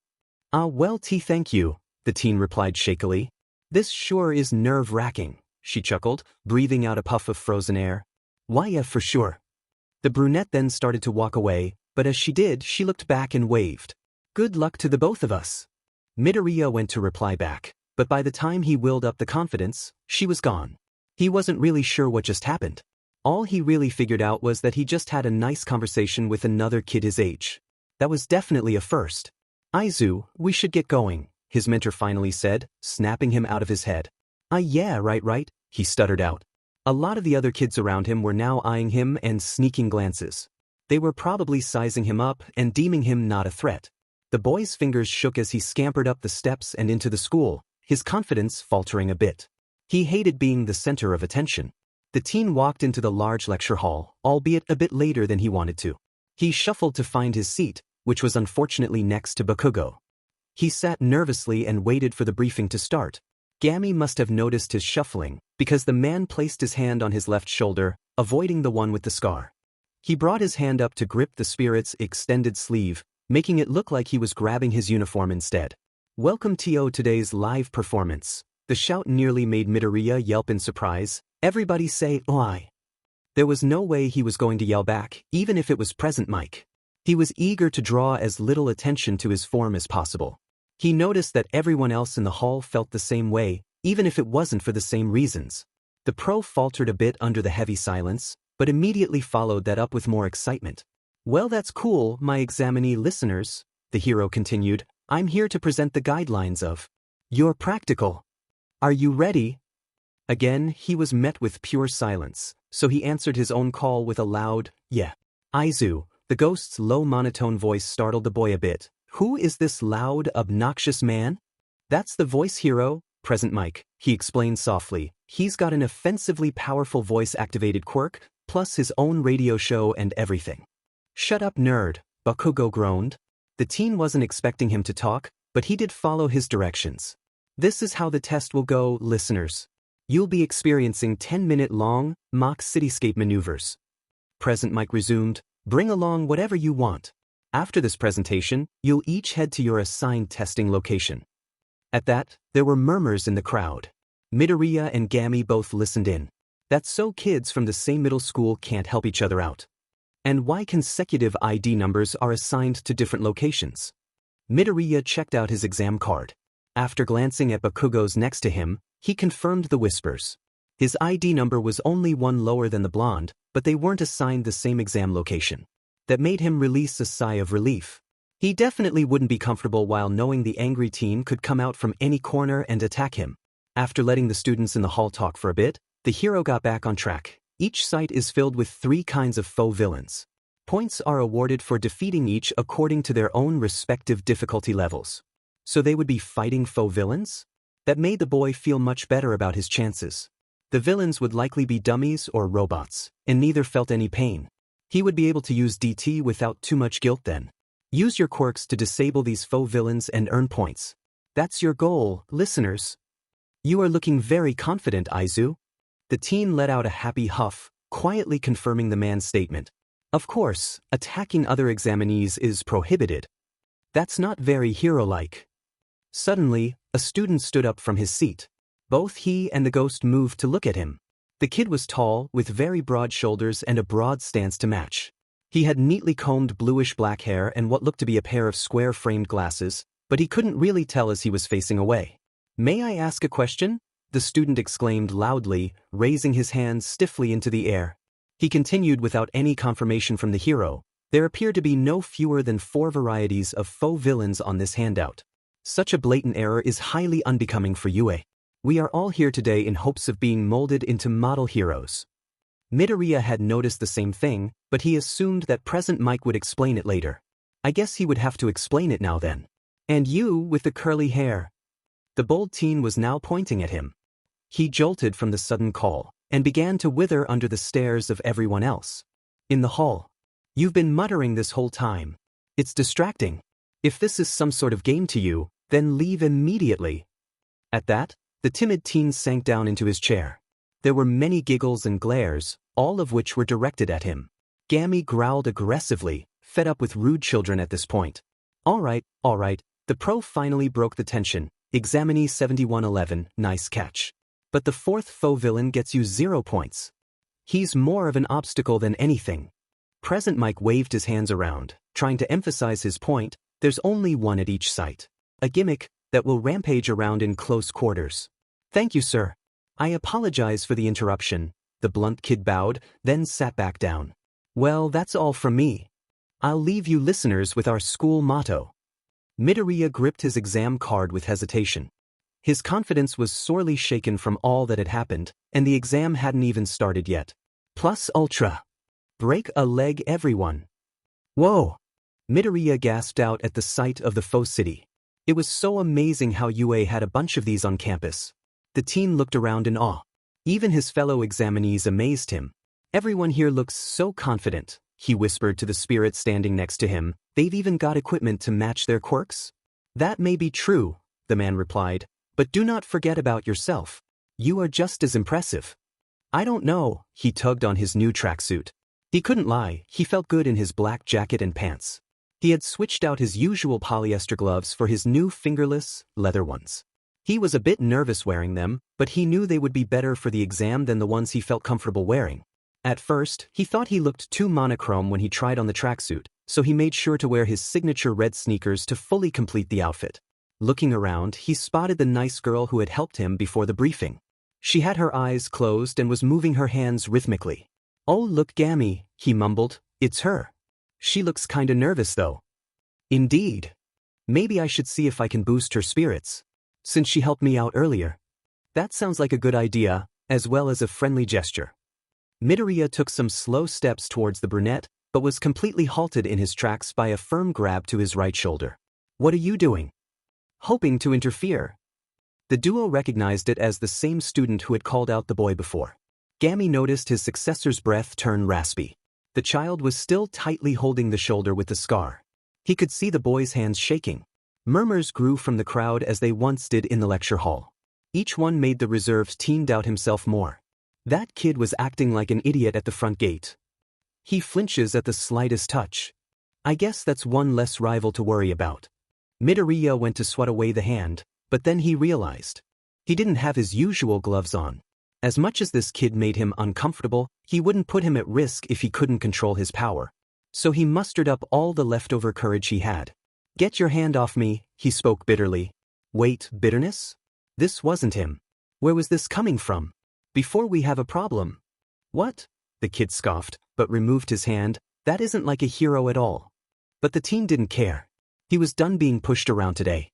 He felt an unnatural rage pooling in his gut, and he was a bit afraid of it. He wasn't a very angry person, and he really didn't want to become one. So he took a deep breath in and focused his thoughts anywhere else, as long as they weren't on the kids around him. "That was unlike you, Aizu. Boy, do I know." Suddenly, Present Mic's voice echoed over the plaza. "And begin." To the boy, it felt like a switch flipped. He could hear the groans of the gates being opened, but didn't even hesitate. He ran through the crowd of examinees and was the first to enter the faux city. "The test has started," the hero yelled to the rest of the crowd. "That kid's got the right idea." All the other examinees then took off, pushing past each other to try and get a head start. But none could catch up to the boy they were just mocking. Gami, who stayed behind with the other kids, rushed to catch up with his successor. Midoriya was definitely not as confident as he was when he first walked into UA's front gate, but he would make do. Sprinting down a fake street, he could hear a sudden crack to the building next to him. Then, a huge robot bursted through the wall of one of the faux buildings. He could read a bold, white 1 on one of its appendages. "It's a one-pointer. They're quick but fragile." He remembered from the handout back at the briefing. But he didn't flinch as most would expect him to. Instead, he flexed his hand and summoned his weapon. The robot charged him. "Target locked. Prepare for termination." He gripped his scythe with both hands. Lifting it up over his head, he poured his whole body as well as DT into the swing. The blade cut cleanly into the robot, but that wasn't what did the most damage to the villain. As he sliced, DT instantaneously spread throughout the entire bot and it crumbled into pieces, metal chunks shattering everywhere. "That's 1 point for me," he exclaimed proudly, making his weapon disappear. "Great job, Aizu." The team turned around in surprise. He hadn't noticed that Gami wasn't with him. But he didn't have any time to spare. Rushing out of the wrecked area, he went on search for more villains. "Down here." "There are 2, the ghost called out. He responded immediately, racing down towards his mentor's voice. He turned down a seemingly empty alleyway, only to watch the specter point up. He looked up in confusion, only to jump back as a 1-pointer and a 2-pointer fell from above him. He didn't have time to summon his weapon, nor the room to swing it, but he still didn't hesitate. Almost acting on instinct, he swiped one of his hands out to graze the 1-pointer, but as it did, the robot cracked and fell to the ground in pieces. The 2-pointer's large scorpion tail lunged at his form, but he leaped out of the way, then countering with a strike using his other hand. The robot decayed just as the others had. 4 points, he cried to no one in particular. "Gami, can you keep searching for robots?" "I shall do my best." "Great. Then let's go." The two continued their team strategy, with the spirit acting as an intelligence gatherer and Midoriya swooping in to get a quick kill. They worked extremely well, as Gami's spiritual form allowed him to pass through rubble and buildings to find bots or map out paths. And while he would never admit it to his successor, his fears from earlier were quelled. The man was worried that he wouldn't be able to do much for the boy during his exam, but those thoughts diminished slowly after each robot he discovered. The teen largely favored his scythe when dismantling the faux villains, still unsure of his new gloves. But if a situation arose, similar to the alleyway before, he acted completely on instinct, unafraid to use his deadly touch. He was quick on his feet too, not pausing for a moment after he scored a point. Unfortunately, he had a few points stolen from him, but even then, he'd racked up a decent 26 points. 6 minutes, 2 seconds remaining. He could hear from a speaker somewhere. He now found himself in the center of the mock city, surrounded by robot carcasses. There were other examinees around him as well, but no active villains to fight. I cannot find any more enemies. He could hear the other kids calling out their points, and as each score was said and higher than his own, his confidence faltered. This wasn't good. Unsure of what to do, he looked around at the kids in the area. If the situation were different, he'd love to examine their quirks. Then, he felt the entire ground shake violently. He, as well as the other examinees, searched around for what could be causing it. That's when all hell broke loose. Midoriya immediately recognized it as the zero-pointer President Mike mentioned back in the briefing. It tore through the tops of buildings with ease as it plowed its own route down the street. Debris fell everywhere as all the students rushed to escape its wrath. He could make out the kid that had embarrassed him earlier as one of the first to get away, with surprising speed. The teen figured he must have some sort of speed quirk. "Aizu, let us get going," Gami called out over the chaos. "This looks dangerous." "I guess that's true. Hopefully we can find some more points before the exam ends." So he did his best not to get trampled by the crowd as he evacuated. Weaving around fallen as well as falling debris was challenging, but similar to the sludge villain fight in the alleyway, so he didn't have as much trouble as he expected. Turn 1. Last time, just to view the destruction of the massive obstacle. His eyes widened in shock, and not from said destruction. The nice brunette, who had made sure he didn't fall on his way into the lecture hall, who he had his first pleasant student conversation with, who had wished him luck on the exam, was lying helpless on the broken pavement. He turned around completely now, ignoring his mentor's comments on how he should keep moving. The zero-pointer was plowing towards her, with no intention of stopping. He froze, internally debating what he should do. He hadn't had a premonition about her, so surely she wasn't going to die, right? The UA staff would surely stop the robot before it reached her, right? But what if they didn't? Was this her time to go? That thought sickened him. It's a bad omen to trip and fall. That killed any conflict he had. He rushed towards her prone form. She struggled to look up at him. He noticed her left foot was caught under a pile of rubble from the villain's rampage. "Don't move," Midoriya reassured her. "I'll get you out." She didn't answer, but he could see it in her face. He wouldn't fail the first person his age that had been nice to him. He slammed both hands onto the pile of debris and instantly, all of the rubble decayed away, turning to mere dust. He didn't have the time to look at her reaction, but if he did, he would see complete shock and awe plastered on it. He took a glance at her recently trapped ankle and winced. "Can you walk?" He knew she couldn't, but figured he'd ask anyway. "And no." "All right then, I'm going to carry you." The teen moved quickly to her side and slid his arms under her limp body. With a huff, he mustered up more of his strength to lift her up.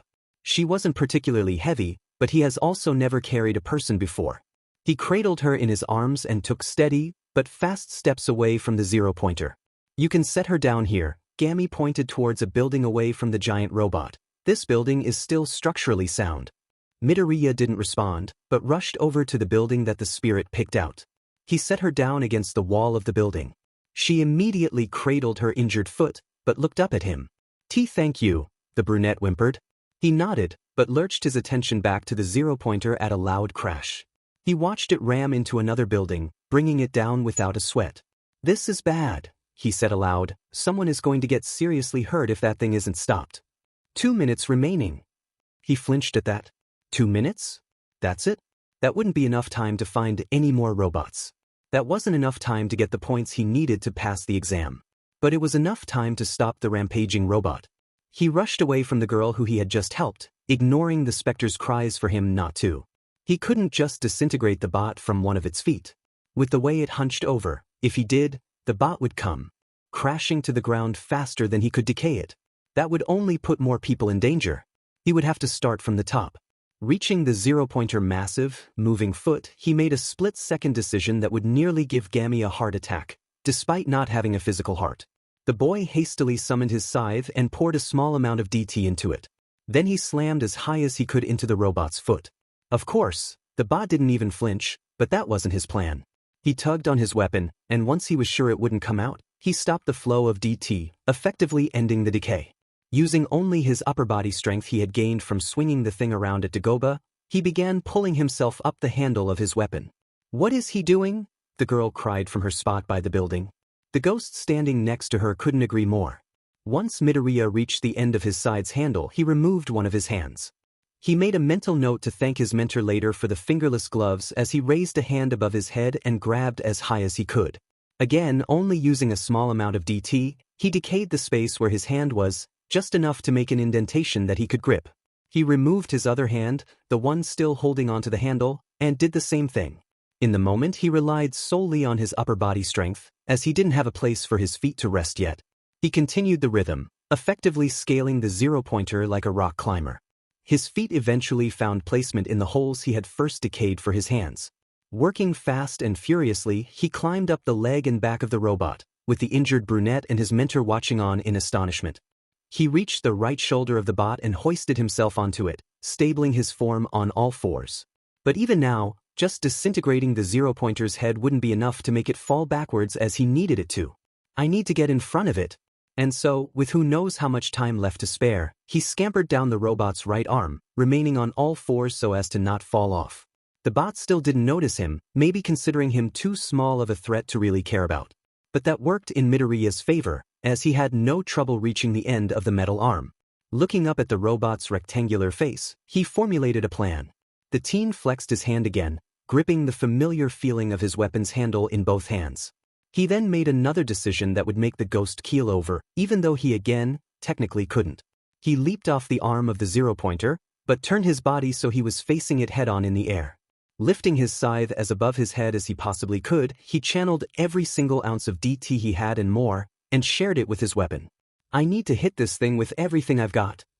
Then, the backlash of my swing should make it fall backwards." With every bit of strength and DT he had, he slashed the blade directly at the robot's head. The swing ripped through the air with force Midoriya had never used before. But it wasn't close enough to hit the villain's head. No! He began to fall, thinking he had failed. That all his efforts were for nothing.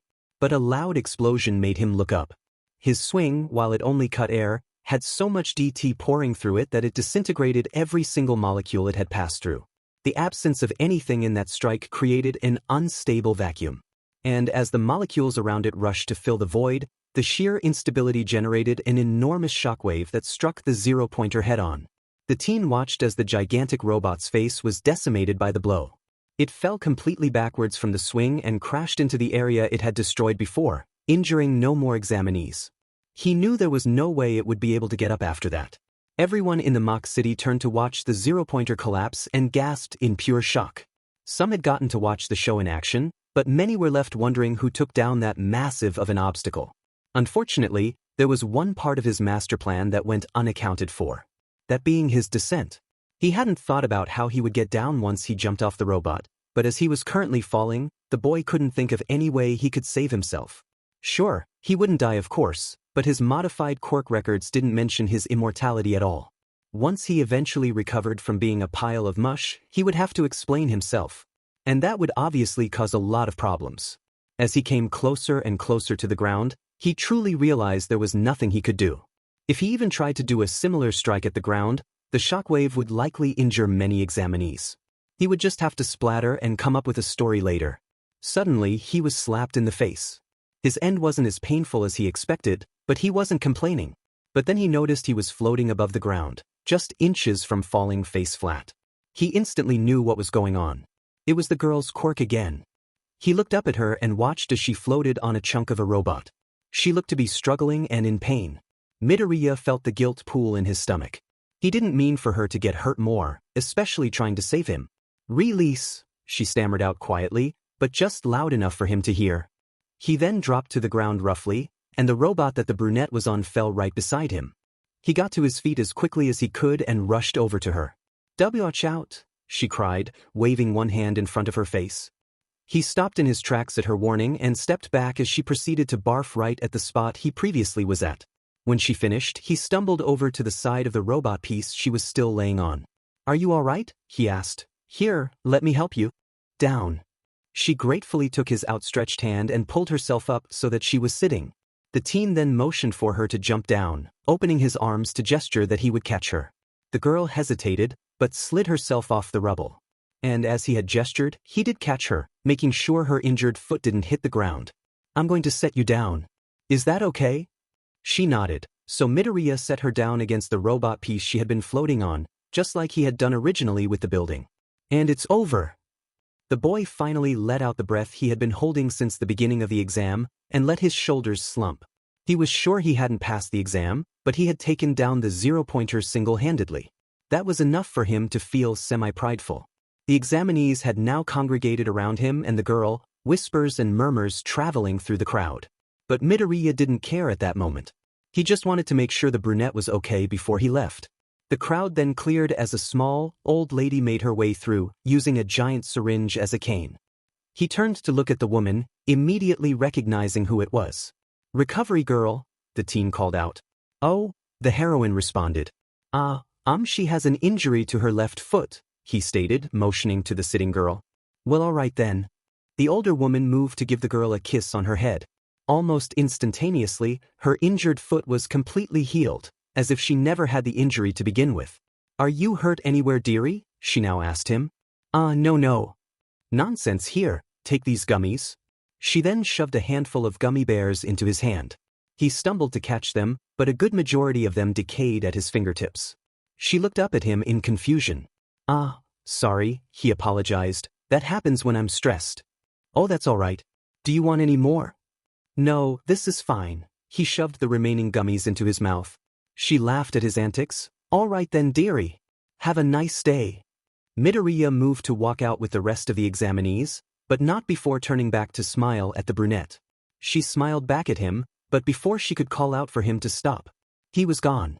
Midoriya was confident he didn't pass. He knew that he'd scored well enough on the written portion of the exam, but with only 26 points, there was no way he passed the practical portion. In the week after the exam, Gami did his best to lift the boy's mood. Sure, he did drill into him the day after the exam, making sure his successor would be more self-preserving in the future. But he was proud of him, and of his success with his abilities. The shockwave from his scythe was proof enough that his training had paid off. But that week, there wasn't much the man could do to make him feel better about his performance. He was sorely convinced that he'd blown the only shot he had at UA. His mother obviously hadn't noticed her son's change in behavior. Neither had his classmates. Ishihara would have probably noticed, but he hadn't gone to see the man since the entrance exam. He didn't want to disappoint the only other person that had believed in him. It was around midday, and Midoriya was writing in one of his notebooks with the news playing in the background. The Spectre had gotten up at some point and hadn't joined him back on the couch. The man had probably left for the day, and he couldn't blame him. Who would want to hang out with such a failure like him? "Aizu." He turned to face the call in confusion.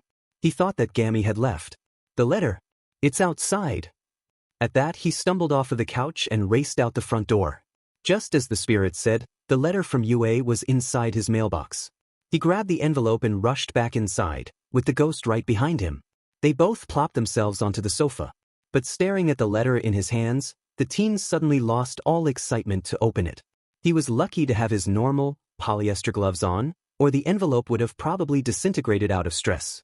The man sitting next to him noticed his successor's hesitance and tried to ease him into opening the letter. "Aizu, we both know how great you are. And if UA cannot see that, then we will find another way for you to become a hero." The boy sighed. "I guess you're right." He carefully ripped open the top and slid the contents out onto the coffee table. Out came a piece of paper and a metallic disc. As the disc hit the table though, it seemed to turn on. Both Midoriya and Gami flinched away from the bright screen that seemed to emerge from the device. "This is a projection." And that was the last voice he wanted to hear today. He could hear the ghost next to him groan. He almost did the same. "Young Midoriya, I am here to discuss your exam results. I wonder why All Might is speaking on behalf of you." Midoriya was wondering the exact same thing. "You did pass the written exam with flying colors." He pretty much knew that already, but it was nice to have the confirmation. But with only 26 points on the practical, it naturally results in failure. He looked down, not wanting to hear any more. His lip quivered and he could feel the tears threatening to fall. He knew he failed already. But that's not the end of the story. Well, please watch the screen. He looked up from his lap at the screen to see the brunette from the exam, looking worried. Excuse me, but, he heard her say to present Mike, I'm that curly-haired boy with freckles? If it wasn't for the scythe he had, he'd look pretty plain. He watched the pro hero nod. Can you give him some of the points I earned? What? Midoriya gasped in shock. He used up the last minutes of the exam to save me, but he could have gotten so many more points instead. Can you at least give him however many points he passed up trying to save me? Both he and Gami turned to look at each other. That boy, he saved my life. The screen paused, and the duo could hear All Might's voice return. You see, he started, in this exam we weren't just watching for villain-based points. The video then kept going and Present Mike moved to respond to the girl. I'm afraid we can't give him your points. But there shouldn't be a need for it, my little listener. Then the video stopped again, for what the teen assumed to be the last time as All Might's face reappeared on the screen. A hero course that rejects those who do the right thing is no hero course at all. Now the two were intrigued. Where was the hero going with this? Rescue points were also a factor. Another way for UA to evaluate you. Rescue points? Like points for saving people? 60 points for Izuka Midoriya, he announced, making the boy fall back into the couch, and while we're at it, 45 points for Ochako Uraraka. That was enough for the boy to let the waterworks fall, but for an entirely different reason than why he was going to before. Though I'm not sure how, All Might huffed under his breath, though both individuals caught it. He then moved his hand towards the screen. You're in. The projection stopped after that, but Midoriya's tears didn't. Gami wasn't too sure what to do, so he rubbed his hand onto his successor's back, hoping to calm him down. I did it, he whimpered out. I passed. I am so proud of you. I knew you could do it. He jumped to embrace his mentor tightly. The ghost wasn't expecting it, but happily hugged back. He could feel the waves of happiness rolling off the boy, even as he was crying. They remained like that for a while, until the spirit suggested an idea. You have not visited Ishihara since the exam. Why don't you go tell him the good news? Oh, that would be great, he exclaimed. He would be so proud. The teen stood up and grabbed the paper that had come with the projection device.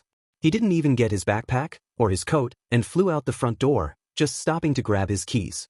He shut the door roughly before running down the sidewalk in the direction of that beautiful, blue house. And just like that, Midoriya's mood was ruined. Devastated. He was watching the news right before he had gotten his letter. There should have been no way he could miss a story as big as this. Ishihara's quaint, blue house was partially crushed by a huge chunk of a building. The entire street was blocked off by police and surrounded by civilians. Looking up, the boy realized that an office building the next street over was missing the exact piece that was currently crushing his friend's home. He frantically shoved his way through the crowd and approached the nearest officer. Sir, what happened? The officer turned to look at him, immediately recognizing who he was. Oh, is you, from the sludge villain incident 10 months back. Look kid, I'm going to have to ask you to leave. You can't really be trusted to be this close to the scene. Please sir, I know the man who lives here, he nearly broke down into tears again. Please I need to know. The man sighed in exasperation. I can't say much, but there was a pretty nasty villain attack here. His quirk hit that building over there during an altercation with some heroes and it fell on the house. Was there anyone in the house at the time? The officer's shoulders slumped in annoyance. Yeah, there was a man. He sustained pretty severe injuries and was in critical condition when he was rushed to the hospital. Midoriya's hand shot up to his mouth, afraid he was going to throw up. He backed out of the crowd and stumbled on the sidewalk towards him home, nearly dropping the letter from UA in the process. Aizu, I am sure he will be all right. But the teen didn't listen. He just wanted to get home. That, or see Ishihara all right. He hadn't spoken to him since before the exam. He actively refused to visit him in the week after he finished the exam, solely because he was afraid of disappointing him. There was no way he could live with himself if something happened to him.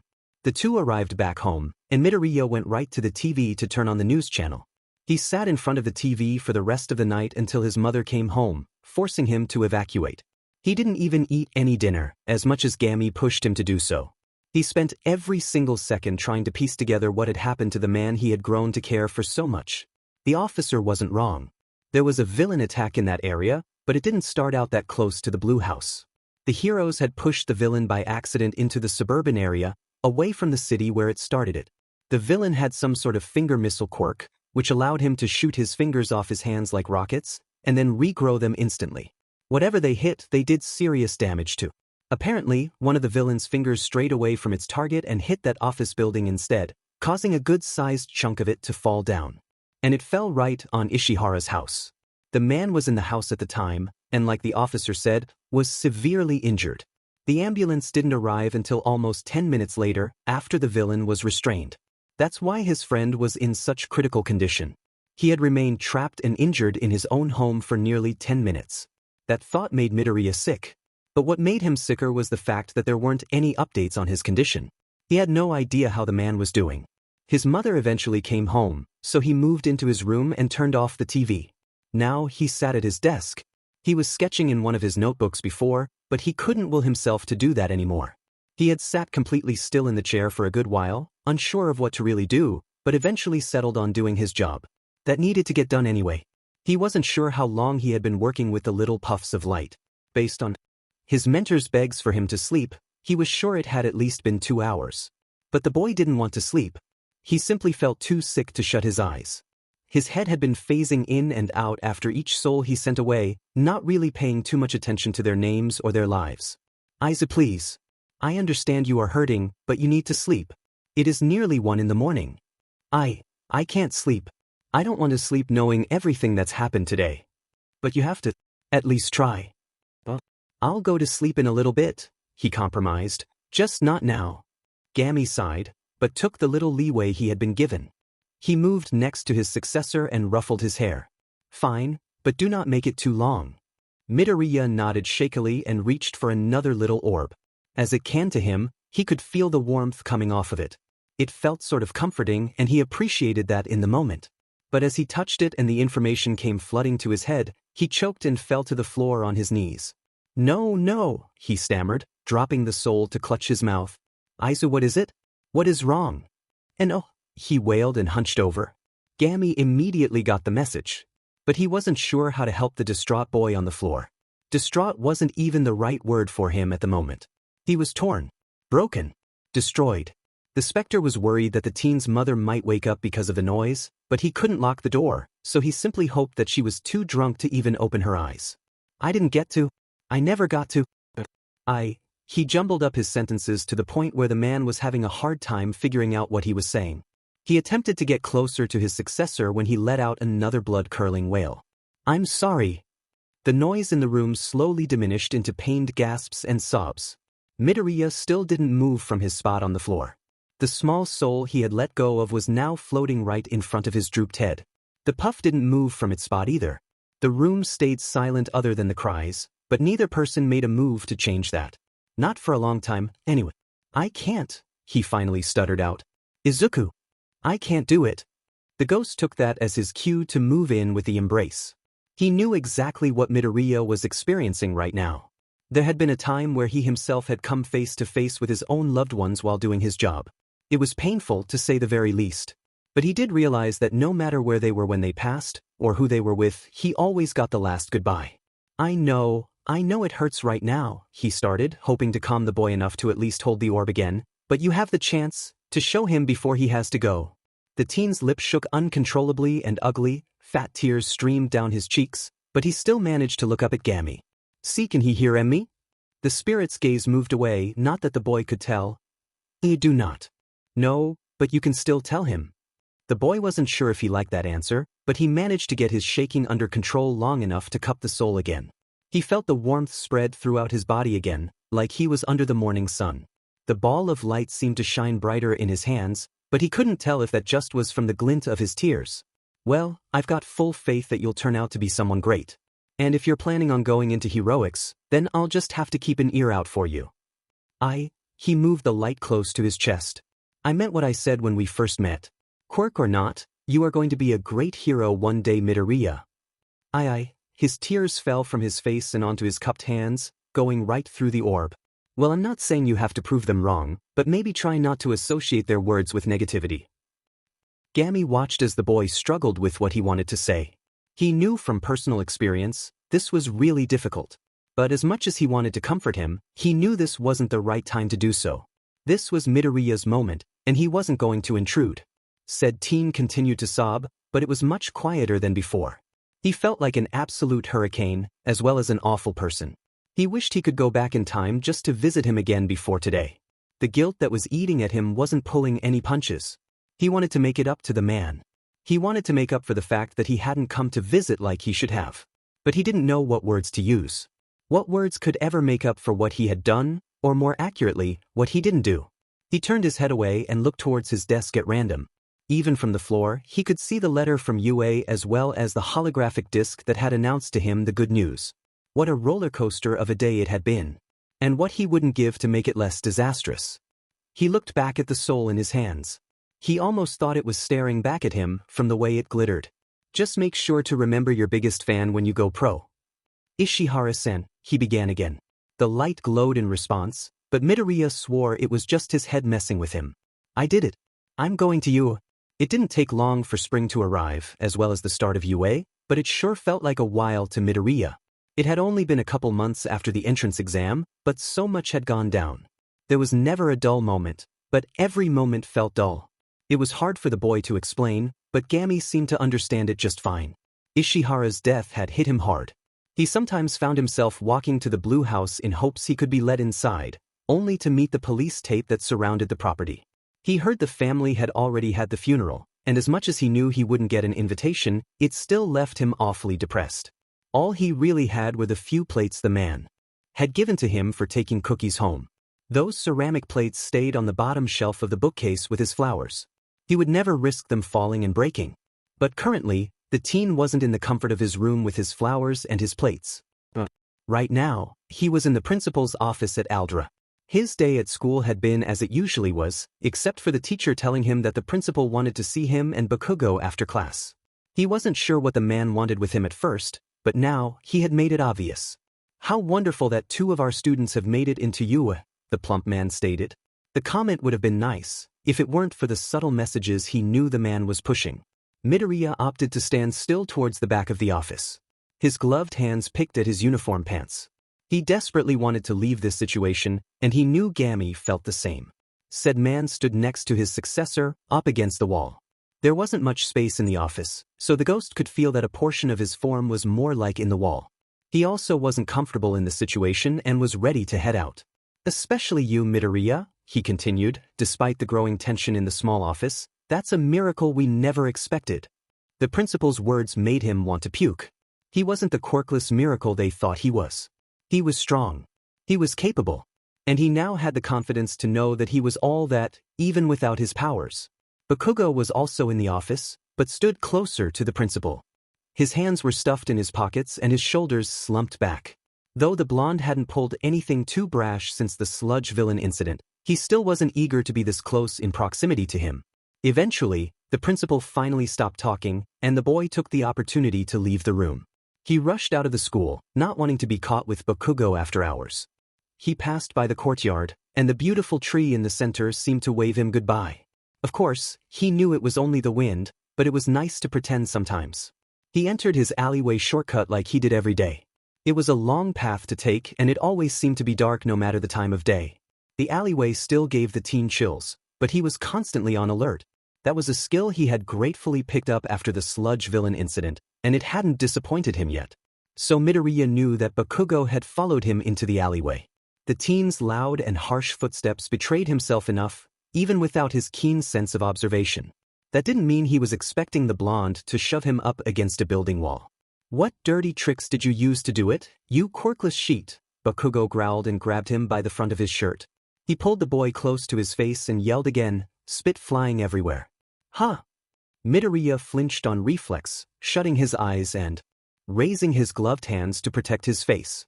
He was more composed around his other peers, but something about the angry blonde just didn't sit right with him. Maybe it was because they were friends at one point? He didn't really know.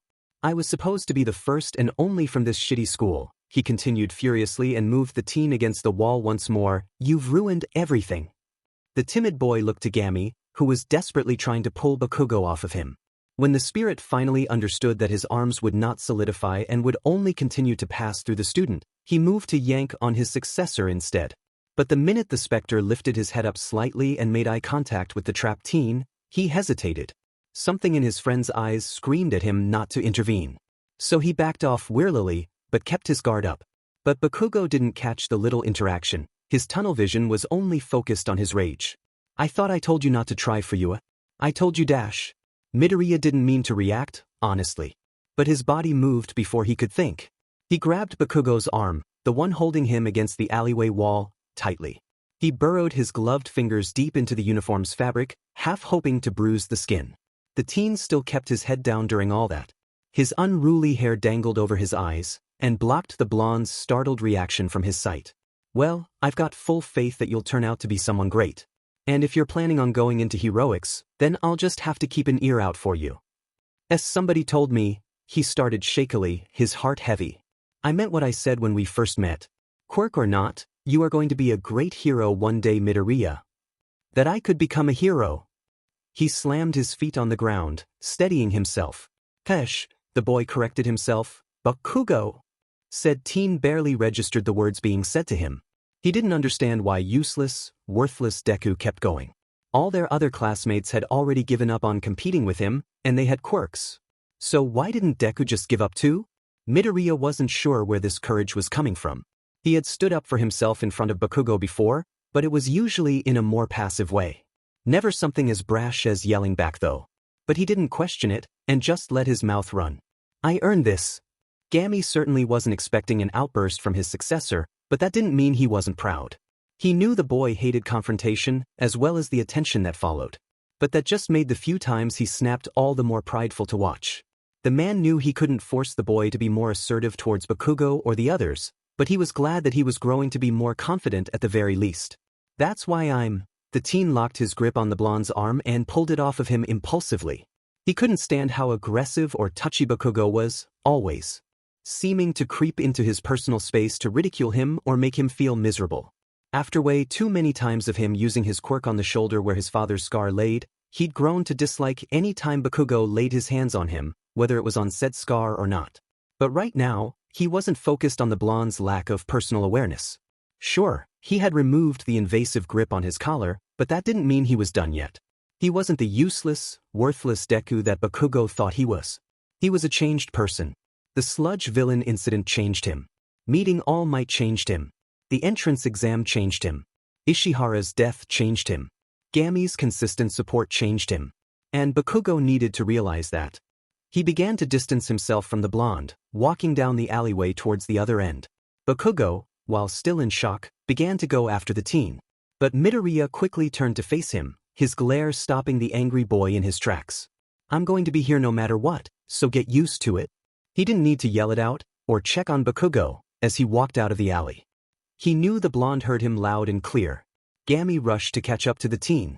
He got to see Bakugo's reaction clearly, and it put a smile on his hidden face.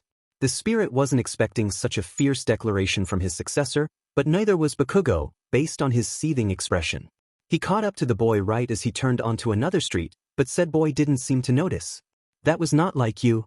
Midoriya jumped at the sound of his mentor's calm voice. He tightened his grip on his backpack straps. "Yeah, sorry about that. I did not mean it like that, not in a bad way anyway." The normally reserved teen looked up at that. Never mind. It was nice to see you stand up for yourself though."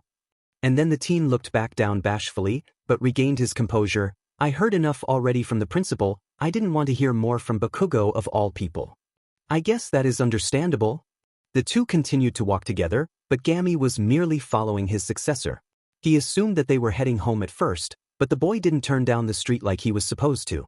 The man didn't question it though, and just kept following without a word. As for Midoriya, he really didn't know where he was going. He was simply walking wherever his feet were taking him. He was a bit shaken after the confrontation with Bakugo in the alleyway, but it felt good to finally tell off the blonde. It was something that didn't happen often, but when it did, it felt like striking gold. But his mind was now wandering aimlessly, just like he was. It didn't really matter where he was going, as long as it was away from that alley. He noticed that he had stopped, so he shook himself out of his thoughts and looked up to figure out where exactly he was. He froze when a partially destroyed quaint, blue house met his gaze. The boy had found himself walking to the house as a force of habit, but as much as he tried not to, he ended up here multiple times a week. Each time he did, the house's perimeter was blocked off by police tape and would only permit him to come so close. But that wasn't an object of complaint for him. He was quite fine with looking out at the friendly house from a distance. Ending up at Ishihara's home wasn't what made him freeze. What made him freeze was the fact that police tape no longer fenced him out. He took a slow step forward, into the area where before, the tape hadn't let him cross. He stopped and listened, but there wasn't any sound. No policeman telling him to leave, no bystanders asking him what he was doing, but also no Ishihara calling him to come inside. It was bittersweet, but he was going to take advantage of the fact that no one was going to tell him no. Midoriya made his way up the front stairs, savoring each step on the weathered, but homey concrete. His hand moved to brush against the metal rails, and though he couldn't feel the smooth steel, the chill still seeped through his glove. It had been such a while since he had gotten to walk up these steps, and it almost made him burst into tears. But he wasn't going to cry out in public, so he forced the tears back in and continued up. When he finally reached the front door, the teen wasn't sure what to do. He wanted to knock, but he was positive no one would answer. He did remember Ishihara going on about his family, but as far as he knew, the older man lived alone. And if someone did answer, what would he say? There wasn't any real reason he was here, other than the pull of something unnatural. No person in their right mind would let a stranger in for no reason, even if that stranger claimed to know the owner of the house. Izu, what are you doing exactly? I don't really know. But even then, the boy made no effort to remove himself from the property. His instincts were telling him to wait, even if those instincts didn't really know what they were waiting for. But his gut hadn't failed him yet, so he gave the feeling a chance and continued to wait right in front of the door. I really think we should get going. That's when the front door opened. At the door was a woman.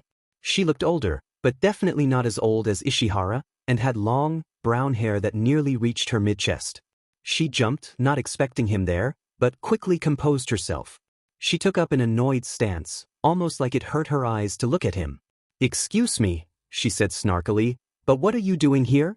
Midoriya hesitated, not expecting someone to open the door either. He began to introduce himself even though she hadn't asked his name. I'm me-. "I know who you are," she interrupted hastily. "You quirkless brat. You're wasting my time, so scram." The teen flinched at the declaration. She must live somewhere in the neighborhood then, if she knew he didn't have a quirk. But he still tried to get it. "Warden, please I-. Ishihara-sen, who was at the door?" Both parties stopped at that call, though for completely different reasons, but the woman recovered faster and called back. "It's nothing, Takagi, just some quirkless kid," she replied and then turned to look at the boy, who's about to be leaving. Midoriya shuddered, but didn't move as the unknown voice from before made his way to the front door. "Nonsense, Ishihara, I'm coming to see for myself," the voice called out again as the footsteps grew louder. The brown-haired woman seemed to grow a shade paler. No, it's fine really. There's no need. The puzzled teen shared a glance at the specter next to him, who seemed equally lost. The man just shrugged at his successor, at a loss for what to do. Getting no real helpful advice from the ghost, he decided to just wait and see who came to the door. And right at that thought, a black-haired man in fine clothing met his curious gaze.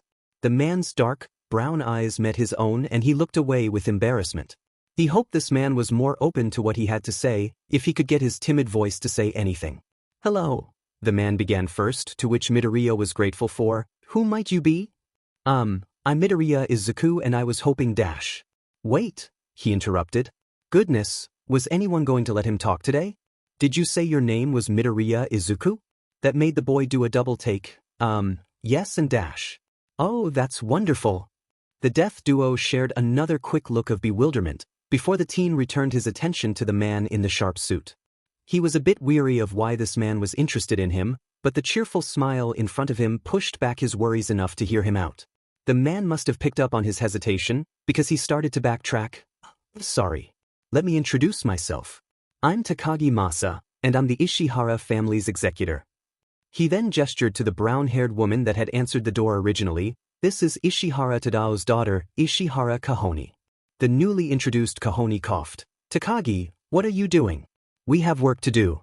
Takagi simply flashed her a bright smile, before continuing on with his tangent. I'm sure you already know, but as the Ishihara family's executor, I'm in charge of making sure that Ishihara Tadao's will is properly taken care of. Midoriya, in fact, did not know this. Between training for UA and keeping out of trouble at Aldra, he hadn't had the chance to brush up on legal studies. But he merely nodded his head and let the man keep talking. Ishihara Tadao did name one Midoriya Izuku in his will, but hadn't left any way to contact him. I was wondering how I was going to get in touch with you, but the universe works in mysterious ways it seems. That statement definitely caught the teen's interest. Ishihara has left him something in his will? That certainly surprised him. Though, he hadn't had the faintest idea of what it could be. Well, why don't you come inside, Midoriya-kun? Since we'll need to talk things out. The boy barely croaked out a response. Sure I guess. Takagi then ushered him inside, to the shock of Kahoni. But she composed herself enough to come back in as well. Gami was left alone, wondering if he should really intrude on a matter this sensitive, but he decided to join his successor just in case. He quickly phased through the door to catch up. By the time he did, Midoriya was now sitting at the home's small dining room table with Takagi, Kahoni observing from the kitchen doorway. He could tell the teen was nearly in tears, and not only because he was finally back in the house. The spirit recalled Ishihara patching up the boy a few years back at that very table, where he later came out as quirkless. That day was momentous to his successor, as he finally had the support of someone other than the ghost himself. But Gami stopped reminiscing when the raven-haired man piped up again. Normally, we wouldn't do things here, he started, but you just so happened to catch Ishihara-san and I finalizing the details of her portion of the will. The teen nodded in understanding, waiting for the man to continue. Luckily, your visit still works out pretty well, since I've already set aside the items bestowed to you. Takagi reached over to a stack of paper on the dining room table and shuffled through them. He pulled out a few sheets from the center and laid them out in front of the boy. He picked them up to examine them, but the man started talking again. Because you're under 18, as the executor, I'm supposed to hold onto your inheritance until you come of age. But, the items you've inherited hold little monetary value from a legal standpoint, so I can offer you them now. Midoriya picked out his name in the set of papers that Takagi had handed him. He really was written into Ishihara's will. But he couldn't find what his inheritance was in the mass vomit of words. He looked up to the executor, finally realizing he had stopped talking. Do I need a lawyer for this? The man chuckled. Typically I would recommend one when dealing with inheritance, but like I said before, what you've inherited is of so little monetary value that it's really not necessary. Though the decision is still entirely up to you. The teen eyed his mentor briefly, hoping that was enough to catch the spirit's attention. Thankfully it was. I only remember dealing with a few inheritance proceedings in my time, but from what I do know, I think you are all right. He gave a curt nod in acknowledgement before moving to respond. I guess I'm good then. Oh, wonderful. You've saved me quite a bit of time, Midoriya-kun. Oh, I love how clean this is turning out to be. Midoriya, Gami, and Kahoni watched in silence as Takagi sang praises to himself. For dealing with a deceased's will, the man was oddly bubbly, but the boy guessed it came with the job. Takagi seemed to realize he was making a scene and calmed himself down enough to continue with the proceeding. Well, Midoriya-kun, follow me. He stood up from his chair, prompting the teen to get up as well. I've laid out your inheritance in the living room. The suited man walked out of the dining room abruptly, so he dashed after him. Gami didn't trail behind as far, interested to see how the situation played out. The last to leave the room was Kahoni, who was a bit annoyed, but also surprisingly intrigued. The boy had to stop himself, nearly crashing into Takagi. The executor seemed a bit hasty in his actions and that was starting to get on his nerves, but the man has been nothing but nice to him, so he refused the urge to call him out. He stayed close behind as the man slowly walked into the room, but still couldn't see much. Here it all is, he stated and moved out of the way, allowing Midoriya a perfect view of the coffee table. On said table was a cardboard box, carefully folded together and taped.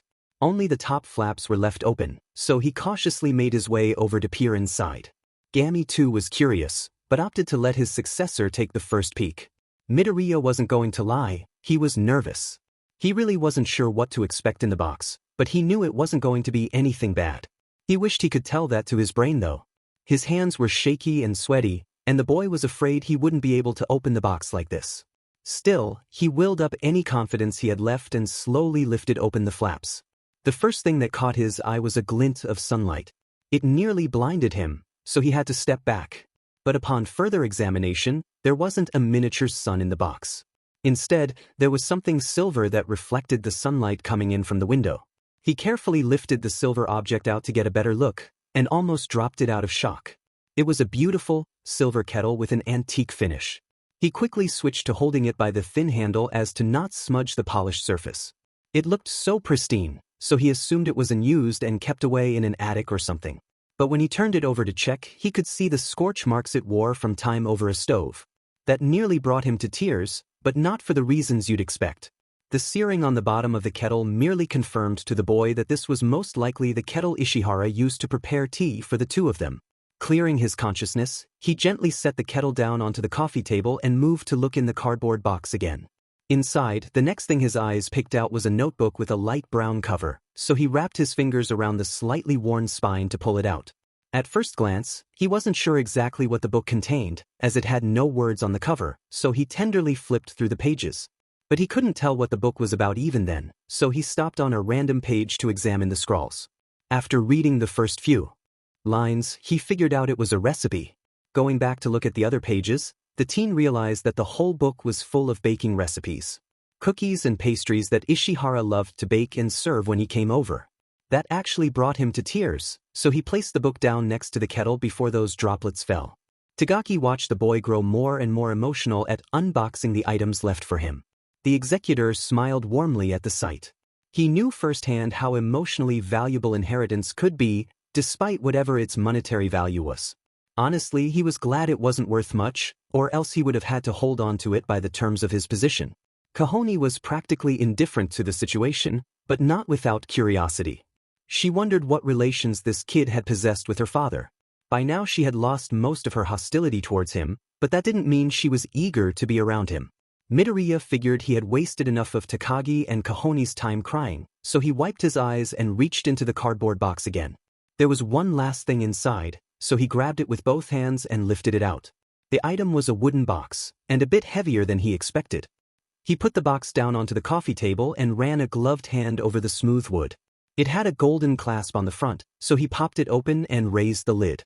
When the sight of the chess set he and Ishihara played with met his gaze, the waterworks went into overdrive. He collapsed onto his knees and held the open box tightly to his chest as he sobbed, startling the two others as well as the ghost, still in the room. Gami quickly moved into action, floating over to assist in any way he could. But it was Kahoni who actually said the first coherent sentence. "What is it?" She craned her neck to try and get a better look. "A chess set?" "Indeed, Ishihara-san," Takagi replied, that, along with the kettle and recipe book, were specifically left for Midoriya-kun in the will. Said boy seemed to compose himself enough to close the box and get back up on his feet. He sniffled out a quiet, little sorry, before placing the chess set back into the cardboard box. "Nonsense," the suited man interrupted. "These situations are always emotional."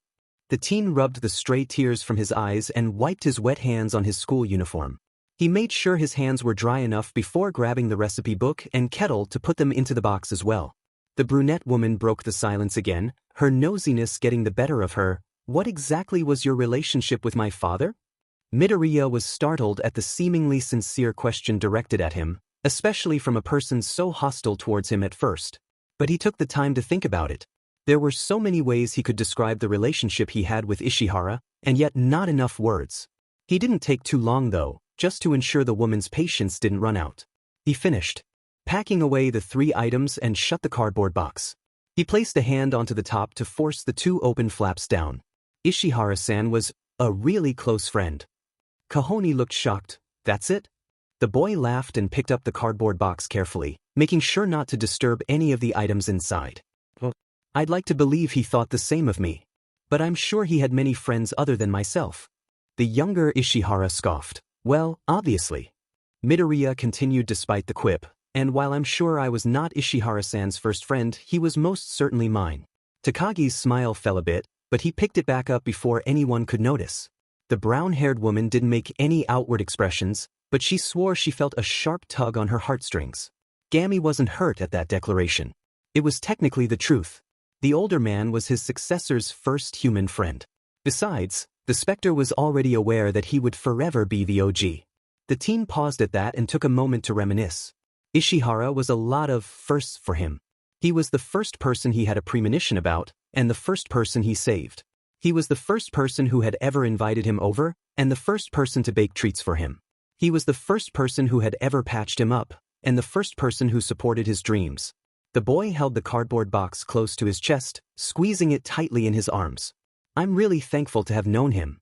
The first day of UA arrived faster than Midoriya thought it would, but he was ready. He set his phone alarm early for that morning, even earlier than he normally got up for his deathly duties. He wanted to give himself plenty of time to pack and prepare. The last thing he wanted to do was arrive late on the very first day. Gami had helped him pack the night before though, so he didn't feel at all stressed waking up this morning. He straightened out his new UA uniform, the gray a nice change from the black of Aldra. The spirit had attempted to teach the boy how to do his tie, but his efforts were fruitless. He still walked out of the house that morning with a poorly done, fat tie, as well as his signature red sneakers and his black leather bag. The subway ride didn't feel as long as it was, and evidently enough, the duo walked down the beautiful path they had taken before for the entrance exams. Just as the teen had hoped, the trees now grew luscious green leaves on their branches and framed the walkway luxuriously. He almost wished he could spend the whole day out here, but knew that wasn't an option. He calmly strolled down the halls of the prestigious school, looking for his class. He had studied the map that came with the acceptance letter, but still managed to forget where he was going in the awe of observing every nook and cranny.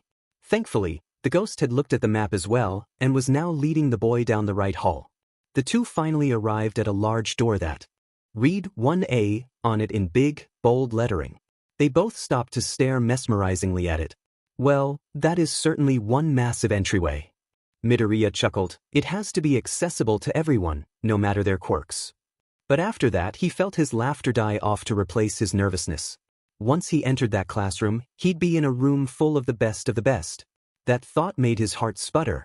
Did he deserve to be here? Even though he technically didn't have a quirk, he did have powers. Did that make his acceptance count, or was it a petty excuse? What if he was taking this spot from someone else who really deserved it? His head started to spiral again, but Gami caught it before he could fall any deeper. Just remember that you earned your spot here, he spoke softly. You took the same exam as everyone else, and you came out on the very top. The boy smiled up at his mentor. Yeah, you're right. He moved his gloved hands to grip at the sliding door and pulled it open slowly.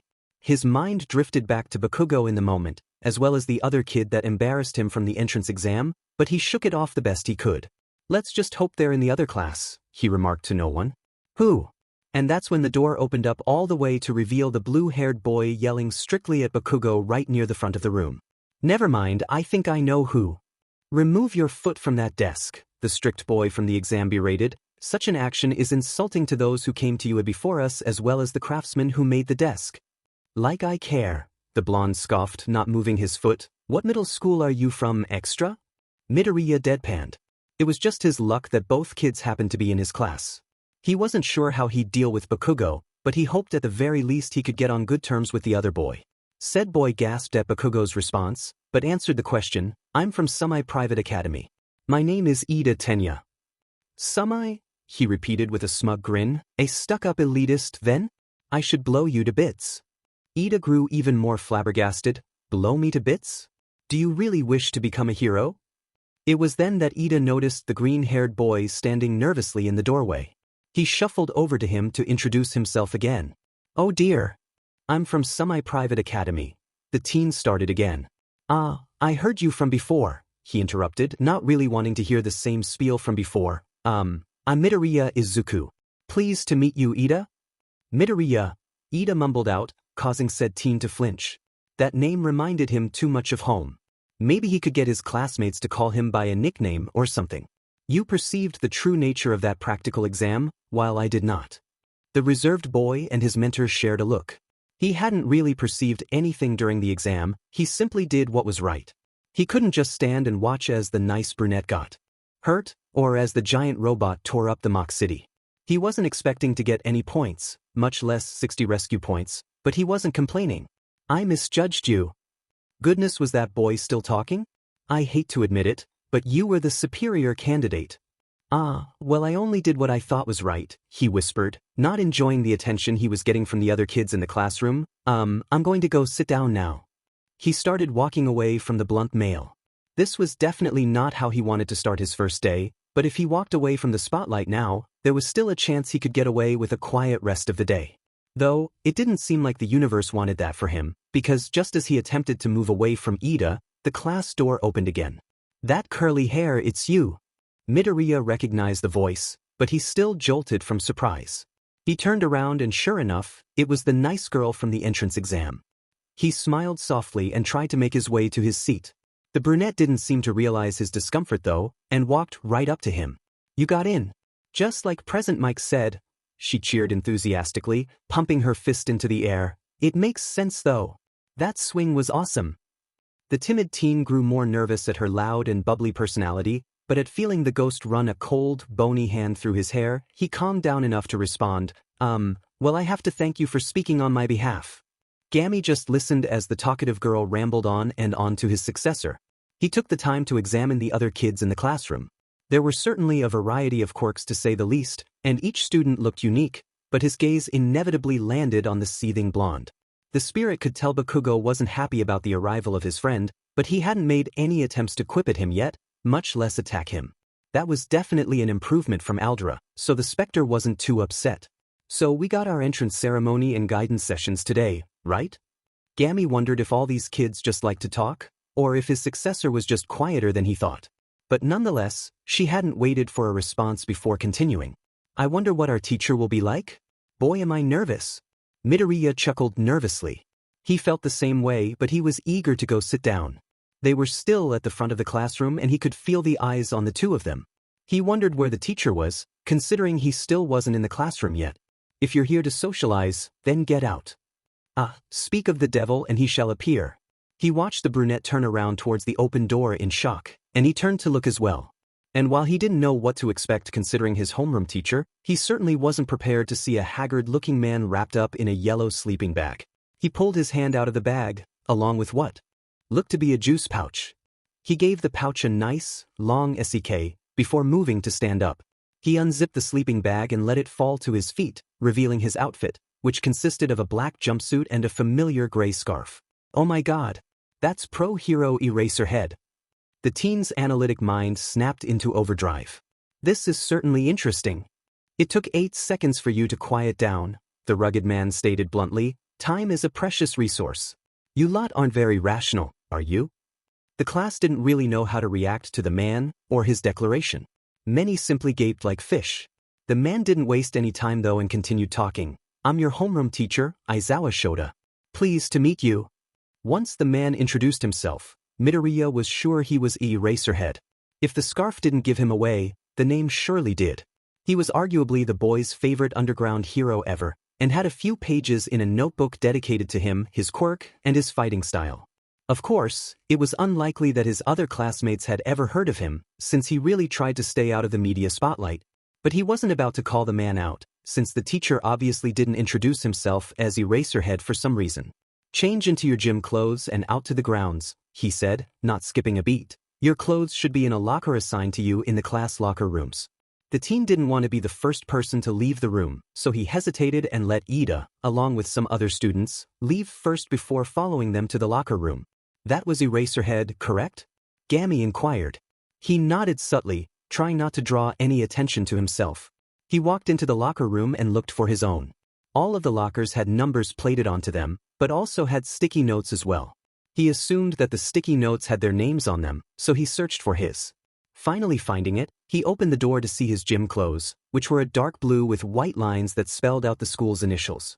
Quickly unfolding them, he realized the tops were short-sleeved. Luckily, he had come prepared just in case. Placing his backpack into the locker, he opened it and pulled out a black, long-sleeved turtleneck. He had purchased a few more of these shirts, thin and moisture-wicking for any sort of summer activities. He had placed one of them in his bag in the event he needed it for school, not really expecting to be out on the grounds on the first day though. Midoriya closed his locker and moved towards the bathroom stalls. All the other boys were changing out in the open, but he wasn't too keen on revealing his scars. He knew the burn one would attract a lot of attention at the very least, and that was definitely something he didn't want. He knew some kids were giving him weird looks, but he tried not to pay any attention. He opened one of the stall doors and walked in with his gym clothes and turtleneck. Was a good thing you decided to bring that with you. The teen hummed out a noise of approval, taking off his uniform top to slip on the turtleneck. The neck was tall enough to cover the bit of the burn scar that peeked out of his uniform, and the sleeves reached all the way to his wrist to shield his other injuries from view. And that was just the way he liked it. Do not let them get to you. They are just being curious. I know, he whispered under his breath. He figured there would be stares if he decided not to change out in the open, so he wasn't too surprised when he was proven correct. That was simply the nature of curiosity. When someone acts out of the ordinary, it draws attention. He was used to it. Though one stare remained on him a bit longer than the others, and returned once he left the stall as well. The boy didn't notice it, but Gami certainly did. At first, the old ghost assumed it was Bakugo. But a certain head of candy cane hair made him reassess his initial assumptions. A quirk test? Midoriya had hung around the back of the class once he got outside. He wore the gym clothes just like everyone else, just with his black turtleneck underneath. It covered the parts of his neck and arms that his gym uniform did not. Paired with his usual black, polyester gloves, and he was comfortable and ready to go. He and Gami tuned in to the conversation currently playing out. What about the entrance ceremony or the guidance sessions? He heard the nice brunette from before exclaim. He really needed to learn her name. You don't have time to waste on that stuff if you want to become heroes, Aizawa began. At that, hushed murmurs grew from the class, so the teacher proceeded speaking. UA is known for its freestyle educational system, he continued, and the whispers died down. That applies to us teachers as well. Aizawa walked over to what the teen presumed to be an area for softball throwing and beckoned the class to follow. The new first years shuffled over nervously, including Midoriya. Just because he knew that man was Eraserhead didn't make him any less intimidating. Actually, the pro was probably more intimidating with the knowledge that he was such a scarily effective underground hero, despite his non-offensive quirk. Softball throwing, standing long jump, 50-meter dash, endurance running. The boy was confused at first why the hero was listing basic exercises, but he then realized that those were the kind of tests that he had done in gym class back at Aldra. Of course, he didn't say anything, and the teacher continued. Grip strength, side-to-side stepping, upper body training, seated toe touch. He looked towards his mentor, who seemed a bit puzzled. I guess it was fair to assume the man didn't perform anything like standardized athletics testing during his adolescence. He doubted there even was standardized athletics testing 5 centuries ago. You all did these in middle school, yes? Aizawa addressed the confused looks. In the crowd, your standard, no quirks allowed gym tests. The homeroom teacher scoffed seemingly at his own statement. This country still insists on prohibiting quirks when calculating the averages of those records. It's not rational. The Department of Education is simply procrastinating.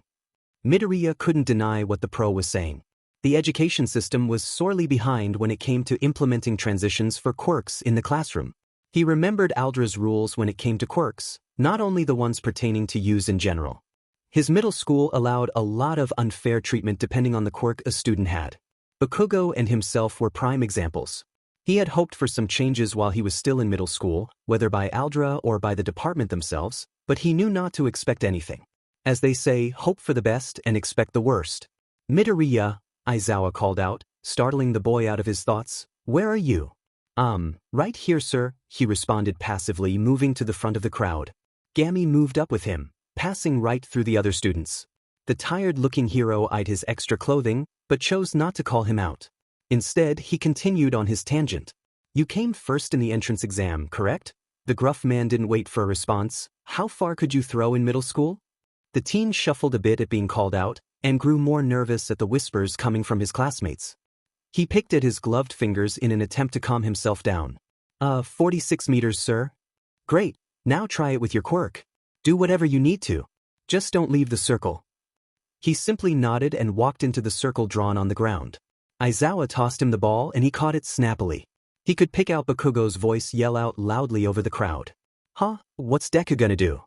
He's just a quirkless runt. Ida stepped right in to defend him. Quirkless? So you haven't heard about his feats during the entrance exam. The two then devolved into squabbles, but Midoriya tried not to listen in. He was stressed enough as it was. Gami ran a hand through his successor's hair, hoping to ease him. The pro seemed to have caught onto the boy's hesitation, so he added a short comment of encouragement. Give it all you got. He nodded softly at the advice and tossed the ball from hand to hand. He opted to take off his gloves, but decided against it, deeming it not necessary. He quickly glanced to the side to look at his mentor, who stood outside the circle as to not get in his way. Do not worry about Bakugo or the others, the spirit reassured. This is your next step. Yeah, the teen mumbled. He shook off his nervousness for now. He didn't want to waste any more of his teacher's time. He had done enough hesitating, so he decided to just jump in head first. He threw the ball directly above him, as high as he could. He could hear the startled gasps from his classmates as they were most likely assuming he would throw it forward. But he didn't have any time to think about them. He was completely focused on launching this ball as far as he could. This was his shot and he was going to take it. As the ball was in the air, Midoriya flexed his right hand and summoned his scythe. Quickly grabbing it with his other hand, he lifted it behind his head. He only had a single moment before the ball fell back down, but he poured as much DT as he could into his weapon. He could also hear the breaths of shock at the sight of the massive scythe, but he ignored them as well. He could feel a tiny tingle at the base of his spine, but paid it little attention. The teen watched the ball begin to fall back down to earth. He was hoping to pull the same stunt he used to take down the zero-pointer. So once the ball got right where he wanted it, he let his weapon come down. I'll prove my worth right here and now. He knew the scythe didn't hit the ball, but that was his plan. He could hear his class yell and cry in surprise as his weapon audibly tore through the air. And just like the swing with the zero-pointer, a loud explosion rang as the shockwave sent the ball flying. It took a few seconds, but eventually the ball came crashing down. A few beeps came from Aizawa's direction, so he turned to look and faced the shocked expressions of his classmates. It's important for us to know our limits, the teacher started up. He showed the crowd, as well as Midoriya, the monitor that recorded his score. The screen flashed and then showed an impressive score of 1,139.6 meters. That's the first rational step towards figuring out what kind of heroes you'll be. Aizawa was arguably more shocked than the other kids, but not for the same reasons. He flashed his own quirk right as Midoriya had swung his weapon, and was flabbergasted that nothing had happened. He wasn't sure how that was even possible, since his quirk was obviously not a mutant one. He was going to have to pull the kid after the tests and take him to Nizu for an explanation. But right now, he kept himself composed and proceeded with his plans. Bakugo would probably give the pro a run for his money though. He was completely bewildered at what had just happened before his eyes. But his shock quickly turned to rage as his palms started sparking. What the hell? Explain yourself, Deku, the blonde screamed as he charged at the shy boy with his explosions firing off in every direction. Midoriya flinched and his scythe disappeared out of stress. He raised his gloved hands to shield his face from the incoming attack. He didn't notice that the tips of his gloves started to disintegrate without him meaning to. Gami initially shied away from the amount of light being produced, but he sprung into action. He figured he wasn't going to turn solid to stop Bakugo, so he prepared himself to yank his successor out of the way. It was then that the blonde was halted in his tracks, a few strands of cloth wrapping themselves around his body. His explosions also stopped completely, but he didn't seem to realize that. What the? He grimaced. This cloth, it's stiff. It's a capture weapon made of carbon fibers and a special alloy wire, Aizawa corrected, and geez, stop using your quirk already. That was when Bakugo realized his explosions had stopped. He looked back at the teacher, but continued to struggle against his binds. I'm getting serious dry eye over here. Midoriya moved a bit away from the raging blonde, but let his excitement take over at seeing his favorite underground hero in action. Wow, you really are Eraserhead. The class began whispering again, and that's when the teen realized he had just said that out loud. He looked down embarrassingly as the pro released Bakugo from his capture weapon. So you know of me, kid? The teacher questioned. I try to stay out of the media. Well, your quirk is pretty interesting, he mumbled, and I do analysis as a hobby. He didn't say any more than that, so Aizawa proceeded to get the rest of the test going. He could tell this was going to be a long day. The boy returned to the group, where he was swamped by Ida, the brunette, and a few other classmates. Whoa, she cried. Now that's a hero-like record if I ever saw one. Indeed, Ida observed. Thinking back on the entrance exam, that is certainly a strange, but powerful quirk. Midoriya smiled and thanked them for their nice words, but was eager to be out of the spotlight. Nice swing. You are getting better at that move. He huffed in content at the ghost, but made it seem as if he was panting for breath. The class seemed to realize that the tension from before was gone, and immediately grew excited at the prospect of using their quirks. Comments flew left and right from the rest of the students. Wow, this is awesome. 1,139 meters? Seriously? So we can use our quirks for real. Man, the hero course is great. This is going to be fun. Both the teen and his mentor noticed how annoyed their teacher was growing. The Spectre personally knew that look the man was giving, and figured he was just about to snap. Fun you say? He stated eerily.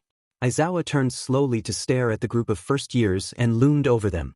He held up his hand to examine it, but neither of the deaf duo could figure out why. Midoriya believed it was symbolic. Gami believed it was personal. You're hoping to become heroes after 3 years here, he growled lowly, and you think it'll be all fun and games?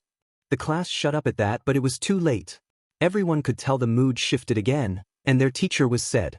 All right then, Aizawa replied sarcastically, the one with the lowest score across all 8 events will be judged as hopeless. He could hear the cries of protests begin to emerge at his declaration, but it would not change his mind. They had pushed the normally nonchalant pro over the edge, and will be expelled.